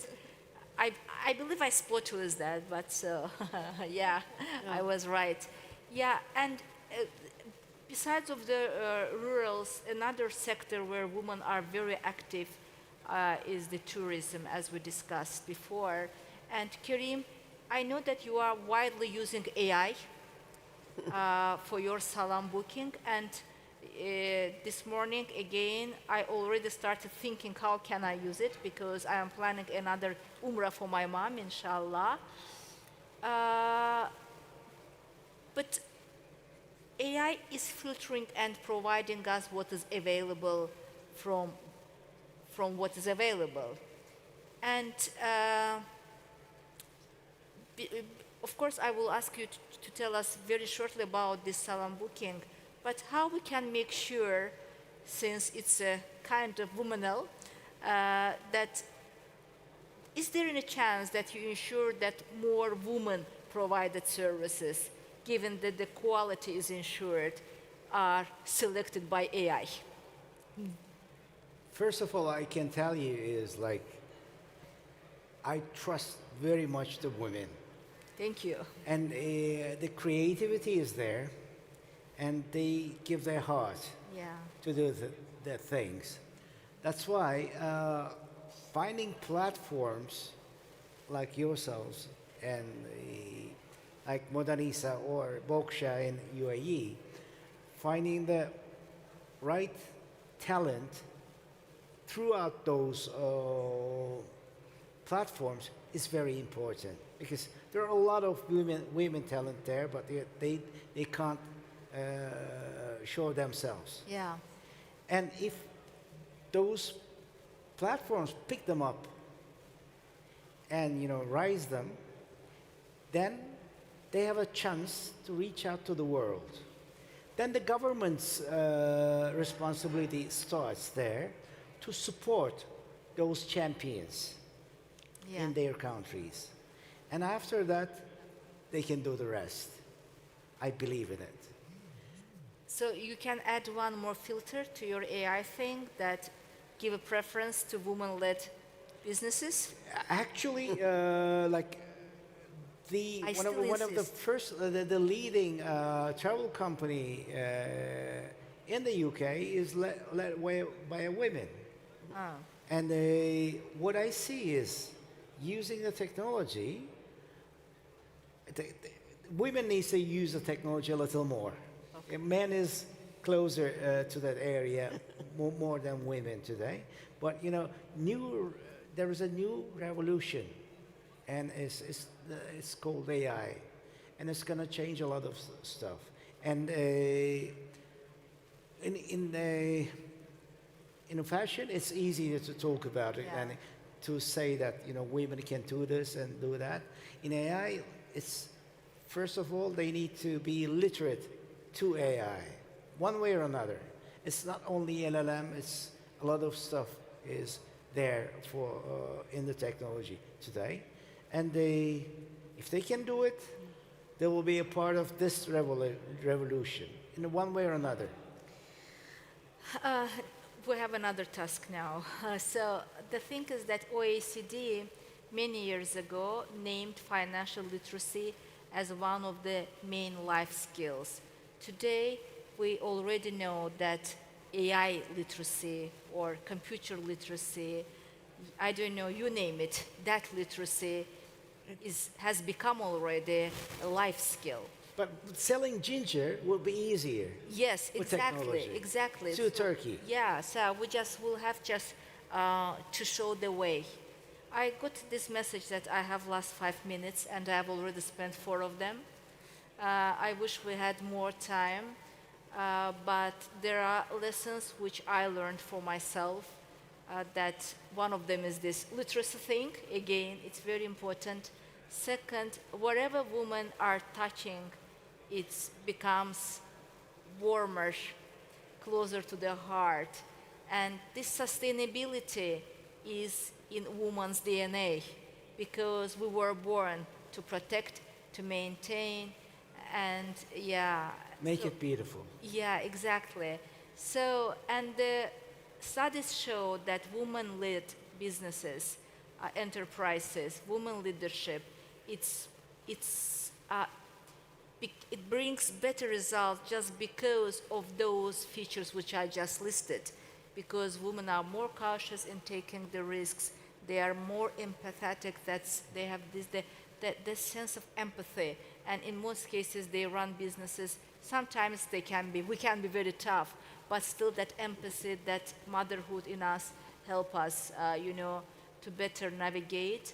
But there is a huge way for us, all of us, to go, and there are lessons which we are learning from each other.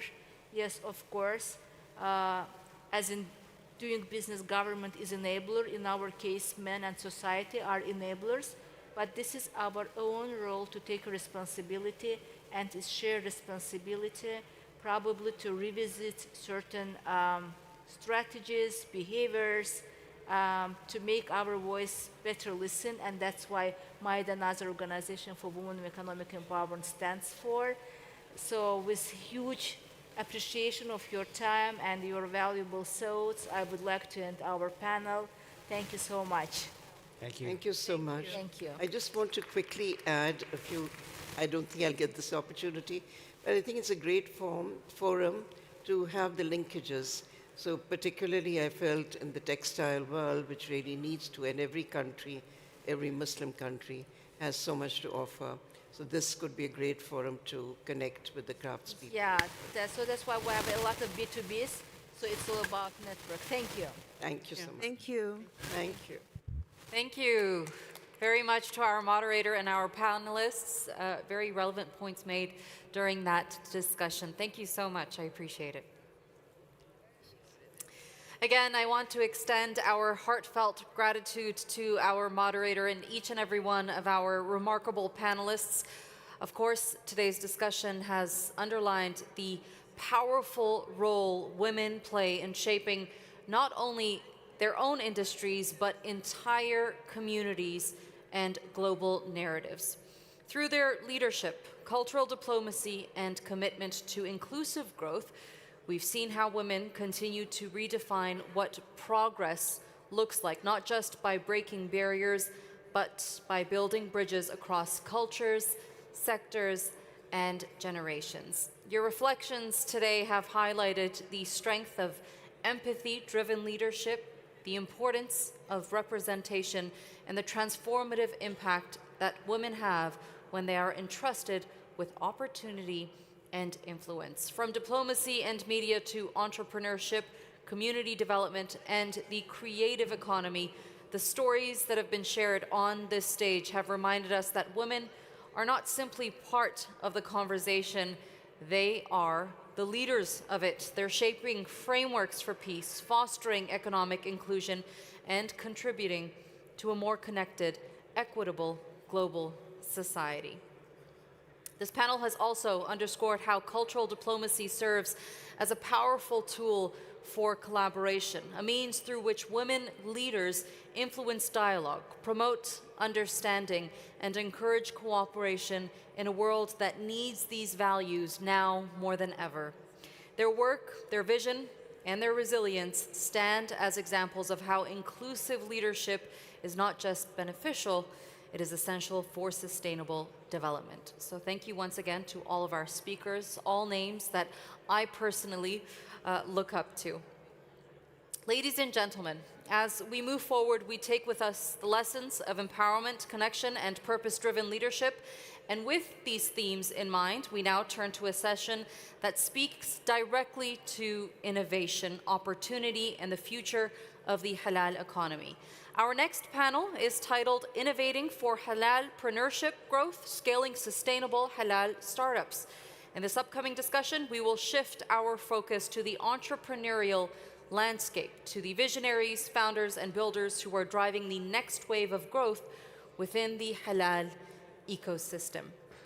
And on that note, I would like to introduce our moderator of this session. Please join me in once again welcoming Dr. Wael Al-Dasuki Bedda, the Secretary General of the Saleh Kamel Sustainable Entrepreneurship and Enterprise Development Organization. Over to you, Doctor.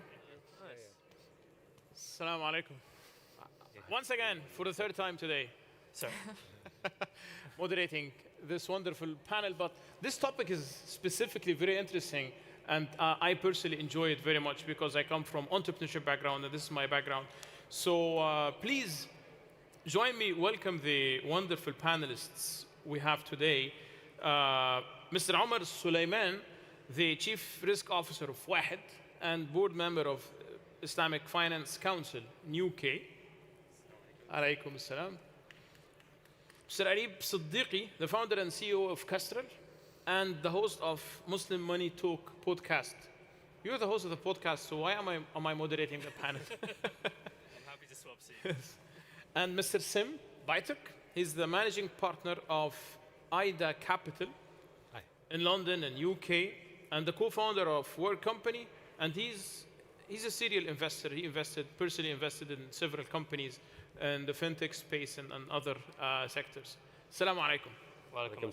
This topic is, the topic of this panel is very interesting because of the entrepreneurship as on a side, and other side, the concept of halal entrepreneurship or ethical entrepreneurship or doing a business from ethical perspective. And we have a diversity of speakers and experts here in the panel from one of the leading halal fintech companies in globally, basically, Wahed.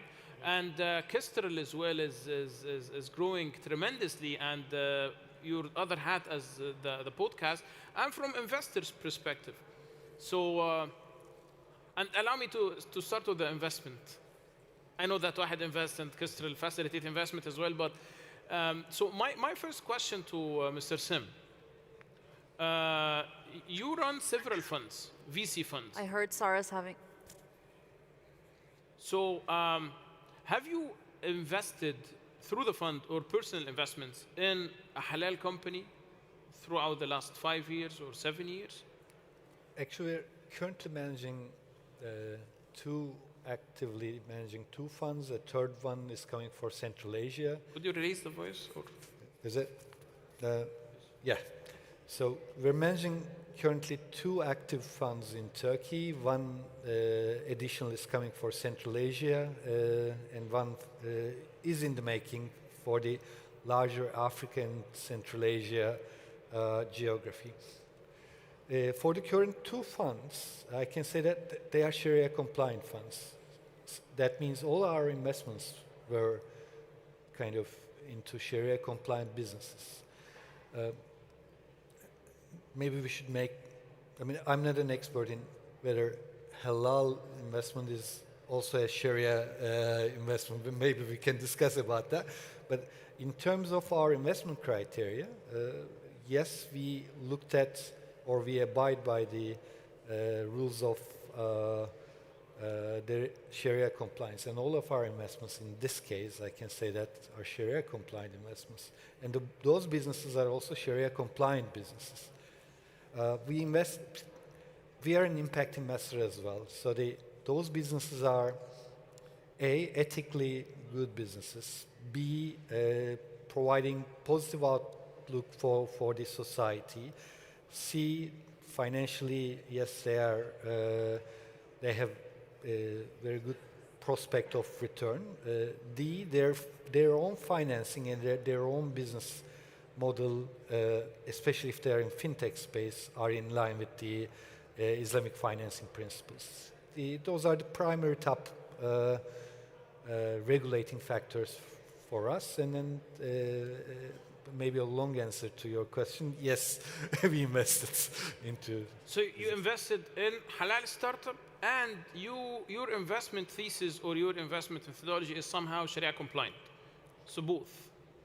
I mean both, because our investors are Islamic investors, so that they invest in our fund because we are also a Sharia compliant or Islamic investment compliant fund. That's why our investments has to be Islamic compliant. That means those businesses has to be Islamic compliant businesses. I mean the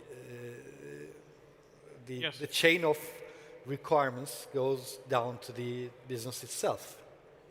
Perfect. I have a similar question to Omar from Wahed, because Wahed is one of the leading brands globally in the Islamic fintech investments and savings and so on. How big this market is? How big the market of?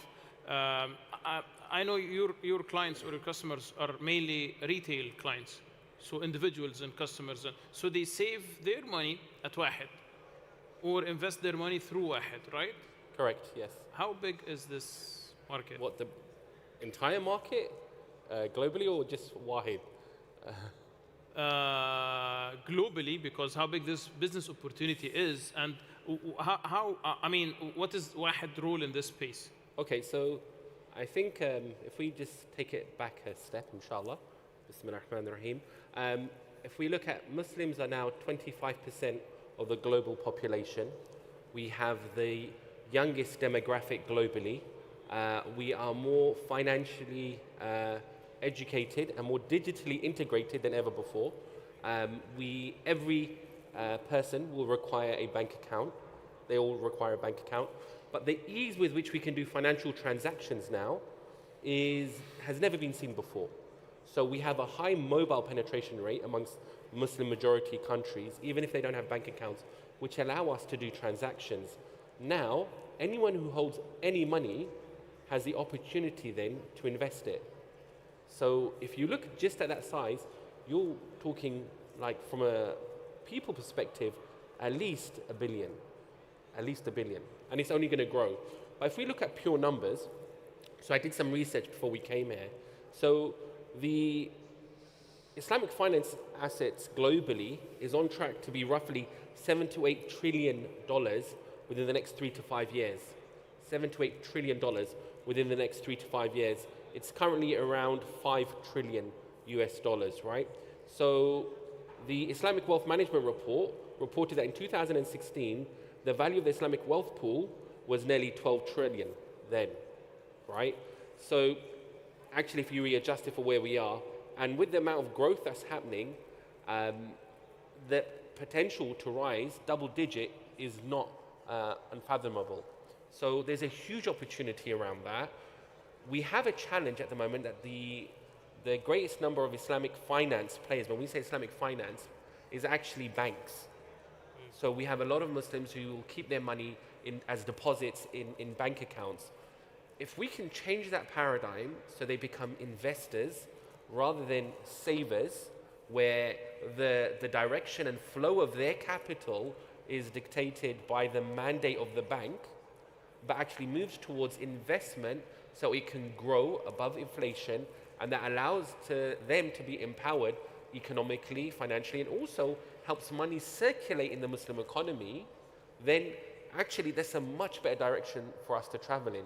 We need to make that shift. There's an amazing opportunity around banks and banking, and the work that people like Arib and Kestrel are doing is phenomenal, right? Which is really good for us to have banking that's genuinely on par and competitive. And we also need to shift from a pure banking model where our money is being used in a way that perhaps we aren't happy with, towards empowering us and our community and empowering the opportunity for other startups and people to come through with business ideas.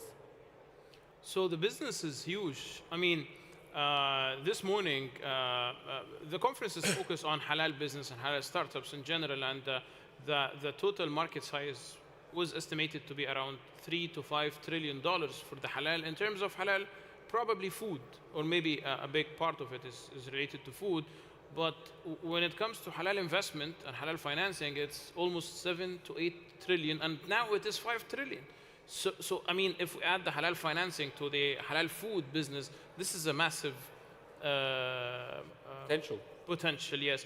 I have a similar question to Arib.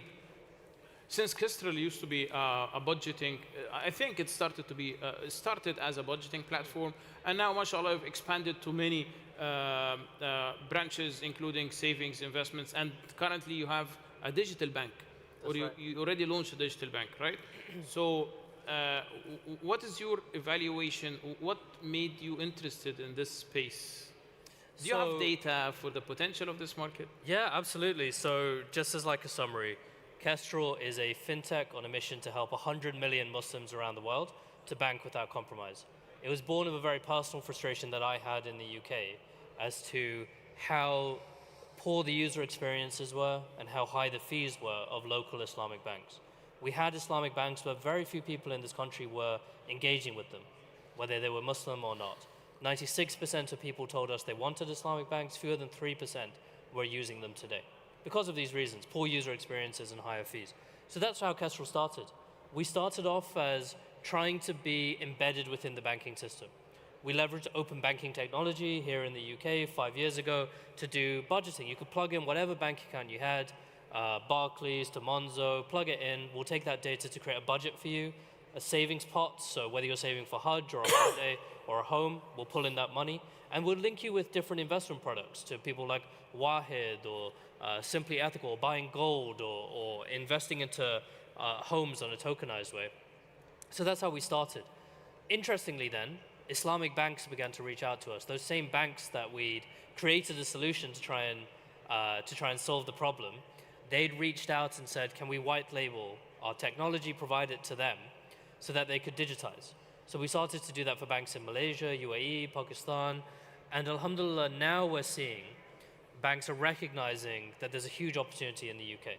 There's a huge opportunity in Europe and in North America. There are 17 million Muslim adults in the Western world who want to invest and want to save in line with their beliefs, but the options are so poor.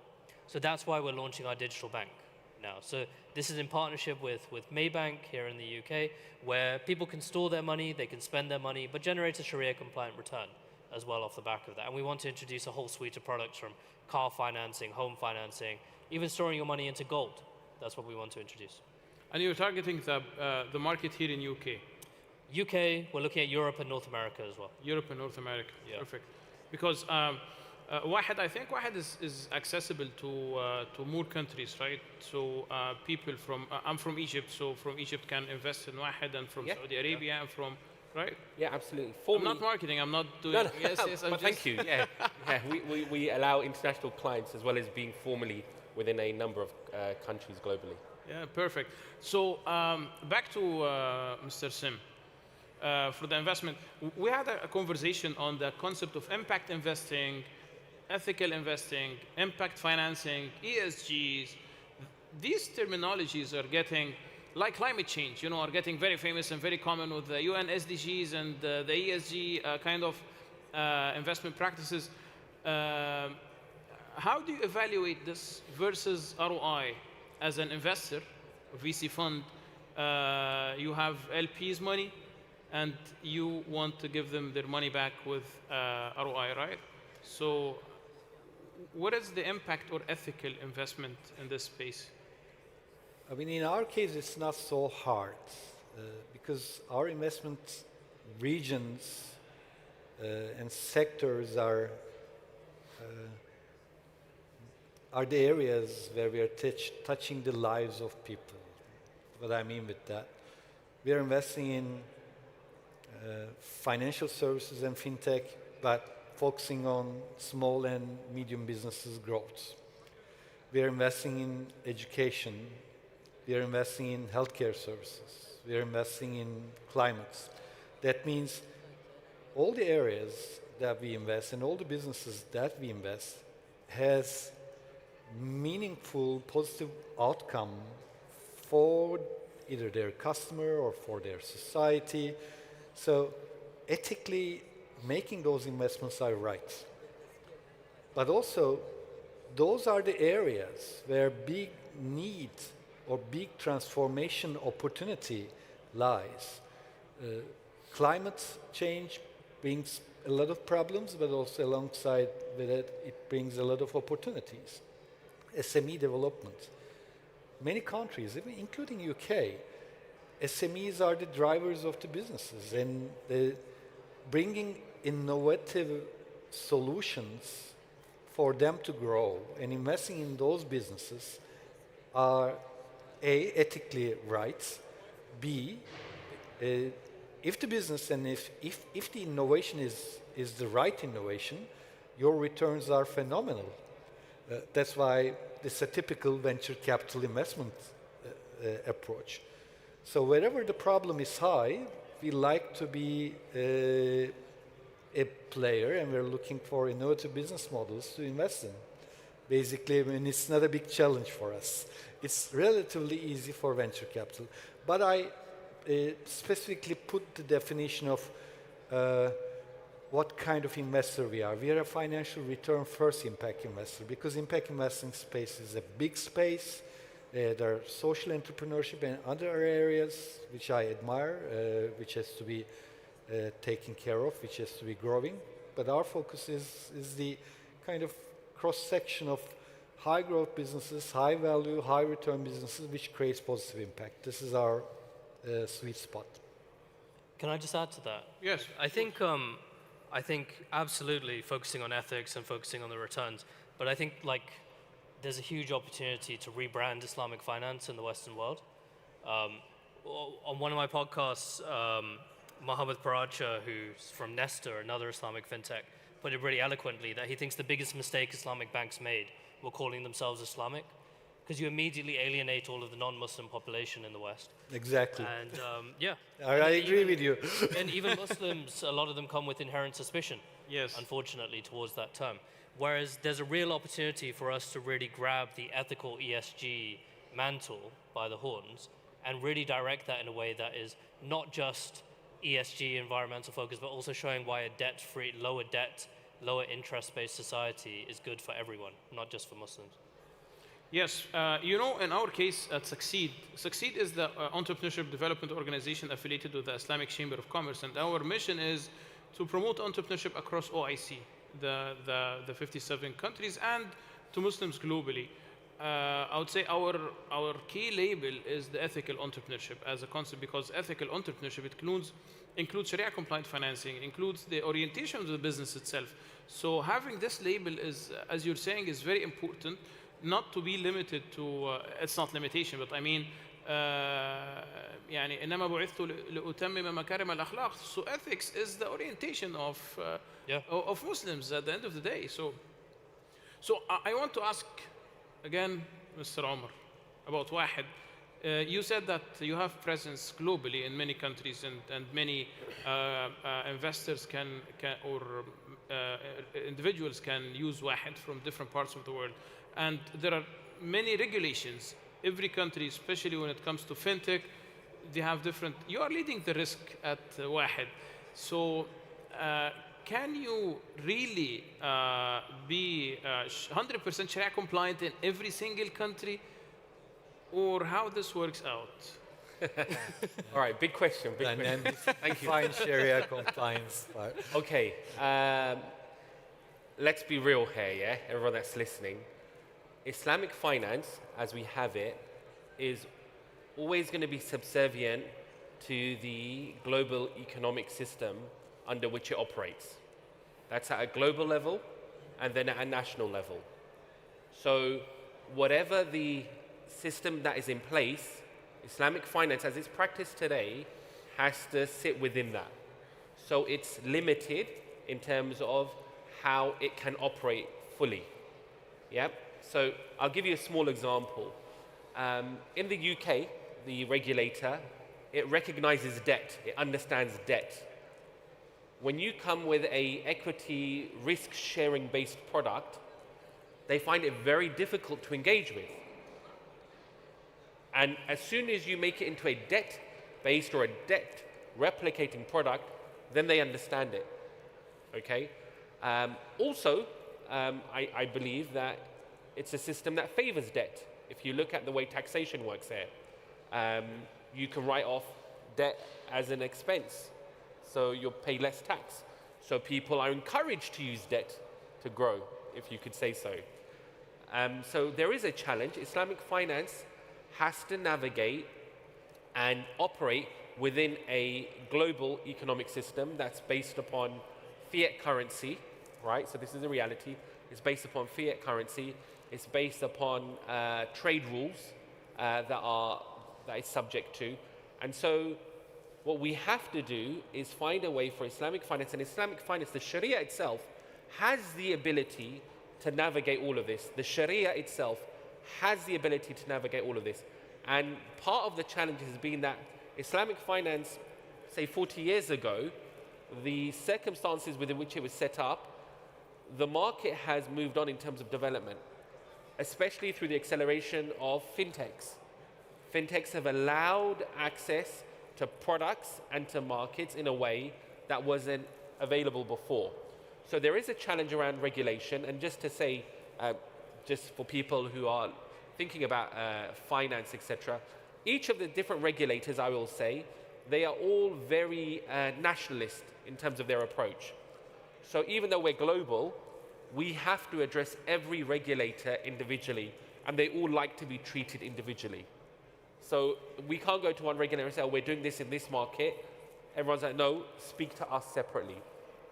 So you have to have a strong infrastructure, you have to have a strong team that understands risk. And the other thing is, we have to move from compliance, where it's just a checkbox mentality, to actually understanding risk. This is how you navigate the different regulators, actually being able to understand and articulate the risks. And I've had discussions with regulators where they've said, oh, you can't do this. And I say, but what's the risk? Tell me what the underlying risk is. And they can't articulate it. So you have to understand risk. The Sharia itself, I have to say that it's the work of our scholars and our practitioners to now move the dial into a way that actually more reflective of the underlying principles of the Sharia, so that we see better products. The products that we have were amazing for the time they were set up in. Now we need it to move on and actually reflect growth and the desire of the global Muslim community. We spoke about trade, and we spoke about actually, as consumers, we're amazing. We have halal food, we have halal cosmetics, medicines, etc. We need finance to support that as well in a real way, in a real risk-sharing, equity-based way, rather than giving them debt, because anyone can see that debt destroys societies. Let's just say it, debt destroys societies. They've lost the amount of space on the clock in the US in measuring debt. Who is this debt to? And all we've seen is financial exclusion increasing, financial disparity increasing. So there is something wrong with the paradigm, and I think all of these conversations around Islamic finance, around ESG, need to be brought together into a meaningful way to understand what is it that we want for citizens, global citizens, about increasing their way of life, the value of their life. All of these things come into it. And I'll just finish with this, I'm really sorry to say. We speak about ESG, but human life is probably the most basic requirement of ESG. Human life. Now, if we have so many different funds speaking about ESG and being better, and we do not care about how our money is being spent and the companies that we support that are happy to take human life, then there is something fundamentally wrong with how we account ourselves in terms of ethics. Right? Everyone should understand what I'm speaking about. This is really important, that we lift the bar when it comes to ethics. You said beautifully at the beginning, ethics is something that as Muslims we should have anyway. It's become a separate identity. No, it should be ingrained in the way that we do our work. It should be baked into our products, not something separately that we seek. It's abhorrent that we can produce products and we support companies that will go on and actually support the taking of lives globally, right? There's something wrong there. We need to change this. Ethics, yes, ethics is a keyword to everything. Even the last interview, the previous interview, Sheikh Yusuf Khalawi was speaking about halal as a lifestyle, and he related halal as a lifestyle to ethics. This is the ethical kind of lifestyle that we want to, or this is the hat that we need to put on in financing, in fashion, in food, in everything. So it is very important. Arib, I want to ask you away from Kestrel, a question related to your podcast. Sure. Your podcast is very, mashallah, is very successful, and you have amazing audience from different parts of the world, and all of them are interested in the money, how to make money, how to spend money, how to invest money, and most of your guests are financial experts. So from the perception or interactions of your audience, what do you see as their maybe questions or misconceptions or challenges that they are always asking about?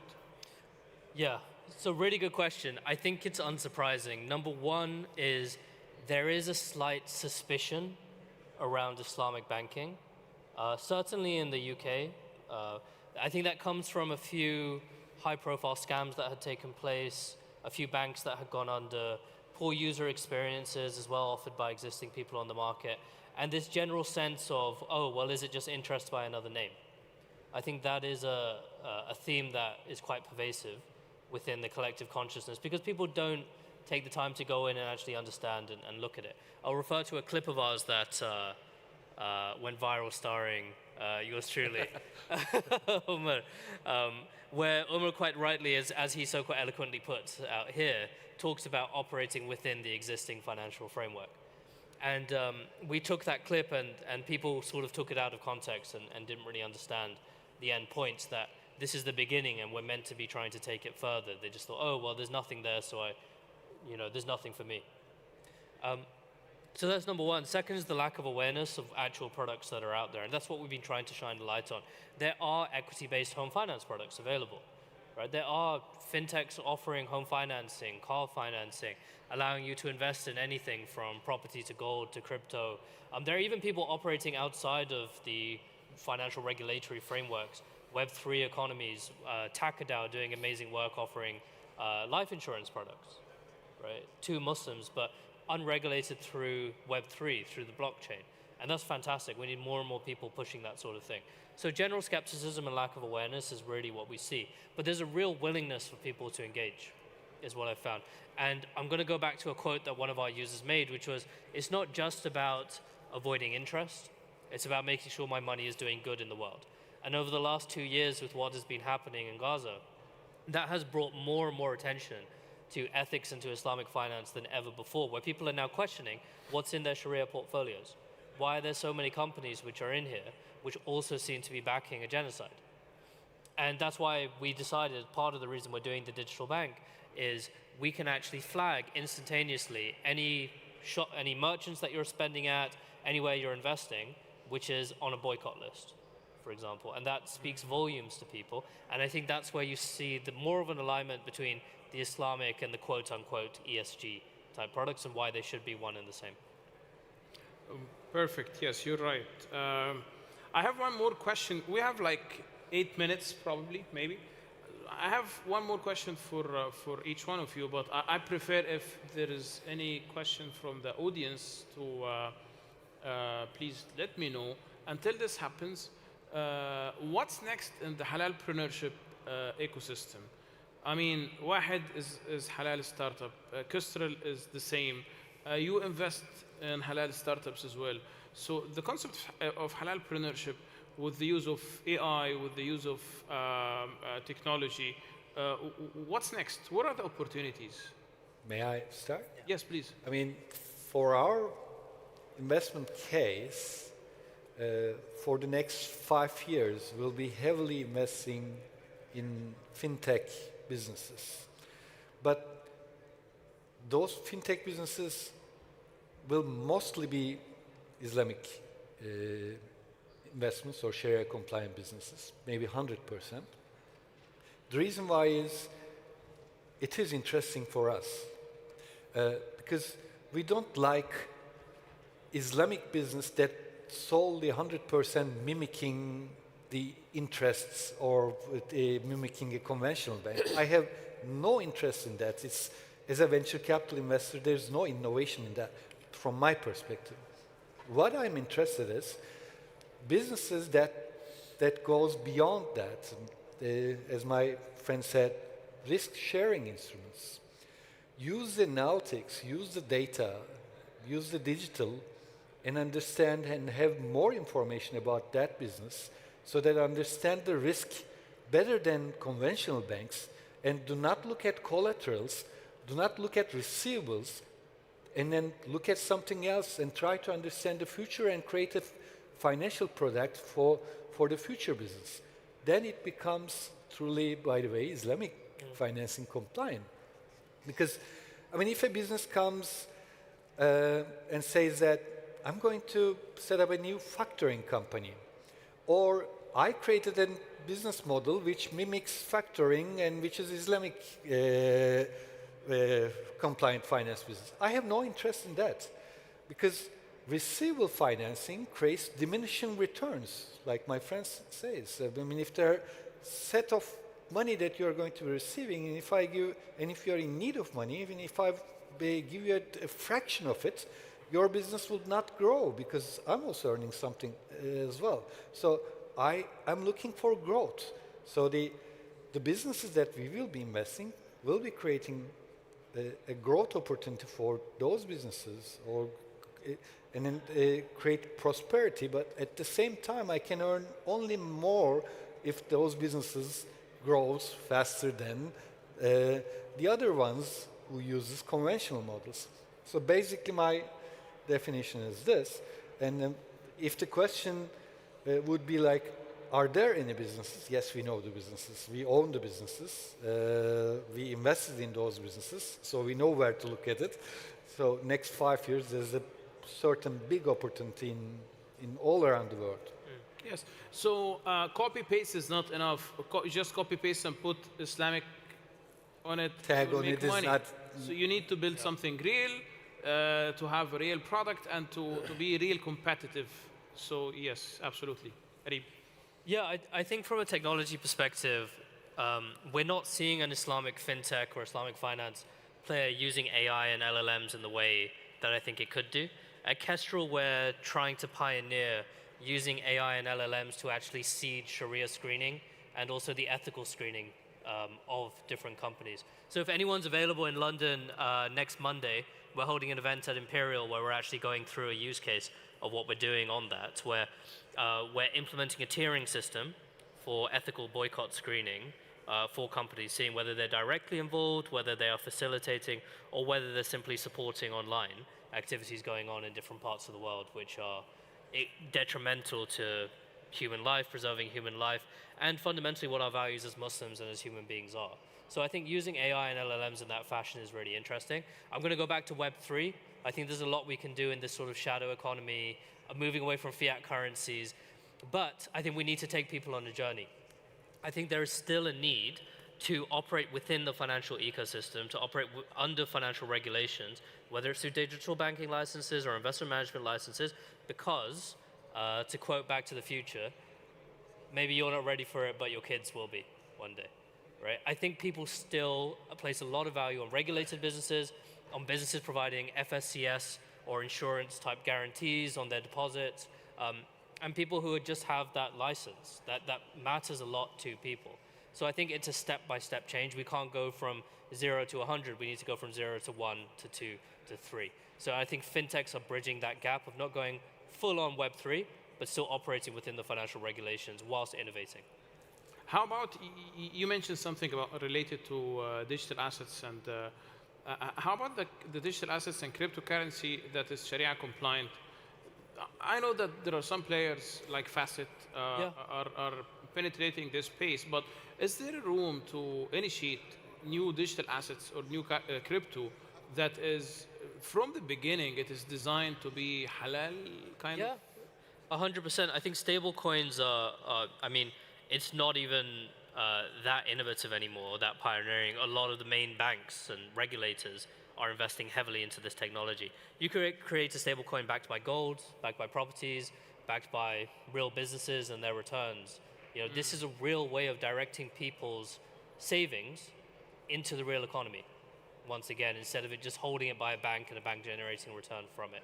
So I'm really bullish on that, and that's what we want to explore more at Kestrel. Yes. We're not giving fatwa about crypto, but I mean, just exploring and opening some ideas.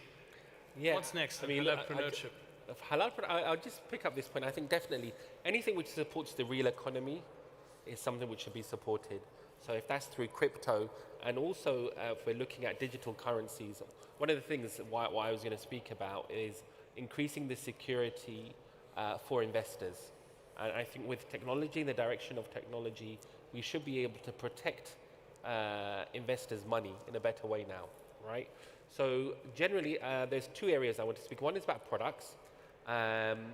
We need to kind of move away from fixed income. Alhamdulillah, Wahid, only last week we issued our new Kwin fund, which is an alternative to fixed income in Sukuk, alhamdulillah, which is based on real trade. We need to get people comfortable with the idea of risk being managed. You can't protect against risk, but you manage against risk. So there are two things I'm really proud of. One is the Kwin fund, alhamdulillah, and we're also going to be issuing, inshallah, a new enhanced version of our ETF with a higher ethical screening applied to it, inshallah. So watch this space for that. These are two things from a product perspective.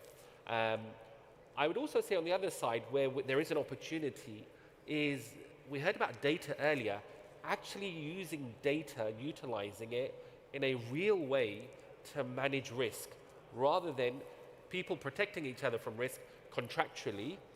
Use the data. We have enough data sources and data points now. So for example, we're talking about SME that wants to grow. So a business owner, he's maybe got 5 outlets and he needs funding for another 5.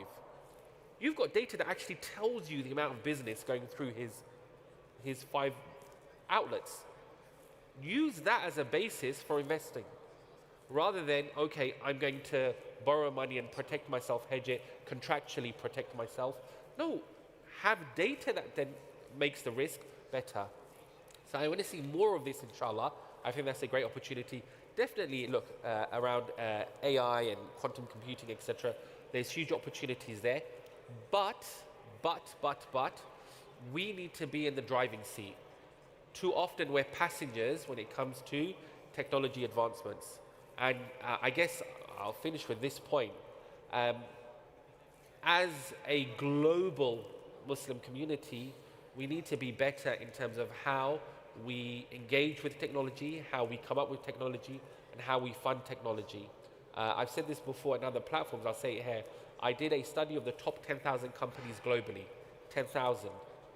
Of them, only 6% came from the Muslim world, but 34% of the funding came from the Muslim world, right? So there is a disconnect between flow of capital and also the actual business itself. We have so much talent. Tell me any of the top businesses that you see, the Googles of this world, the Amazons, etc., and I will tell you that they have numerous Muslims that are working there at a very high level, right? It's a shame because that talent could be used to create other, I would say, tech-neutral businesses. So we need to be in the driving seat rather than in the passenger seat for a lot of these tech movements that are happening. Yes, 100%. I don't know if we have time for one more question. We do. Okay, so any question from the audience? If anyone has any question or comment, please let us know. Yes.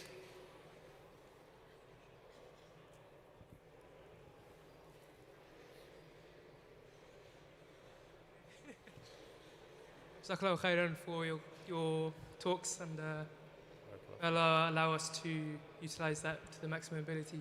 So the question I have is, how important do you guys find that it is to invest in the youth of the Muslim community? And how are you guys doing that? Like, what initiatives do you have set up to sort of run that? So I'm running hackathons, right? And now we're branching out to Manchester.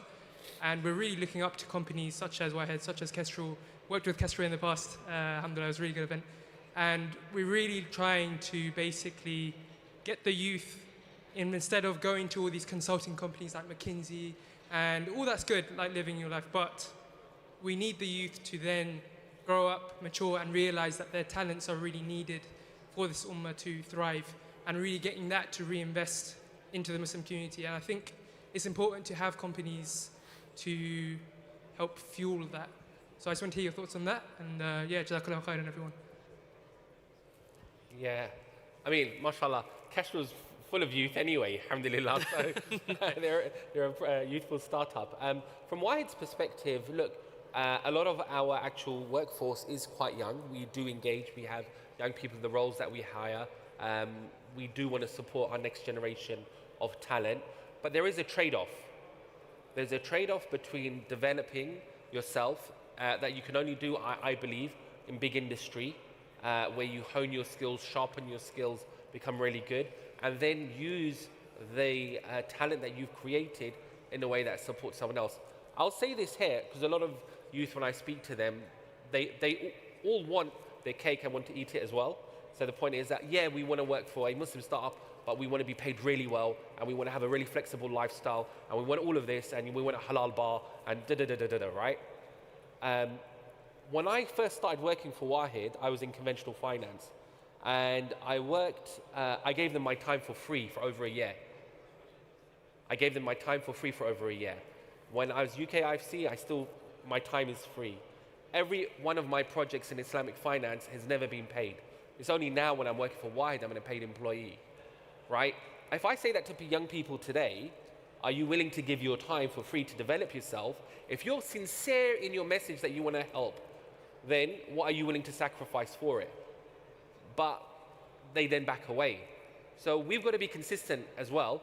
We'll give the opportunities that will help develop you, but then you've got to be willing to give your time and understand that you need to be developed. And it's unfair to ask a company that's trying to grow to then actually pay someone to develop them when actually they need someone who can jump into the spot straight away. So it's a two-handed thing. We will always try and support talent, and it definitely needs to be done. And I think we actually discussed this, Arib, and a number of different Islamic finance players in the UK about how we develop the next generation of talent. Collectively, us and all of the other Islamic fintech players, collectively we want to work together to support the next generation of youth. But I just want to throw that out there that it has to be give and take on this. Yeah, I'd concur with that. As you know, we do a lot of stuff with Imperial Muslims in STEM, Queen Mary's, Cambridge, a lot of the London, and now we're reaching out to the northern unis. And it's exactly that pipeline. Islamic finance in the UK is quite embryonic, and by virtue of that, it's very entrepreneurial. We don't have the kind of graduate schemes that a big four firm, a McKinsey, Bain, BCG, a Google, Amazon would be able to provide. So my thesis on this is we want to support people whilst they're at university. First, second, third year, we want to fund more hackathons. We want to do internships. We're working with the Ihsan Consulting group where they're working on a big LLM project for us right now. But everyone there, just as Umar said, understands that this is a very entrepreneurial initiative and you're getting something else, both faith-focused and experience-focused out of it.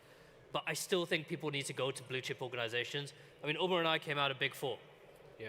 Right? Like I was Deloitte, PwC, where you would, EY. Yeah. So if it wasn't for that, I wouldn't have learned a certain degree of professionalism. I wouldn't have gotten qualifications. And frankly, people wouldn't have taken me as seriously when it came to fundraising. The universities that I went to, the places that I worked mattered a lot in the entrepreneurial game. And inshallah, in 10 years, I want to see that change where, you know, Wahid, Kestrel, IFG were able to offer on-par graduate experiences. And when I say on-par, I mean salary-wise, to a lot of these big companies. And inshallah, that is going to come. But for now, I think it's helping you at university, getting you into blue-chip organizations, getting you trained up, and then bringing you back into this ecosystem, if that's right. That's my take. I mean, we're constituting relatively mature side of the flow. We're investing pre-Series A and Series A rounds, and but maybe our function is not directly to touch the yacht, but our business case is like this. If we see a business which are naturally not Islamic by plan or by origination, let's say they use banking finance products for their growth, we then help them and teach them how to use sukuk certificates for their own financing, or we then touch their business line and say that why not switch from interest-bearing financing products to kind of equity-like risk-bearing products so that you can sell more. So we transform kind of originally non-Muslim or conventional businesses into a natural Islamic compliant businesses. Maybe that's another angle to consider, and that's where we are. Thank you. I may add something related to youth engagement and to youth mindset, because it's very important to raise or to build or to plant this culture in their minds. I remember 2014, I was leading or director of entrepreneurship center at one of the leading universities in the MENA region. And by that time, we launched an entrepreneurship competition focused on logistics and supply chain. It's not related to halal, but I mean, it's the same process, the same mindset. By that time, and we had a threshold that we would take one startup or one team, not startup, but just an idea, from each university. One of the universities, we had one applicant, and his idea was, it has nothing to do with business. It's just a very generic kind of concept. If he goes to you for investment, you will kick him away. But by that time, we had to accept his idea because we must take one team from each place. And we told him that your idea is nonsense, but you are you will go to the next step. In the next step, he went to a big conference. He met with investors, with entrepreneurs, with big names in the entrepreneurship ecosystem. After he came back, he changed his idea completely, a different thing, not related to logistics, not related to the original one, and he sold it after 1 year for a massive. He got a big investment, and after that, 1 year after he exited from his first company, he joined another company for 40% equity. So I mean, it's a matter of momentum, a matter of culture, a matter of mindset, a matter of. So I mean, the hackathons that you're doing or the activities is very much important to build this culture or mindset. I think we need to stop here because it's time to end the panel. But it was very insightful, and your insights are really wonderful. It was great being with you today, inshallah. And thank you so much for the wonderful panelists, and many thanks to the audience. Shukran jazeelan. Thank you so much. Assalamu alaikum wa rahmatullahi wa barakatuh. Thank you. Thank you to our moderator, Dr. Wael El-Dasuki Badda, and to our outstanding panelists, Mr. Arif Siddiqui, Mr. Omar Suleiman, and Mr. Jem Baitok. Thank you very much for an engaging and insightful discussion. Ladies and gentlemen, that session has taken us deep into the heart of halalpreneurship, offering a vivid picture of how innovation, ethics, and entrepreneurship come together to shape the future of the global halal economy. We explored how startups are not just filling market gaps, but redefining them, building solutions that champion sustainability, cultural relevance, and values-driven growth. Our speakers reminded us that the halal startup ecosystem thrives on ambition paired with integrity. Founders who are willing to take risks, investors who believe in ethical innovation, and communities that support enterprises grounded in trust and purpose. From navigating certification pathways and breaking into new markets to leveraging technology, AI, and digital platforms, we saw how halalpreneurs are bringing fresh energy to long-standing industries and carving new territory across consumer products, food systems, health, finance, and the wider lifestyle sphere. What stood out today is the spirit of resilience, the willingness of entrepreneurs to move beyond challenges, to adapt rapidly, and to stay committed to the values that make their businesses not just competitive, but meaningful. Their stories highlight the importance of supportive ecosystems, incubators, accelerators, funding networks, and global partnerships that uplift emerging founders and cultivate long-term impact. And perhaps most importantly, this panel emphasized that the halal economy's growth depends on more than just innovation. It depends on building businesses that are responsible, sustainable, and aligned with the needs of diverse communities worldwide. Thank you once again to our panelists for their engaging insights, and to you all, to our audience, for staying so attentive and present with us here at the London Halal Forum. I appreciate it. Now, as we transition into our next discussion of the day, we shift from the mechanics of building startups to the power of shaping narratives, from innovation to influence. Our upcoming panel is titled From Influence to Impact, Storytelling in the Halal Sector. It is a panel that I definitely relate to as a journalist, and in this next session we will explore how voices, narratives, and creative communication shape the perception, credibility, and growth of the halal industry. We will dive into how brands, leaders, content creators, and institutions craft stories that resonate with global audiences, stories that bridge cultures, strengthen trust, and spark meaningful engagement. This panel will definitely examine the role of media, digital influence, and strategic storytelling in elevating halal values, expanding markets, and driving consumer awareness. And on that note, I would like to introduce our moderator of this session. Please join me in welcoming Ms. Farzana Bajwal, the President-elect of the Charter Institute of Public Relations and CEO of Curzon PR. She will guide us through the insights on influence. Thank you very much. Thank you. So welcome, ladies and gentlemen, to this panel about storytelling and the importance of storytelling and narrative in order to have effective communication that underpins the growth of the halal economy. Now, I'm really pleased to invite our panelists that we are very, very grateful for. Our first panelist is a BBC journalist. She has won multiple awards, and her name is M. Hashmi. Please welcome M. We also would like to invite Mars El-Brogi, who is, again, an award-winning journalist and the incoming managing editor of Hyphen. Hyphen, for those who are not aware, is a Muslim outlet that has launched recently in the UK. We also have Omar El-Saj, who is a content creator for menswear and lifestyle and very celebrated in the creative content influencer landscape. And then we also have an entrepreneur, Sophia Chowdhury, and she's the founder of Roti Box, which is this incredible product that helps people to make rotis, and she has really elevated storytelling in her business. So welcome and thank you.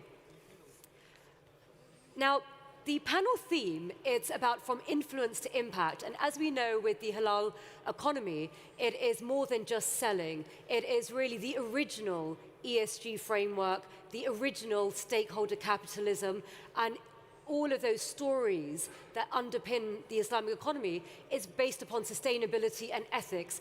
And it isn't a management fad that has come about in the last few decades. It's something that has been there from day one with the Islamic economy. And that's important. And what we need to ensure is our storytelling underpins that knowledge and the ethics. So it's not just about selling, it's about ethical and sustainable messaging within. So the first question I'm going to ask to our panelists is really the context around the halal economy. It goes far beyond just food. So you have a lot of misconception that the halal economy equates and is synonymous to food, and it isn't. It's obviously much broader, encompasses fashion, hospitality, and so much more. So the first question I would like to ask to Mars is, in your opinion, what do we... in your opinion, what do you think that as communicators we need to be aware of when we are communicating within the halal economy to Muslims and non-Muslims? Well, I think definitely in terms of tone and how it is reported, especially in the mainstream. I think mainstream alliance is very important because there is still a huge lack of authentic storytelling from within the mainstream.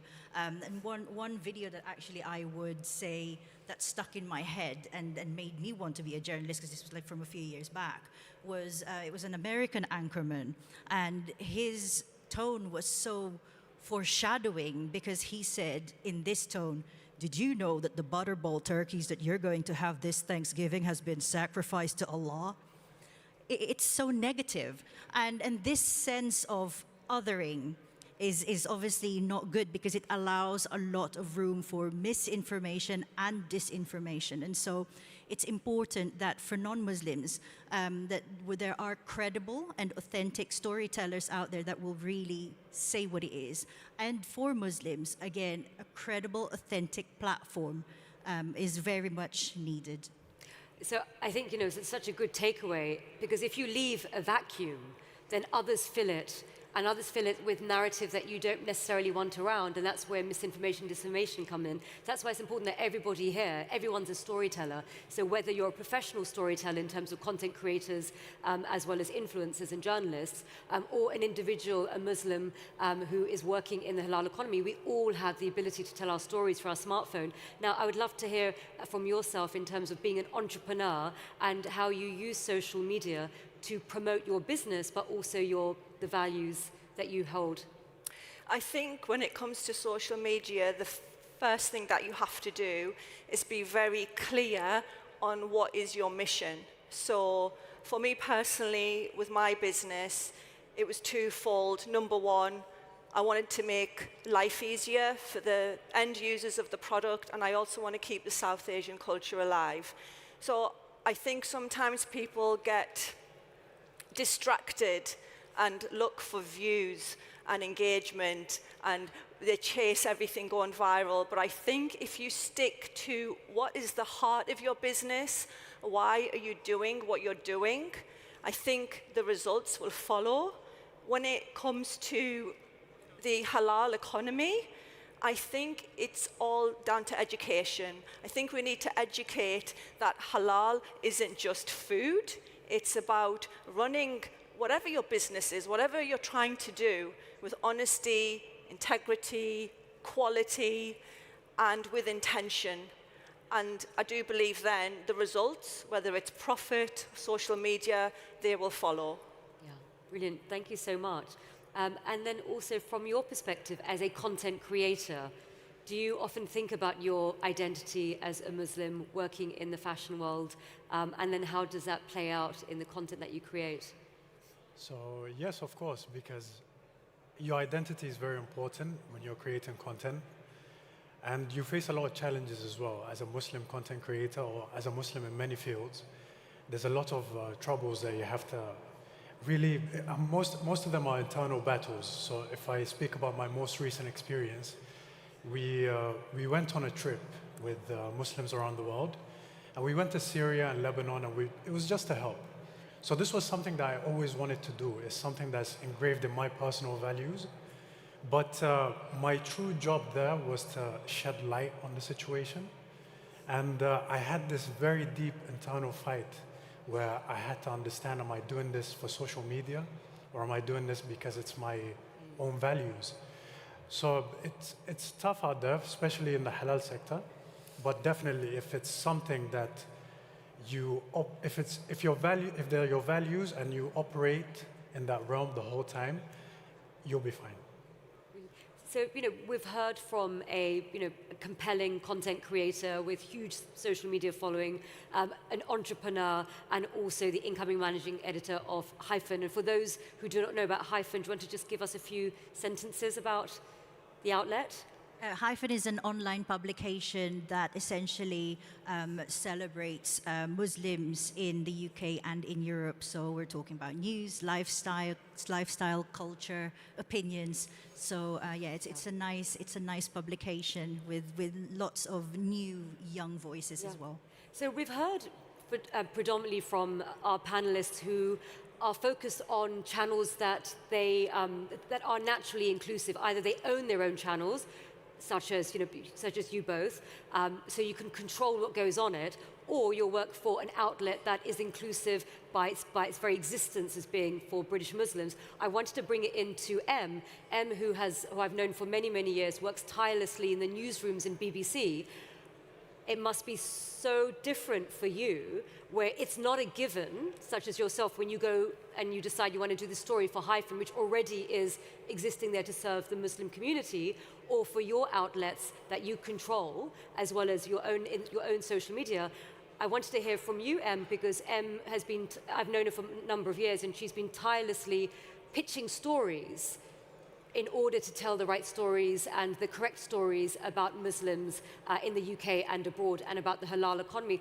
How have you managed to cut through in these newsrooms where it isn't a ready audience to collect stories, positive stories with positive framing?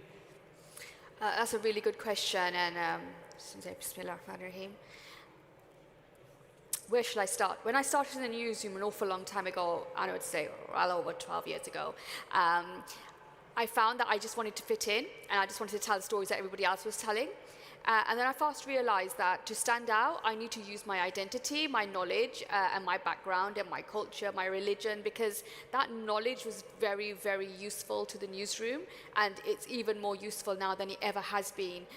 So what I started to do is I ended up becoming a bit of an expert in Islam, and when somebody needed to know how to pronounce a name, or how to contact a certain person in a certain region, or even just explain a story to them, they came to me. And some people were like, well, why do you allow yourself to be pigeonholed like that? And I said, well, I don't think it's pigeonholing. I think it's education. And the fact is that I'm educating all of these journalists, world-renowned journalists, and I think I'm actually doing a favor to the newsroom, and I'm actually developing it in a way that perhaps other people can't.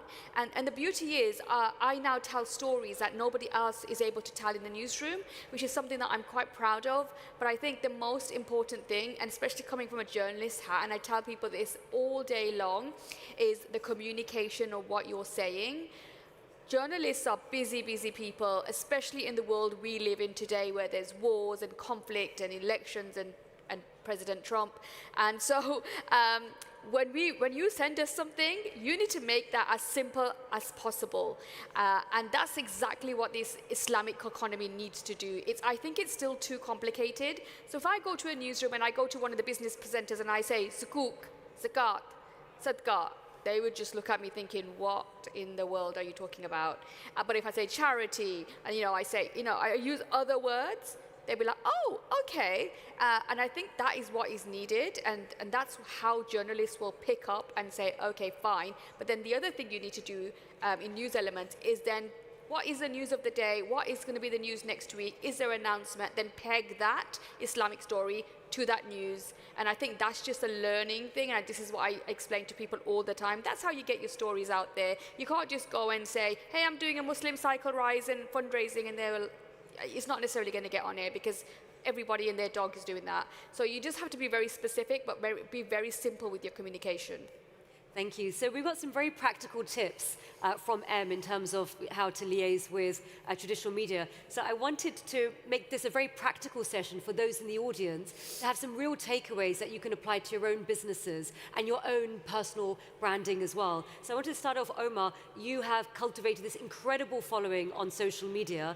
What advice would you give to the audience from your social media journey in terms of creating that community? And it's not just about creating the communities, because it's not vanity metrics of saying you've got X amount of followers. It's also about your positioning, that you have really cultivated your position as an expert within menswear and as a go-to. So what practical tips would you give to our audience that they can actually apply when they are thinking about promoting themselves on their social media channels? So the first thing I would suggest is that don't focus on building an audience, but rather focus on building a presence. Because when you build an audience and it grows, it becomes this thing that you have to constantly feed, and it almost becomes like a performance. But when you build a presence, now it's you and your authentic self that people connect to. So I would say that you share what you love and what you do with them and make it feel real. And when you do that consistently, and when I say consistently, I mean being consistent with your values and morals, and in that way you will find your own world and your own niche where people will be connected to you emotionally. And you will definitely thrive in that field in that case. Brilliant, thank you. And Sophia, so you're an entrepreneur, you're a founder, and there are going to be a number of people in the room also who are really focused on how to use social media and other promotional platforms in order to promote a product or a service. What have you learned that has worked? Well, we're here today to talk about storytelling. So my advice very simply would be to share your story. Everybody's got a story. And I'm speaking from personal experience that when people learn your story, they will at some point hopefully connect with you, because when your audience finds you relatable, that's when you create a connection. So my personal story, yes, I've got a product business which I started 5 years ago, but the real story started 50 years ago in my grandma's kitchen when my dad made a wooden box for my mum out of love so that he could help her with her struggles. 50 years later, I then decided to take that to the next level. I had 4 years of problems and trials and tribulations, which every business owner will have. It's part of the process. But the good thing is that after all that, I ended up with a, alhamdulillah, successful business. And that's what people want to know. Where did you start? What happened? What was the result? Because that's what makes you relatable. And when I shared my personal story, to this day, it is the most successful social media post with 3.5 million views and over 250,000 likes. People who don't even know about South Asian culture or my product have commented, I love your story, and I'm going to support you and buy your product because I love who you are. And that's all about creating a connection.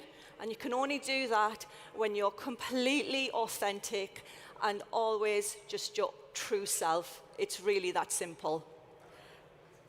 I wanted to ask, how important is it to have high production values, have everything perfect when you're thinking of telling your story on social media?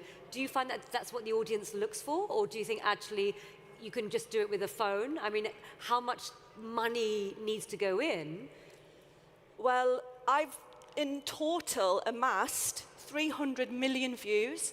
I've got over 100 viral videos. Every single video I have created and edited myself with my phone in my kitchen. So you don't need high production, you just need heart, passion, and tenacity, because not every video is going to hit well. But don't let that stop you. You still have to keep going, because consistency is the key. And can you just talk us through the social media platforms that you use, and whether you differentiate your content on each one? So for my business, I have Instagram and TikTok. However, I'm now branching out and sharing more about what I personally do. For example, I'm here today. I will be sharing that on my LinkedIn and on my personal Instagram page. They can cross over, but it's good to be known as your business, but then I like to differentiate that with as being the founder. But there's no rules. You have to do what works best for you. Thank you. And Omar, from your perspective, do you also have like a full production team? I mean, you've also got eye-watering numbers on your social media platforms. So if you can talk us a little bit about how much resource is required to have the sort of social media following that you have for our audience, and also if you treat content in different ways for different platforms? So I'll tell you about how it started and how I built something from essentially nothing. The first few videos I used to make a couple of years ago, I used to just use my phone, and it was an old phone. I think it was an iPhone 10 at the time, iPhone X, I think it was called. And I didn't even have enough room in my bedroom. So I used to empty out my wardrobe, put the phone inside, just to create that distance so I can get a full body shot. And through that, I was able to build some kind of an audience. Obviously, with time, you need to evolve your game, you need to up it. I only bought a camera quite recently, maybe last month. Okay. But ever since then, I've just been using my phone. I've been doing the production on CapCut, something very simple, quick editing. So it's not so much the editing or how much production that goes into it. It's more what you offer the people when they watch your things. What are they gaining from this? So you need someone to watch your video and for them to leave with something, right? Whether it's some insight, some inspiration, or just a new perspective, right? And when you do that, that's when you really succeed in this field, because you need to shift it from being so shallow, where it's just about me and how I look and all of that stuff, to how you can benefit people and what value you can offer them. So yes, you could definitely make it very far. And I know some people as well who made it to a much further point than what I'm at right now. And they still just own a phone, not even a camera. Wow. So yeah, you definitely don't need that much. So basically what they're saying is that every single person who is tuning in and listening in the audience has no excuse. You do not need huge amounts of budgets. You don't need to hire sort of expensive PR firms. You can do it yourself with a phone. And I imagine there's a lot of instructional videos available on YouTube in order to sort of learn yourself. And also, would you both say that the barriers to entry has significantly lowered because of not only mobile phones, but also editing apps, AI-powered tools as well? So actually, back in the day, maybe 20 years ago, people would need videographers and photographers and sort of and so much in terms of technical expertise. But now actually it's not just the phone, but it's just the editing apps as well. Absolutely. It's all very intuitive as well. You mentioned CapCut. I didn't have to do a tutorial session to learn how to use that. It's just trial and error. And that's what business is. It's trial and error. You'll post one video, it doesn't do great. You go back to the drawing board, you try again, you see what works, you tweak it, and that's okay. People are so afraid of failure that they prevent themselves from taking risks, but you have to do these things if you want to make it and if you want to be seen. Yeah, thank you. And so, Maz, as an award-winning journalist, how important do you think that people who are looking to communicate their story in the Islamic economy, in the halal economy, how important is it for them to not just focus on social media, but also understand the inherent credibility that comes from third-party endorsement, that comes from media outlets? Well, actually, I was going to say that offline, the importance or the power of offline events, like still seeing people face to face, because it builds that trust. And I just wanted to add, like, in terms of, I've recently worked with two amazing founders, Ibrahim Khan and Mohsen Patel of Islamic Finance Guru. And they started with just doing Google Hangouts for their content. And then now they've actually got a content team, churning out content on the website, social media, but also they do all of these events to meet people, potential investors. And so it is important. And also, if you are a storyteller, it isn't just about going, okay, I will just focus on social media, or I will just focus on being a journalist, but you should use your storytelling skills. You can pivot and work with brands and tell their stories, because brands, they have a story. And so it goes beyond just selling a product. There is something behind it. And so as storytellers, it is our job to help them get that message across, because it all boils down to authenticity, right? It's like, I can relate to it. It's relatable. I want to do that. I want to be part of that. So I think that's kind of like really important. And also, I think the infrastructure is also very important. All of these opportunities for people to have paid work experience so that they can contribute in the newsrooms, and also to be able to rise up the ladder and be in a senior position so that they can commission. And Maz, for the audience that would like to be featured in Hyphen, and you are obviously the incoming managing editor, what advice would you give them on who to approach, how to approach, and any other tips, any insider tips you can share with the audience? I think the best thing to do is to really look at what the platform is, because so far it's day 4 for me, and I've been receiving emails that are not quite for the publication. And so it's so important to see what is out there, what's in it, and then if there is something different, then explain why it is still good for it to be in that platform. There are a lot of press releases that are essentially nothing to do with Muslims at all, and you think, like, why do you think this is appropriate for our platform? Who to approach? There are commissioning editors within Hyphen, so they can be contacted. You can also contact the info at hyphenonline.com for pitches, and that's constantly monitored, and then they get forwarded to the relevant people. And again, if there are events, it's always good to keep in touch and just say who you are, what you do, that kind of thing. Face to face, I really value it, especially after the pandemic. We've had none of that for a long, long time. And can people, for instance, is it still old school journalism where people can say, oh, can I meet you for a coffee and tell you about my idea or my pitch or my business? Or is it very much send us a short email so that we can ascertain whether it's of interest or not? I'm very old-fashioned, so yeah, I love a good coffee or a good old bubble tea or sushi. I love conversations, because that's when you actually have the opportunity to know more. And traditionally, so not quite for Hyphen, but for other publications that I've worked with, I always work with PR companies to find out what their campaigns are, what they've got.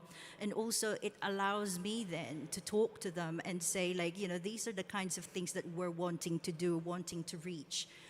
So then it goes beyond their usual campaign, and we can come up with a campaign ourselves. So then they know exactly what I want as a commissioner, and then they can say, look, we've got, I don't know, we've got Big Zoo, he's doing this for Uber for Ramadan, you know, do you wanna cover it? Yes. And that's like a really, really good way of like hitting like so many birds with one stone. And so when people are sending Hyphen, the editorial team, pictures, other than ensuring that it's relevant, i.e. relevant for your audience, so it has a Muslim angle, what other practical tips? Should it be short? Should it have images? Should it be tied to some sort of news agenda? Absolutely, because essentially it has to be timely.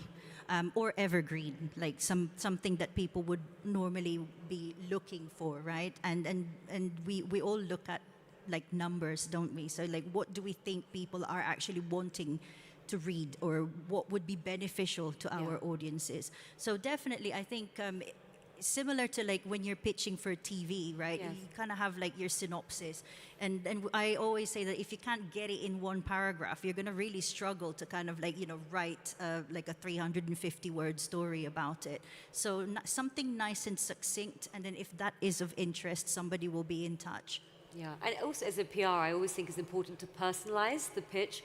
So many people send pitch emails to journalists, and it's really clear from the email that they haven't gone on the website, they haven't read the articles by the journalist, they haven't looked at their social media, or if it's a podcast pitch, they haven't listened to the podcast, and it comes across as generic. Like, can you tell when you look at emails? Totally. I mean, so in my Instagram, I'm at Mel Brogy. So a lot of people think my name is Mel. So when they email me, they go, "Hi, Mel." And then you go, "I'm not Mel," but it's okay, you know, then I will just kind of like not correct them, because I think it's you know, I just don't want to make it orcs. And also, like, I do get called Brother Mars a lot, because they don't realize that, you know, because Mars is like, well, yeah, it could be like a guy name. So that's kind of like when I just go, yeah, warmest wishes, Mars. And then I go, "Oh, sorry, yeah, sorry about that, Mel." You think, great, you haven't really looked properly, but, you know. Yeah, so taking that extra little bit of time to make sure that the pitch is relevant, personalized, and not a scattergun, because even when you meet somebody in a social or business capacity, you want to feel that that person is done, who knows you, and, you know, and they can pitch at the right level. And I'd say as well, like for PR companies, Yeah. I love press releases, and I always say, like, whatever you've got, just send it. Yeah. As long as it's relevant, just Yeah. send it. I don't really mind having my inbox filled, because from there you can have a conversation, like, can we do it in this angle? Is there, like, for example, it might not necessarily be Muslim-led, but they Yes. might have Muslims within that we Yes. can feature. Yes. And it's very similar. I sit on the ITV Anglia diversity panel. You know, that's something, obviously, like in Anglia, there aren't many kind of like, I suppose, like Muslim coverage around. And so, you know, really getting into those communities to be able to, you know, celebrate those different Muslim communities, diaspora that's around. Thank you. And now Em is, you know, spent many, many years in the BBC newsroom. And as we see from a lot of mainstream media, there's a lot of negativity around Muslim communities and so forth. And Em, you've obviously been, you know, one of the few that have really been battling against those to bring positive stories about the Muslim community. And, you know, the fact is that in British media, there's a huge underrepresentation of British Muslims, not only in media, but also in culture as well. And this marginalization has a direct impact upon the storytelling, and the storytelling in turn shapes people's attitudes and beliefs, which shapes policy, which shapes the real life legislation that then impacts communities like ours. And Em has for many years been telling me how people meet her and say, "Oh, you're from the BBC," and then they immediately say, "Can you put me into the BBC?" And so M has realized that actually people need to package their stories. They need to know how to access these big sort of monolith media houses.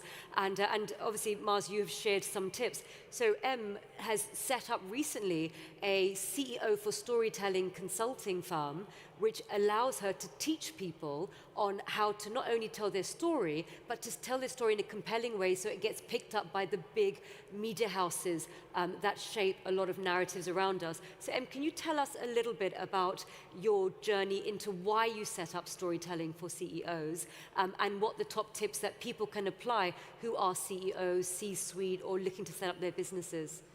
Oh, absolutely. Well, why did I start? Because so many people are approaching me, DMing me, oh, how do I get on the BBC? Oh, can you check my press release? All of these kind of questions, and I'm happy to do it. But I just thought to myself, there must be something out there for businesses to effectively tell their stories. And there wasn't. There's a lot of things about commons communication, how to talk, how to stand, how to speak. And so I have actually, over the past year, developed what I call a revolutionary mini digital MBA. It's 8 modules, and you can do one module in 1 hour. That's why it's kind of revolutionary. It's all online, and it's AI integrated, and it marries itself with masterclasses by some very famous people who tell you how they become so successful in business. And it's nothing like this exists in the world at the moment. So we're supported by universities. We will be CPD accredited. But the reason that I did that is because I felt that there was a need, especially for business, because today, people do not buy your product or service. They buy you, they buy your story. So if you look at all the big brands, they are storytelling. They're not saying, here, we've got a new shampoo, buy it. They're telling you the story behind the shampoo. There's a character behind that.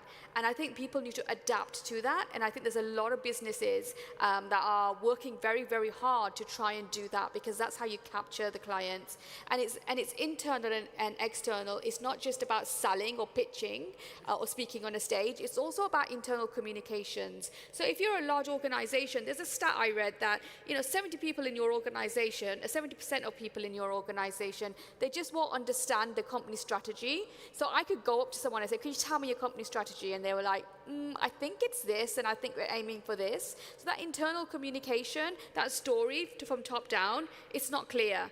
And that's basically where I think that the storytelling for CEOs is perfect, because it's for C-suite, it's for managers, but it's also for aspirational leaders who want to be that next person, who want to be that next CEO. But they need to get their communication right, because if your team is not buying your story, they'll leave and they'll move on, and that's not good for your business. So yeah, we do that, and then also we do practical storytelling workshops as well.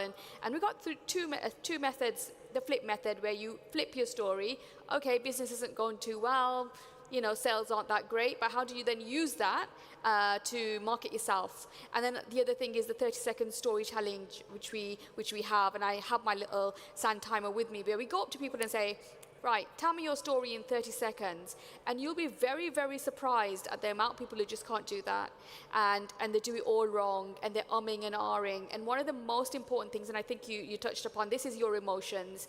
How you align with a person is your peg, and your peg is your emotional story. And you need to do that in about 7 seconds. Who are you?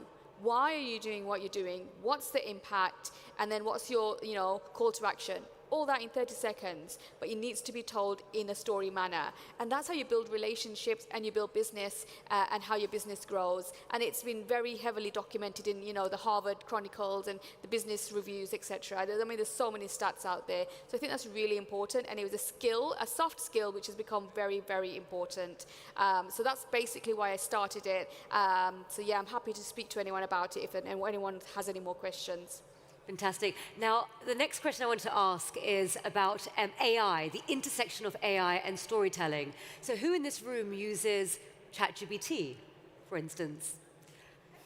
I hope everybody should be using it, my God. I mean, I'm not on the payroll for OpenAI, but you have ChatGPT, these incredible tools. You've got Perplexity for research, Claude, which is very good for sort of writing. And I wanted to ask the panelists about AI and how that's impacted your ability for storytelling, because actually it's a double-edged sword because you can end up, there's a research that came out from MIT that was reported in the Time magazine that showed that when you use ChatGPT and other large language models, you can end up actually offshoring your thinking, which means you go into cognitive decline and produce quite poor quality content that doesn't actually then hit the mark.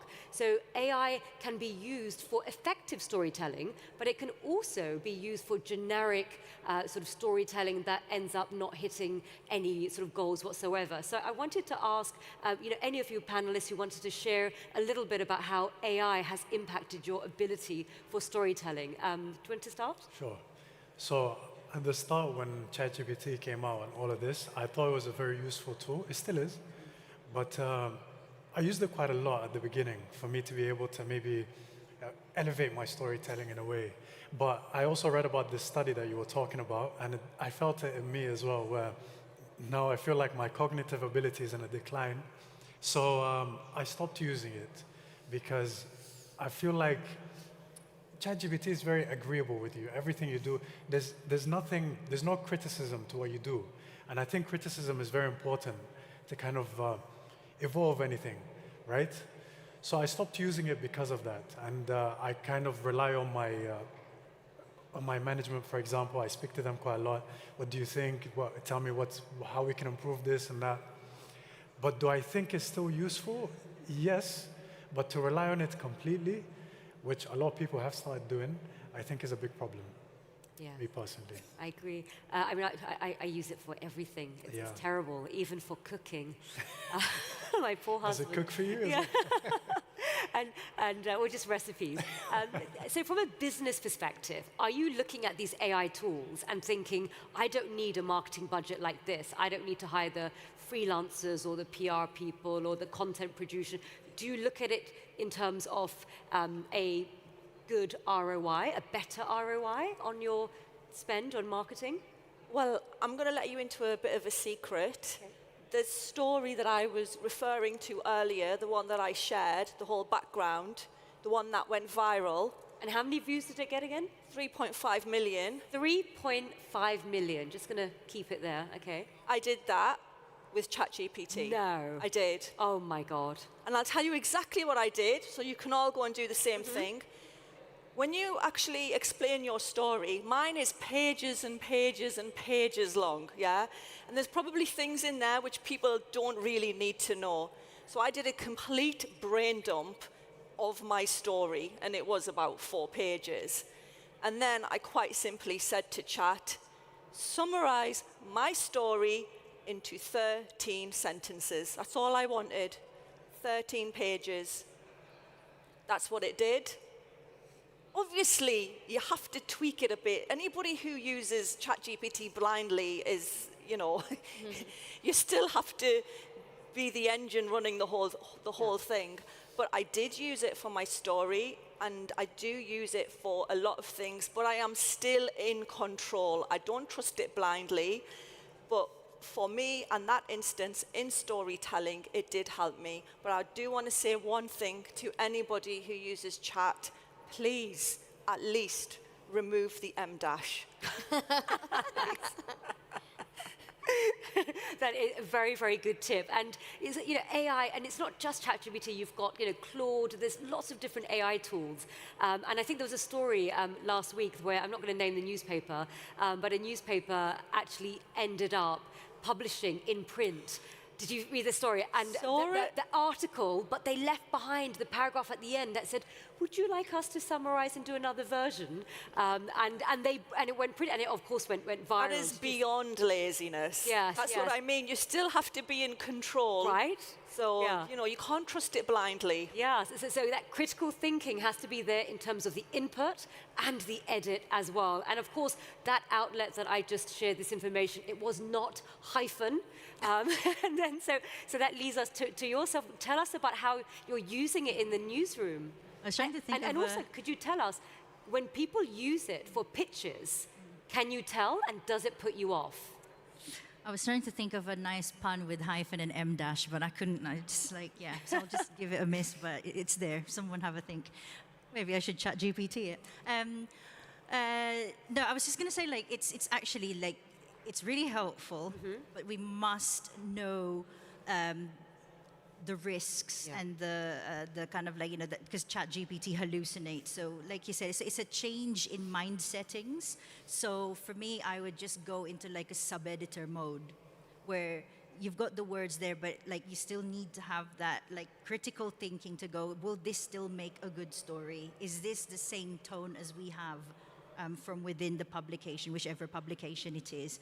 But I think it does speed up a lot, and especially like Perplexity is amazing with research because it actually gives you the links to where they're looking, like, you know, where they're looking at for the thing. In terms of like images, whether they have been AI'd, is it easy to say? It is hard to say sometimes, but obviously you have to do your due diligence and check, like, is it in Getty, is it in other places? And sometimes you can tell, like, you know, the face is a bit skewed and stuff like that. So due diligence is obviously so very important in this age of AI, particularly in newsrooms. Thank you. And from your perspective in the newsroom of BBC, when you see these pictures coming in, and you know, Em's background is as a producer, so she's really one of the people who actually makes the decisions in terms of what gets through and what doesn't, which is, you know, an interesting sort of distinction from being a presenter. So being a producer, having those sort of decisions, when you see what looks like ChatGPT generated pictures, is that something that puts you off? So I've gone from producer to reporter, and I have done the presenting, and I'll tell you one thing. The verification that we have to do before anything goes on air still is very, very thorough. So, and we only get images and videos from authorized, you know, organizations like AP or Reuters, and we know that the checks have been done. So far, nothing dodgy has come across my wavelength, but I don't think people realize how much work goes on before we even get a story onto air. We have to go through the legal department, we have to go through the editorial department, we have image editors who look through things, so there's quite a lot of steps, and I guess that's a really good thing.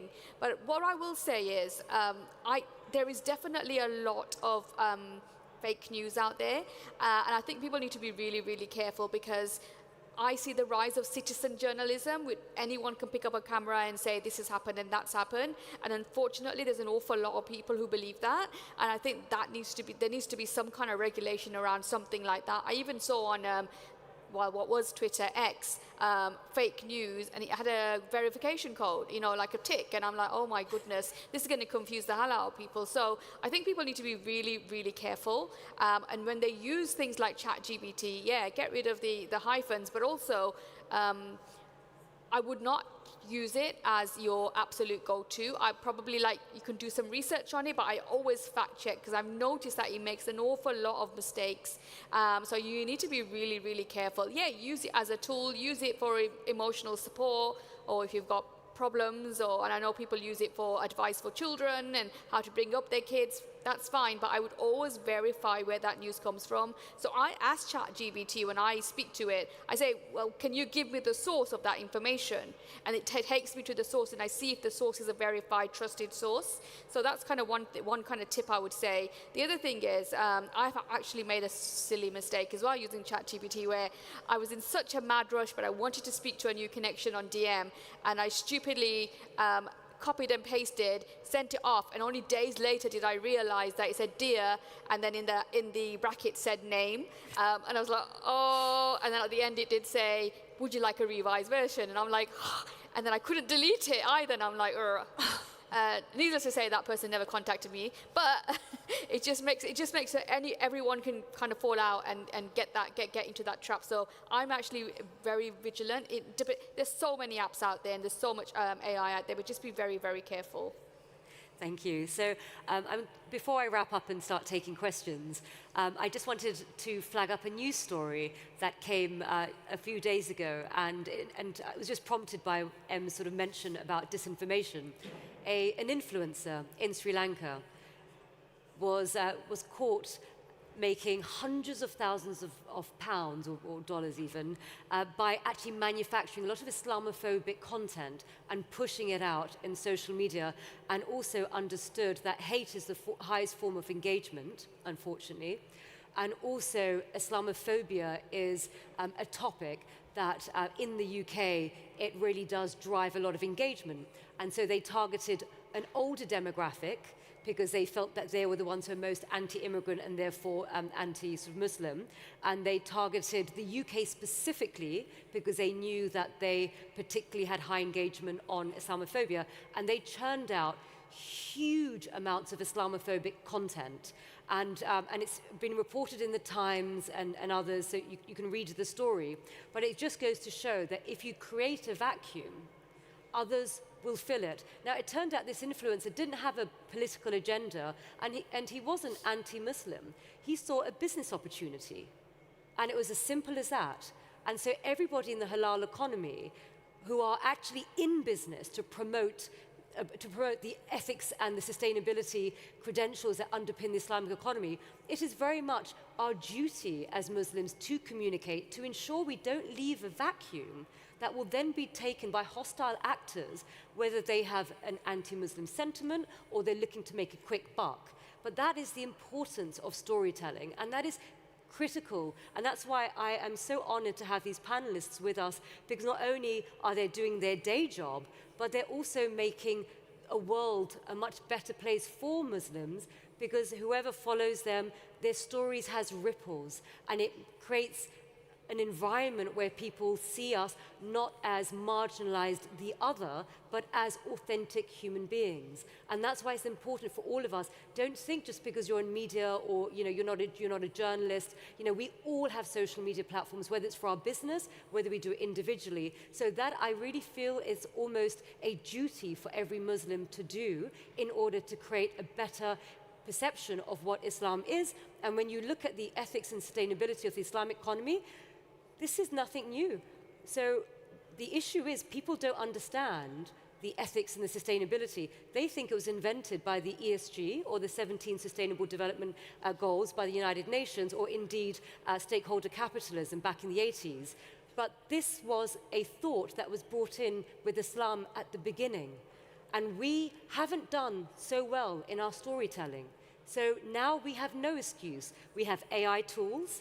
We have low barriers to entry. We have the ability to communicate on our smartphones. So please do reach out to our panelists. We've got incredible journalists, entrepreneurs, and content creators who are doing a phenomenal job. And I hope that you will take your story and authentically tell your story as well. Now, I would like to open it up for questions if anybody has any questions that they'd like any of our panelists. Should we finish? Oh, there you go. Thank you so much. Perhaps we can ask a question from George, who himself, George Fulton, is former BBC, and...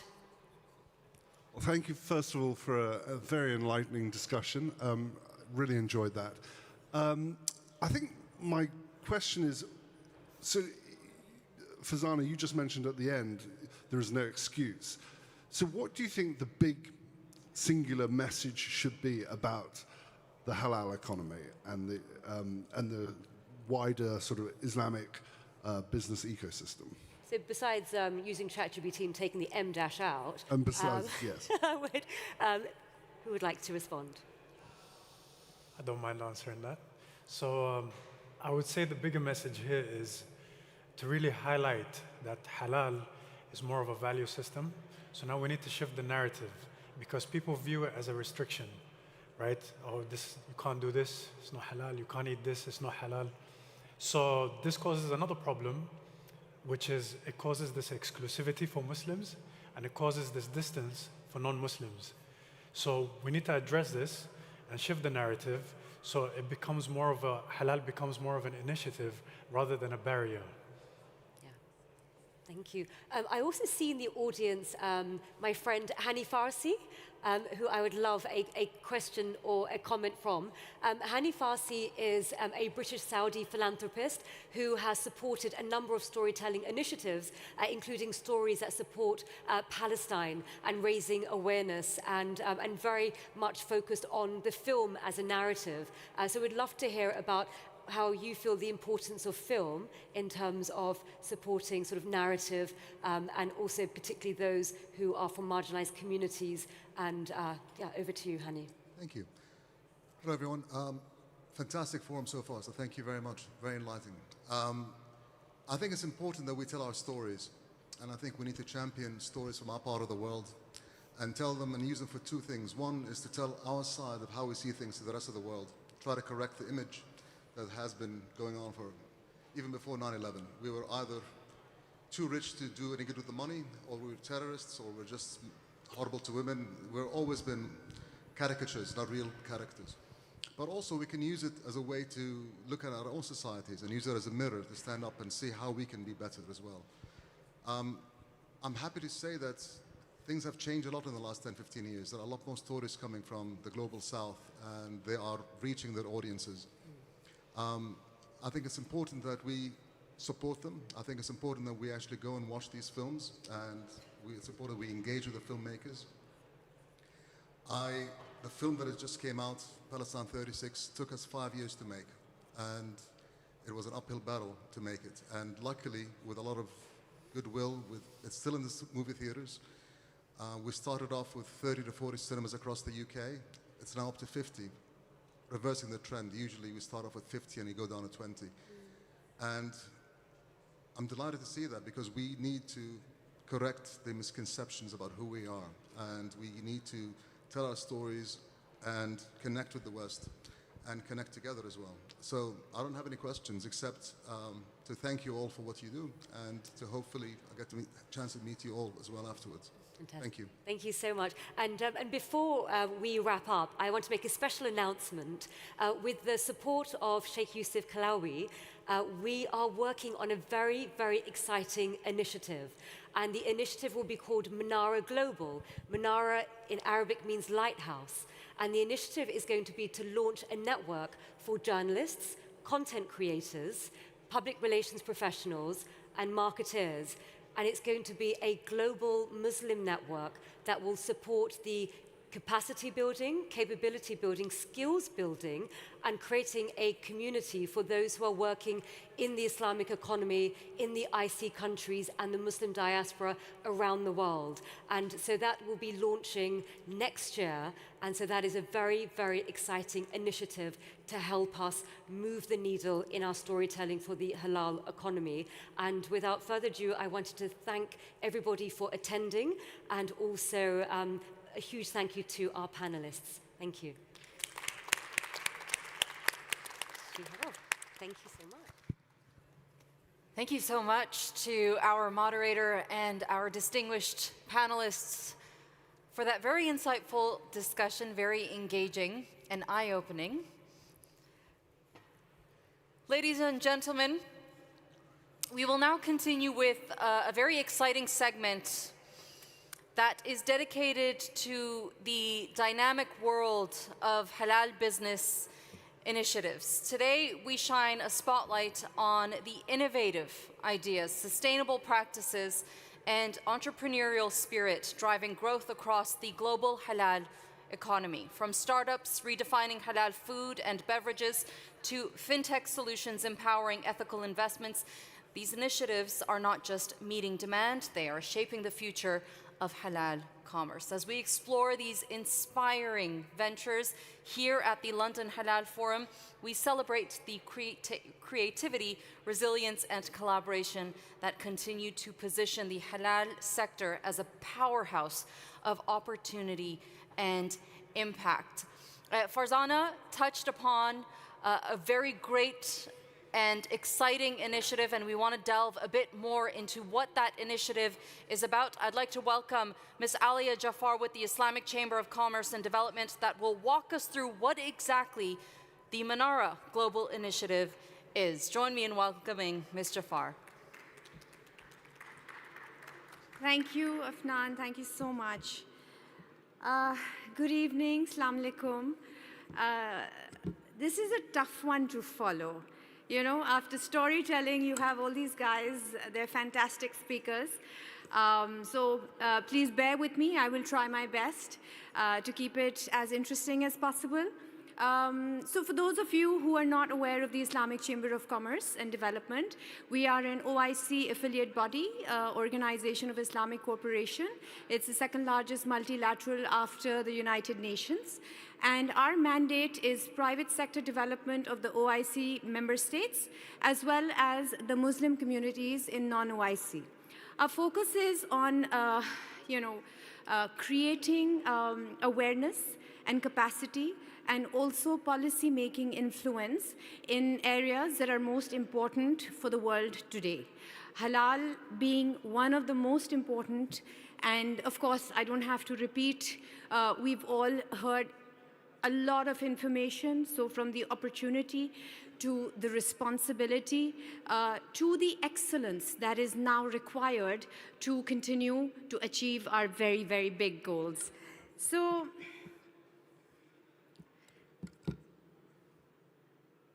Manara Global, as Farzana just mentioned, is our initiative to empower the communications leaders from across the OIC member states, as well as non-OIC states.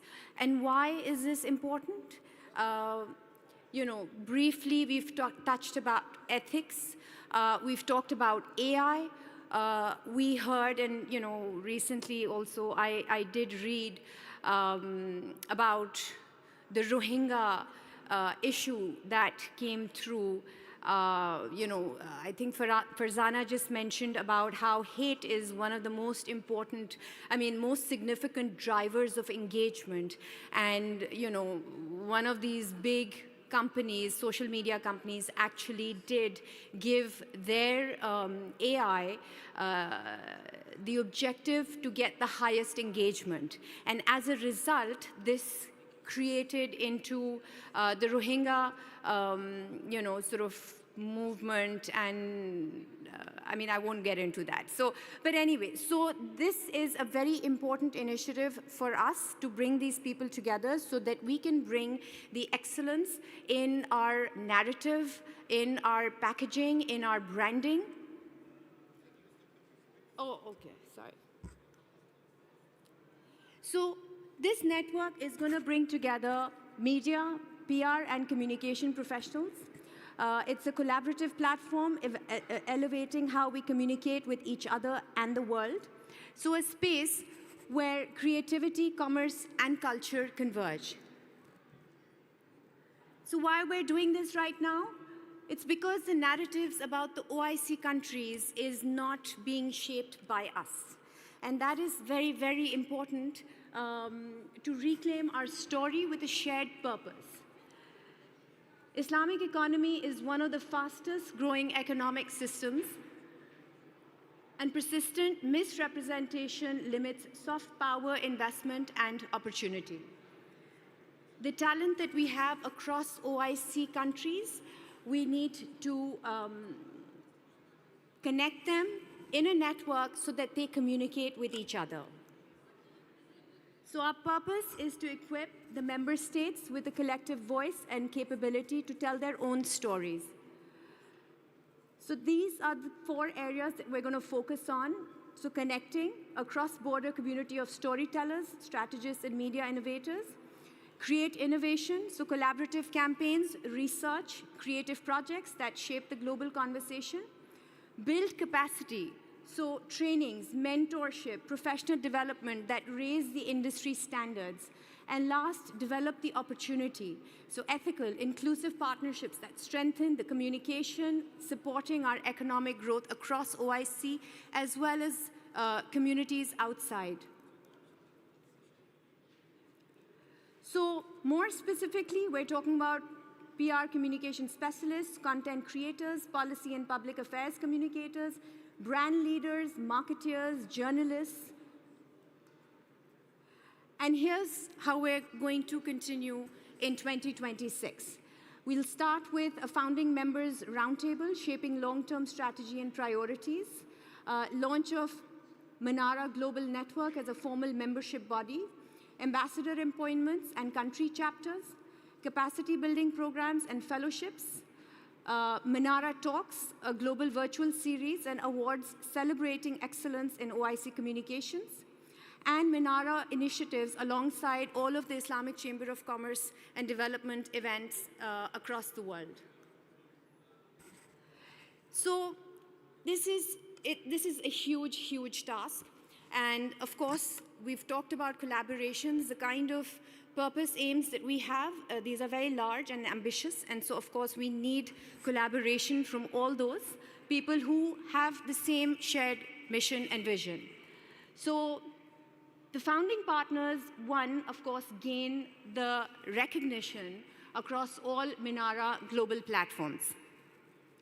A strategic seat on the board, visibility across media events, lifetime founder status with a protected membership rate. But I think most importantly, the opportunity to collaborate and be the founder of an international initiative that is so critical in the world that we live in today, where misrepresentation and narratives really sort of define who we are. And that's from our Secretary General, Sheikh Yusuf Hassan Khalawi. So thank you, everyone. That's it from my side. If there are any questions.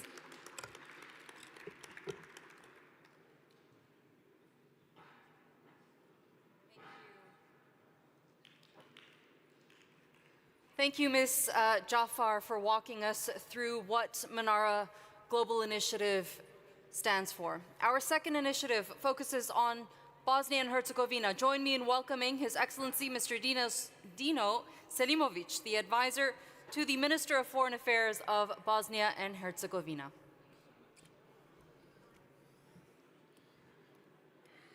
Assalamu alaikum and good afternoon, everyone. Good evening. We'll start off with a video and then we'll proceed with a brief presentation of what Bosnia and Herzegovina as a halal hub and center of excellence for the global halal market actually means. So if you can play the video, that would be much appreciated.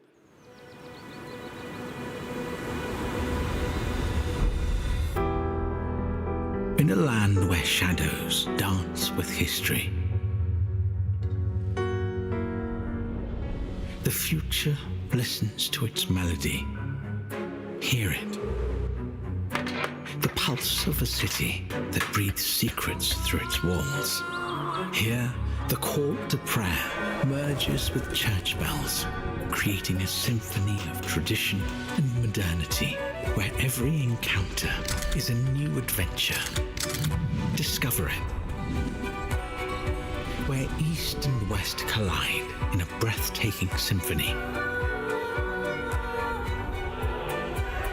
Wander the streets that pulse with their own unique rhythm. Love it, where verdant hills rise and majestic mountains shelter a city shaped by dreams.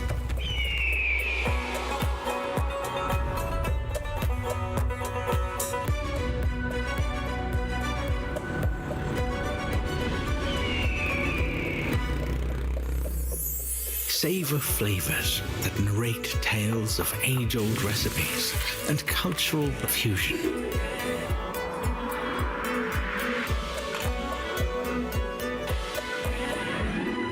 Unlock every door with one key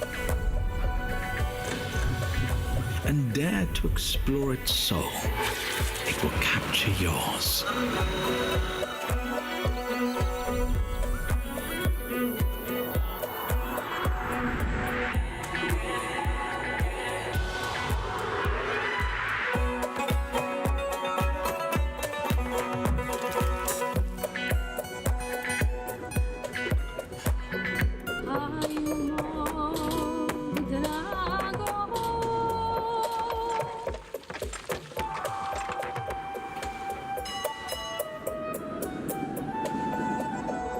Feel it.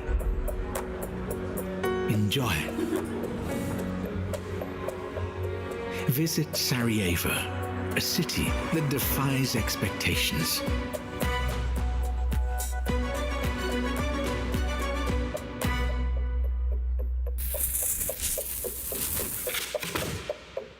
Feel it, enjoy it. Visit Sarajevo, where cultures embrace. So this video won several awards this year, and it really captures what Sarajevo is all about, the meeting place of cultures. Also, Sarajevo has been voted by the National Geographic Travel magazine as the top destination for 2025. And that's why we are talking so much about tourism and visiting Sarajevo and speaking from a European perspective. One of the projects that is really big and really popular among the European Muslims is the Feel the Spirit of Ramadan in Sarajevo. So if you are not visiting Mecca or Medina,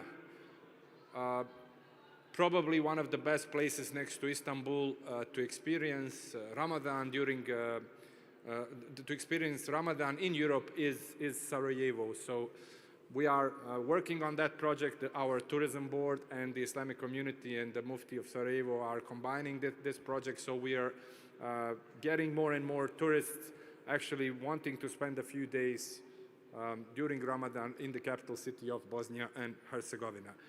So behind this initiative that I'm going to briefly present, Bosnia and Herzegovina is the European Halal Hub. I work for the Ministry of Foreign Affairs, so we are the diplomatic arm of this initiative. Mainly our partner in this initiative is the Foreign Investments Promotions Agency, so they have recognized the potential of the halal market, and they are, as of this year, introducing it into their strategies and documents and promotional materials.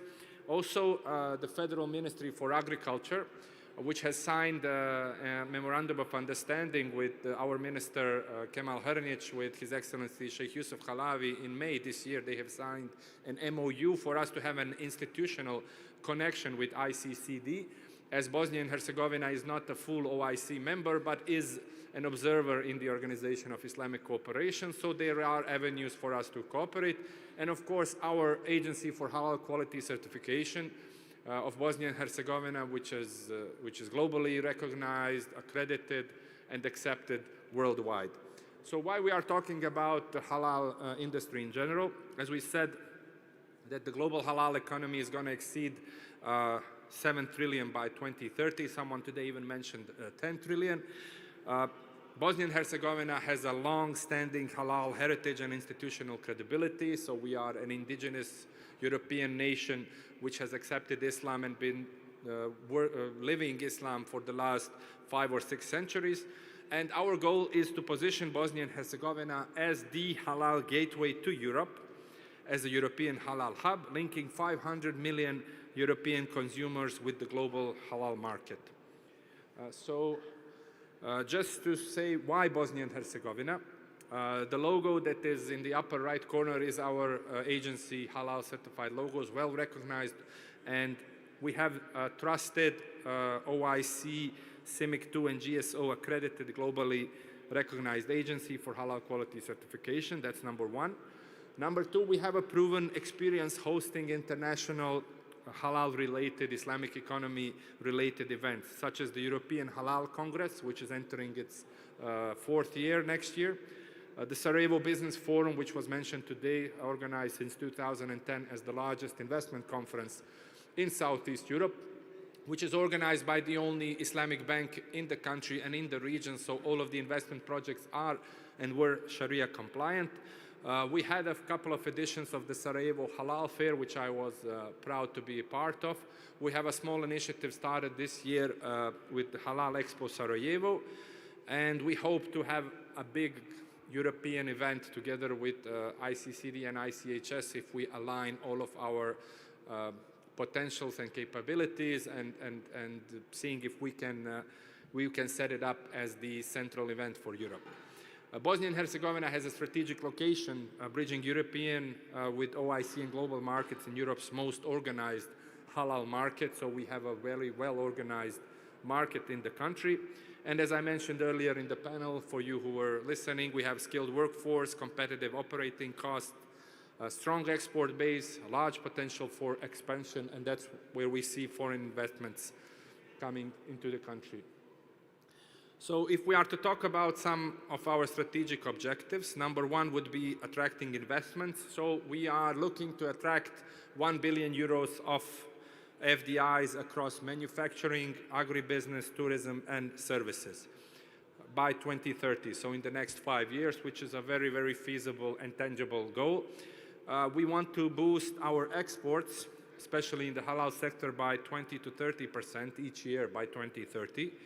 So following the investments, most of these products manufactured in Bosnia would be export-oriented. Of course, we want to leverage on our future European Union's membership, which will open up the market to 500 million consumers all over Europe. And even before our full EU membership, we are now just at the verge of opening the negotiations with the European Union, which will open our country to and attach it to the common European market. So basically you can produce anything in Bosnia and sell it across Europe. That is one of the advantages that we see of anyone investing in Bosnia and Herzegovina. We talked about marketing and communication, so we need to rebrand the country. And I think you are already aware and seeing it as a halal-friendly destination, halal investment-friendly destination. We just need to put it on a piece of paper, put it on our promotional materials, and communicate it that way to a wider audience. And also, what we need is to set up a strategy. This is very important. We've talked about that. You need to have a clear plan, set of activities that you want to do. So we need to strengthen the institutional coordination for the halal economy. Being aware that Bosnia is a secular country, halal is not imposed by law, it's not implied, and we have to work for halal like any other country in Europe. Some of our key activities for the short term is us having Bosnia and Herzegovina's booth here at the London Halal Forum to present. We were fortunate enough to be offered the first country-focused spot at this year's London Halal Forum. I hope some of you got some useful insights on Bosnia and Herzegovina as a halal destination. We hope, inshallah, to have a better and larger presentation at the Mecca Halal Forum in 2026. So I've been very, very fortunate to have been invited and participated in the first 2 editions. And inshallah, I hope just 1 week before Ramadan, we will have a bigger representation from Bosnia and Herzegovina to showcase our country and our products and services and potentials globally. Our idea, and this is something that came out of our legacy, out of the events that we've organized, and an idea that is still an idea and proposed by Sheikh Alavi to have a European Halal Business Forum in 26 or 27 in Sarajevo, and to establish it as an annual flagship European halal event, inshallah. And to what we want to do, we are not focused on having Bosnia and Herzegovina's halal pavilion. We want to design it so basically anyone who fits in that branding can use the designs, use the materials, and present it wherever they exhibit, being it a halal specific event such as this one, or any other major business event, international event, or expo anywhere in the world. So the main part of my presentation, this call for action. So what are we asking you, or different segments of the global halal market? We are calling for investors to discover, to visit, and to invest in Bosnia and Herzegovina. If anyone is interested, we have dozens of investment projects, not just related to halal, but to infrastructure, energy, manufacturing, tourism, etc. Regarding policymakers, we ask them, and we will work together with them to support trade facilitation and standard harmonization, meaning, and this was discussed this morning, I believe, by the gentleman from the Saudi Halal Center, we need to have a unified halal certificate, a logo that's acceptable and recognized globally. When it comes to industry, we expect to scale exports through halal branding and innovation. So the halal sign on our products and services should mean something, should say this is a high quality accepted product or service that you should use. And even if it's a little bit more expensive because of any additional cost that there are, you should use it in order to benefit mankind. When it comes to global partners such as ICCD, ICHS, OIC, and many, many other institutions, we expect you to join Bosnia and Herzegovina and to help us in shaping the European Halal Hub vision. And for the representatives of the private sector, we call all of you to partner up with our entrepreneurs, with our businessmen and women across the country in halal certified production and logistics, and to see Bosnia and Herzegovina as a land of opportunities and potential business growth. So to conclude, Bosnia and Herzegovina is ready to become the European Halal Hub by connecting more than 500 million European consumers with the 7 trillion global halal economy. And we hope, and with God's help, inshallah, we can emerge as a key player in ethical trade, sustainable halal-friendly tourism, and global logistics and investments partnerships. So again, discover, visit, and invest in Bosnia and Herzegovina. And for any additional contacts, you can reach out to the Ministry of Foreign Affairs of Bosnia and Herzegovina and our embassies in your country, wherever you are. We have a large network of our embassies.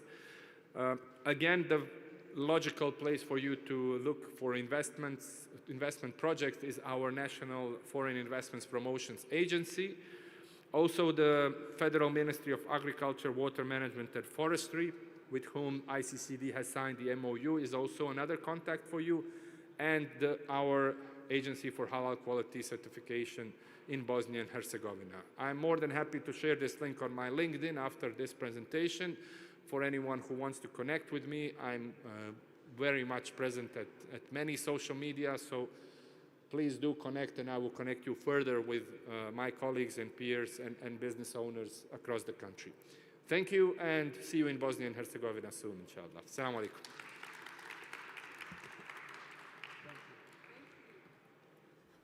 Thank you very much for that presentation, and I have to say that was an outstanding video.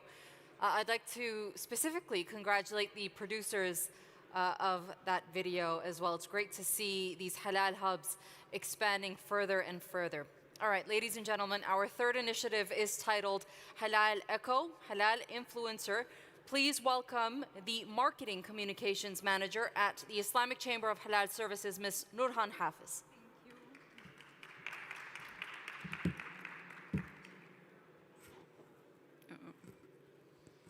Assalamu alaikum, everyone. I will be very quick. I will not take so much time. First of all, we would like to announce and launch the Halal Echo, the first of its kind, the Halal Influencer Gathering. And when we talk about the influencer marketing is real because people get to have an impact on each other. And when you get to follow influencer, for example, you would like to feel their life and have their impact. So Halal Echo, we're establishing it as a leading platform that unites halal influencers and content creators, shaping the halal economy communication messages worldwide. And for that, we're having the first halal gathering tomorrow from 2 to 4, gathering content creators from UK, discussing all together the communication messages, what to tell people about the halal to raise more awareness, get them more educated, more exposed, and get them more connection. Our mission is to empower the influencers and professionals in the halal sector to connect, exchange expertise, and build a strategic partnership. Our core values are ethical commitment, credibility and transparency, professionalism, sustainability, and positive impact. Our strategic objectives are raising awareness of halal values because we believe that halal is all about transparency, sustainability, and it's all halal value rooted. And highlighting the growing role of influencers in shaping the Muslim consumer behavior. addressing the misrepresentation of halal in European and global media, and build on sustainable networking and international communication between all content creators that's related in halal and outside the halal industry as well. Get them more educated, more aware of what the halal economy is all about. Our target audience are social media influencers, content creators, media outlets, businesses seeking ethical digital solutions, government entities and international organizations concerned in halal. There are many governmental ministries are grabbing out influencers to promote whether their tourism sector, whether their food sector. So we're bringing influencers to promote the halal sector. And last but not least, we had our panel session a couple of minutes ago about the halal impact and halal influence. And by Halal Eco, we will be in parallel with international events, not only from London Halal Forum, but to also Mecca Halal Forum. And we had in Mecca 40 plus influencers, local and international, and this helped us a lot in visibility and outreach. So Halal Eco is all about halal values and halal roots. Thank you so much.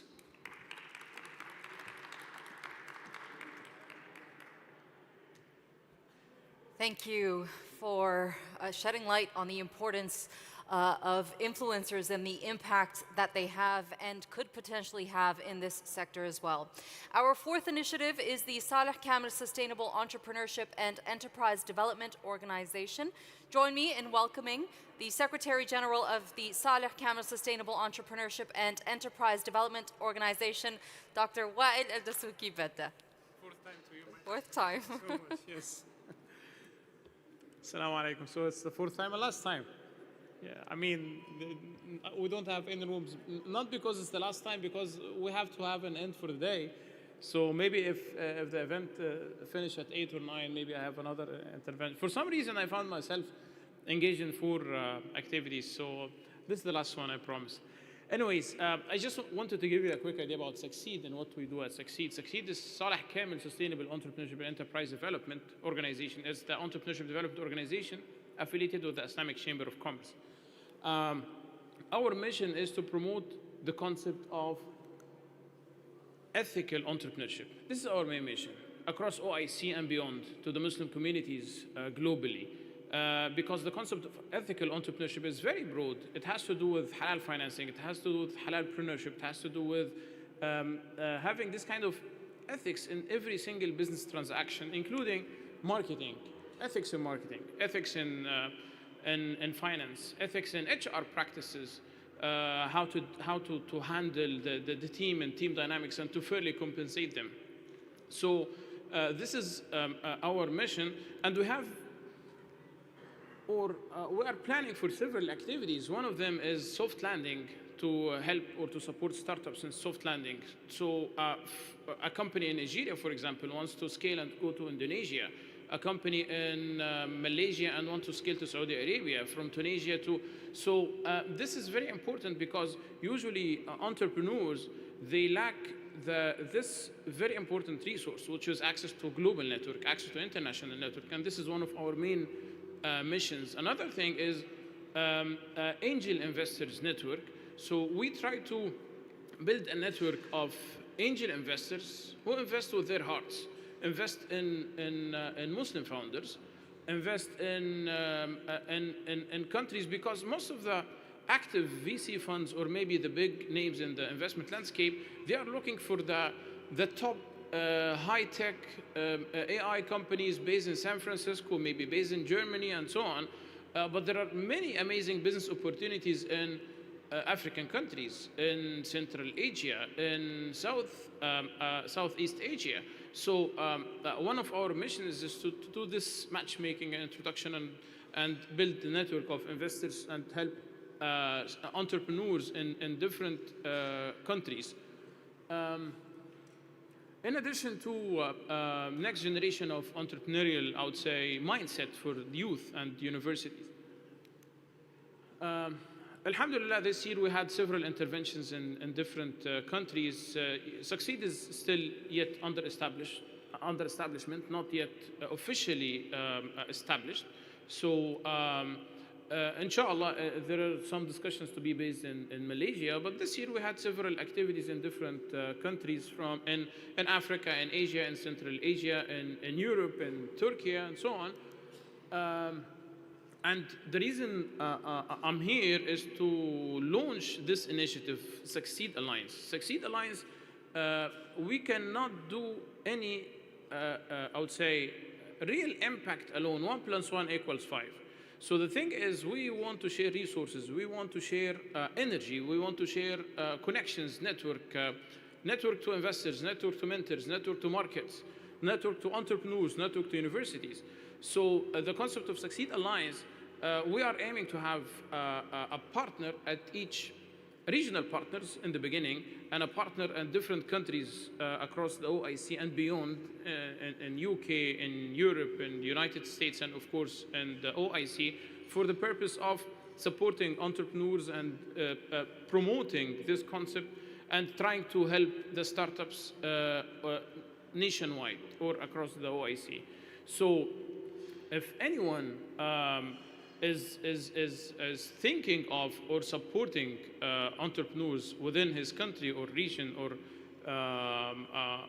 whether on national scale, regional scale, or international scale, or global scale, we're very happy to cooperate. We have some structured programs that we are planning to launch, inshallah, next year, and we are very happy to cooperate. And again, because 1 + 1 = 5, it's not 2. So we believe in the power of partnership, and this is the purpose of Succeed Alliance. Thank you very much. Shukran jazilan. Wassalamu alaikum.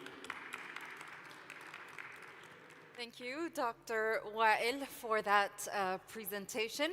And ladies and gentlemen, our final initiative is the Halal Experts Corner. To present this initiative, I'd like to welcome the Certification Manager at the Islamic Chamber of Halal Services, Mr. Amir Al-Mitwali.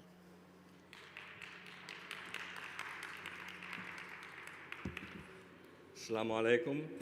Welcome everyone. Let me introduce our new initiative, Halal Expert Corner. Halal Expert Corner, it's an initiative seeks to support businesses and organizations to follow halal compliance and through regulations and the requirement of halal to be comply with halal. Our mission is to provide businesses and the practical on-spot halal compliance advice through expert consultants at events and forums. Building trust, simplifying certification pathway through our expertise to our clients during the events. Our main goals are, first, provide accessible expertise for clients and partners, empower businesses for global markets, strengthen trust and authority with our partners, generate qualified leads, and the last thing, foster knowledge and partnership with our clients. Our target audience is industries leaders and CEOs, entrepreneurs and startups, investors and financial institutions, marketeers and brand developers, academics and researchers, and the last one, certification body and regulators. Okay? We hope to get engaged more with our partners and our clients to give them a halal certification and to be get certified and follow halal requirements through implementing halal requirement and standard in the future. Thank you, everyone.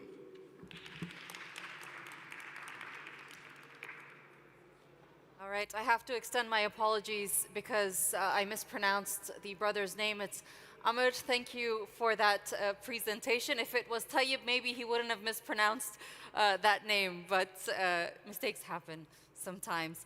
Amazing business initiatives that we heard from that really represent what this forum is about. Also, another thing that this forum is about is important moments, one that I'm going to speak about shortly. Ladies and gentlemen, distinguished guests, it is my great pleasure to witness another significant moment of this forum, one that reflects a shared vision, a mutual commitment, and a forward-looking partnership, the official signing ceremony of the Memorandum of Understanding between the Muslim Trade Forum and two other organizations. The first being the Nigerian Association of Chambers of Commerce, Industry, Mines, and Agriculture. Ladies and gentlemen, please join me in welcoming the chairman of the Muslim Trade Forum of the UK, Sir Iqbal Sakrini.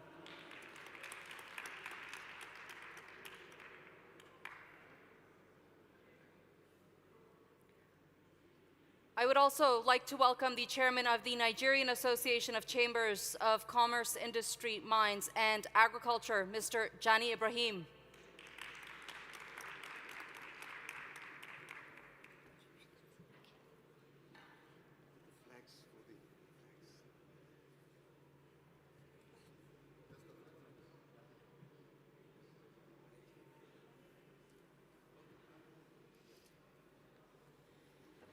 Please.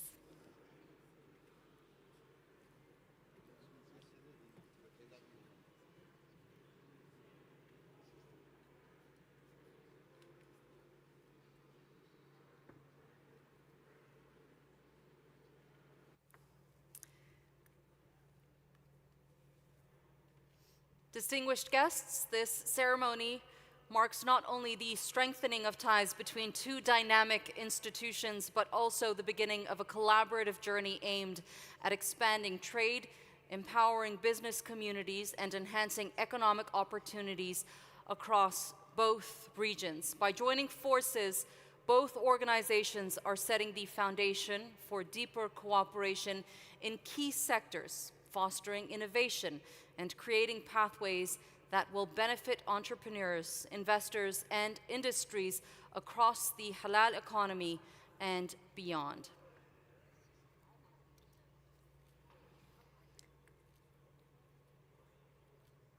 Congratulations.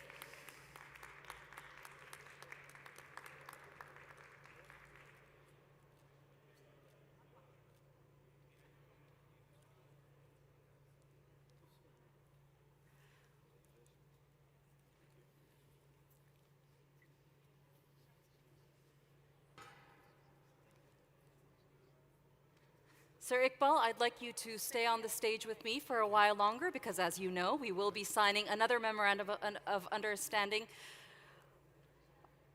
The signing of an MOU between the Muslim Trade Forum of the United Kingdom and the Thai Muslim Trade Association. I'd like to welcome the President of the Thai Muslim Trade Association, Mr. Marut Mekloy.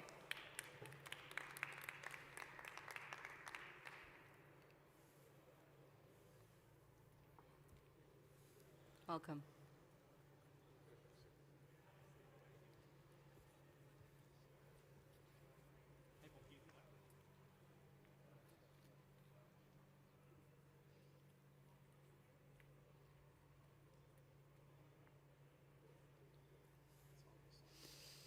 Esteemed guests, this partnership represents a shared vision to strengthen trade ties, promote business collaboration, and empower entrepreneurs within the global Muslim business community. By combining the expertise and networks of both of these very significant organizations, this collaboration aims to open new avenues for economic growth, innovation, and sustainable development across key sectors of the halal and broader trade ecosystem. Join me in congratulating the two organizations.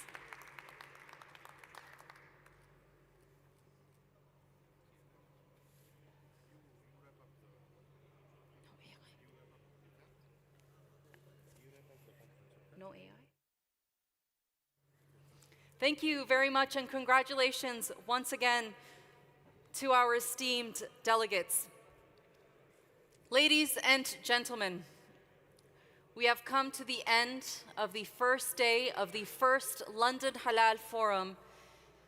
As we wrap up this incredible day, it's time for our closing remarks. I'd like to thank everyone that has put their support, our sponsors, in making this forum a reality, our organizers, the incredible team. I'd like to extend a special thank you to Omar, who has been behind the scenes organizing everything. I would like to also extend a special thank you to our technical teams who have made this day as seamless as possible. Also, our helpful teams on the side here. And a special thank you to the London Halal Forum. I'm sure that we will be witnessing and seeing more of these forums to come, not just here in London, but across the world. It was a pleasure being your master of ceremonies for today, and hope to see you sometime soon again under one of these great events. Thank you very much.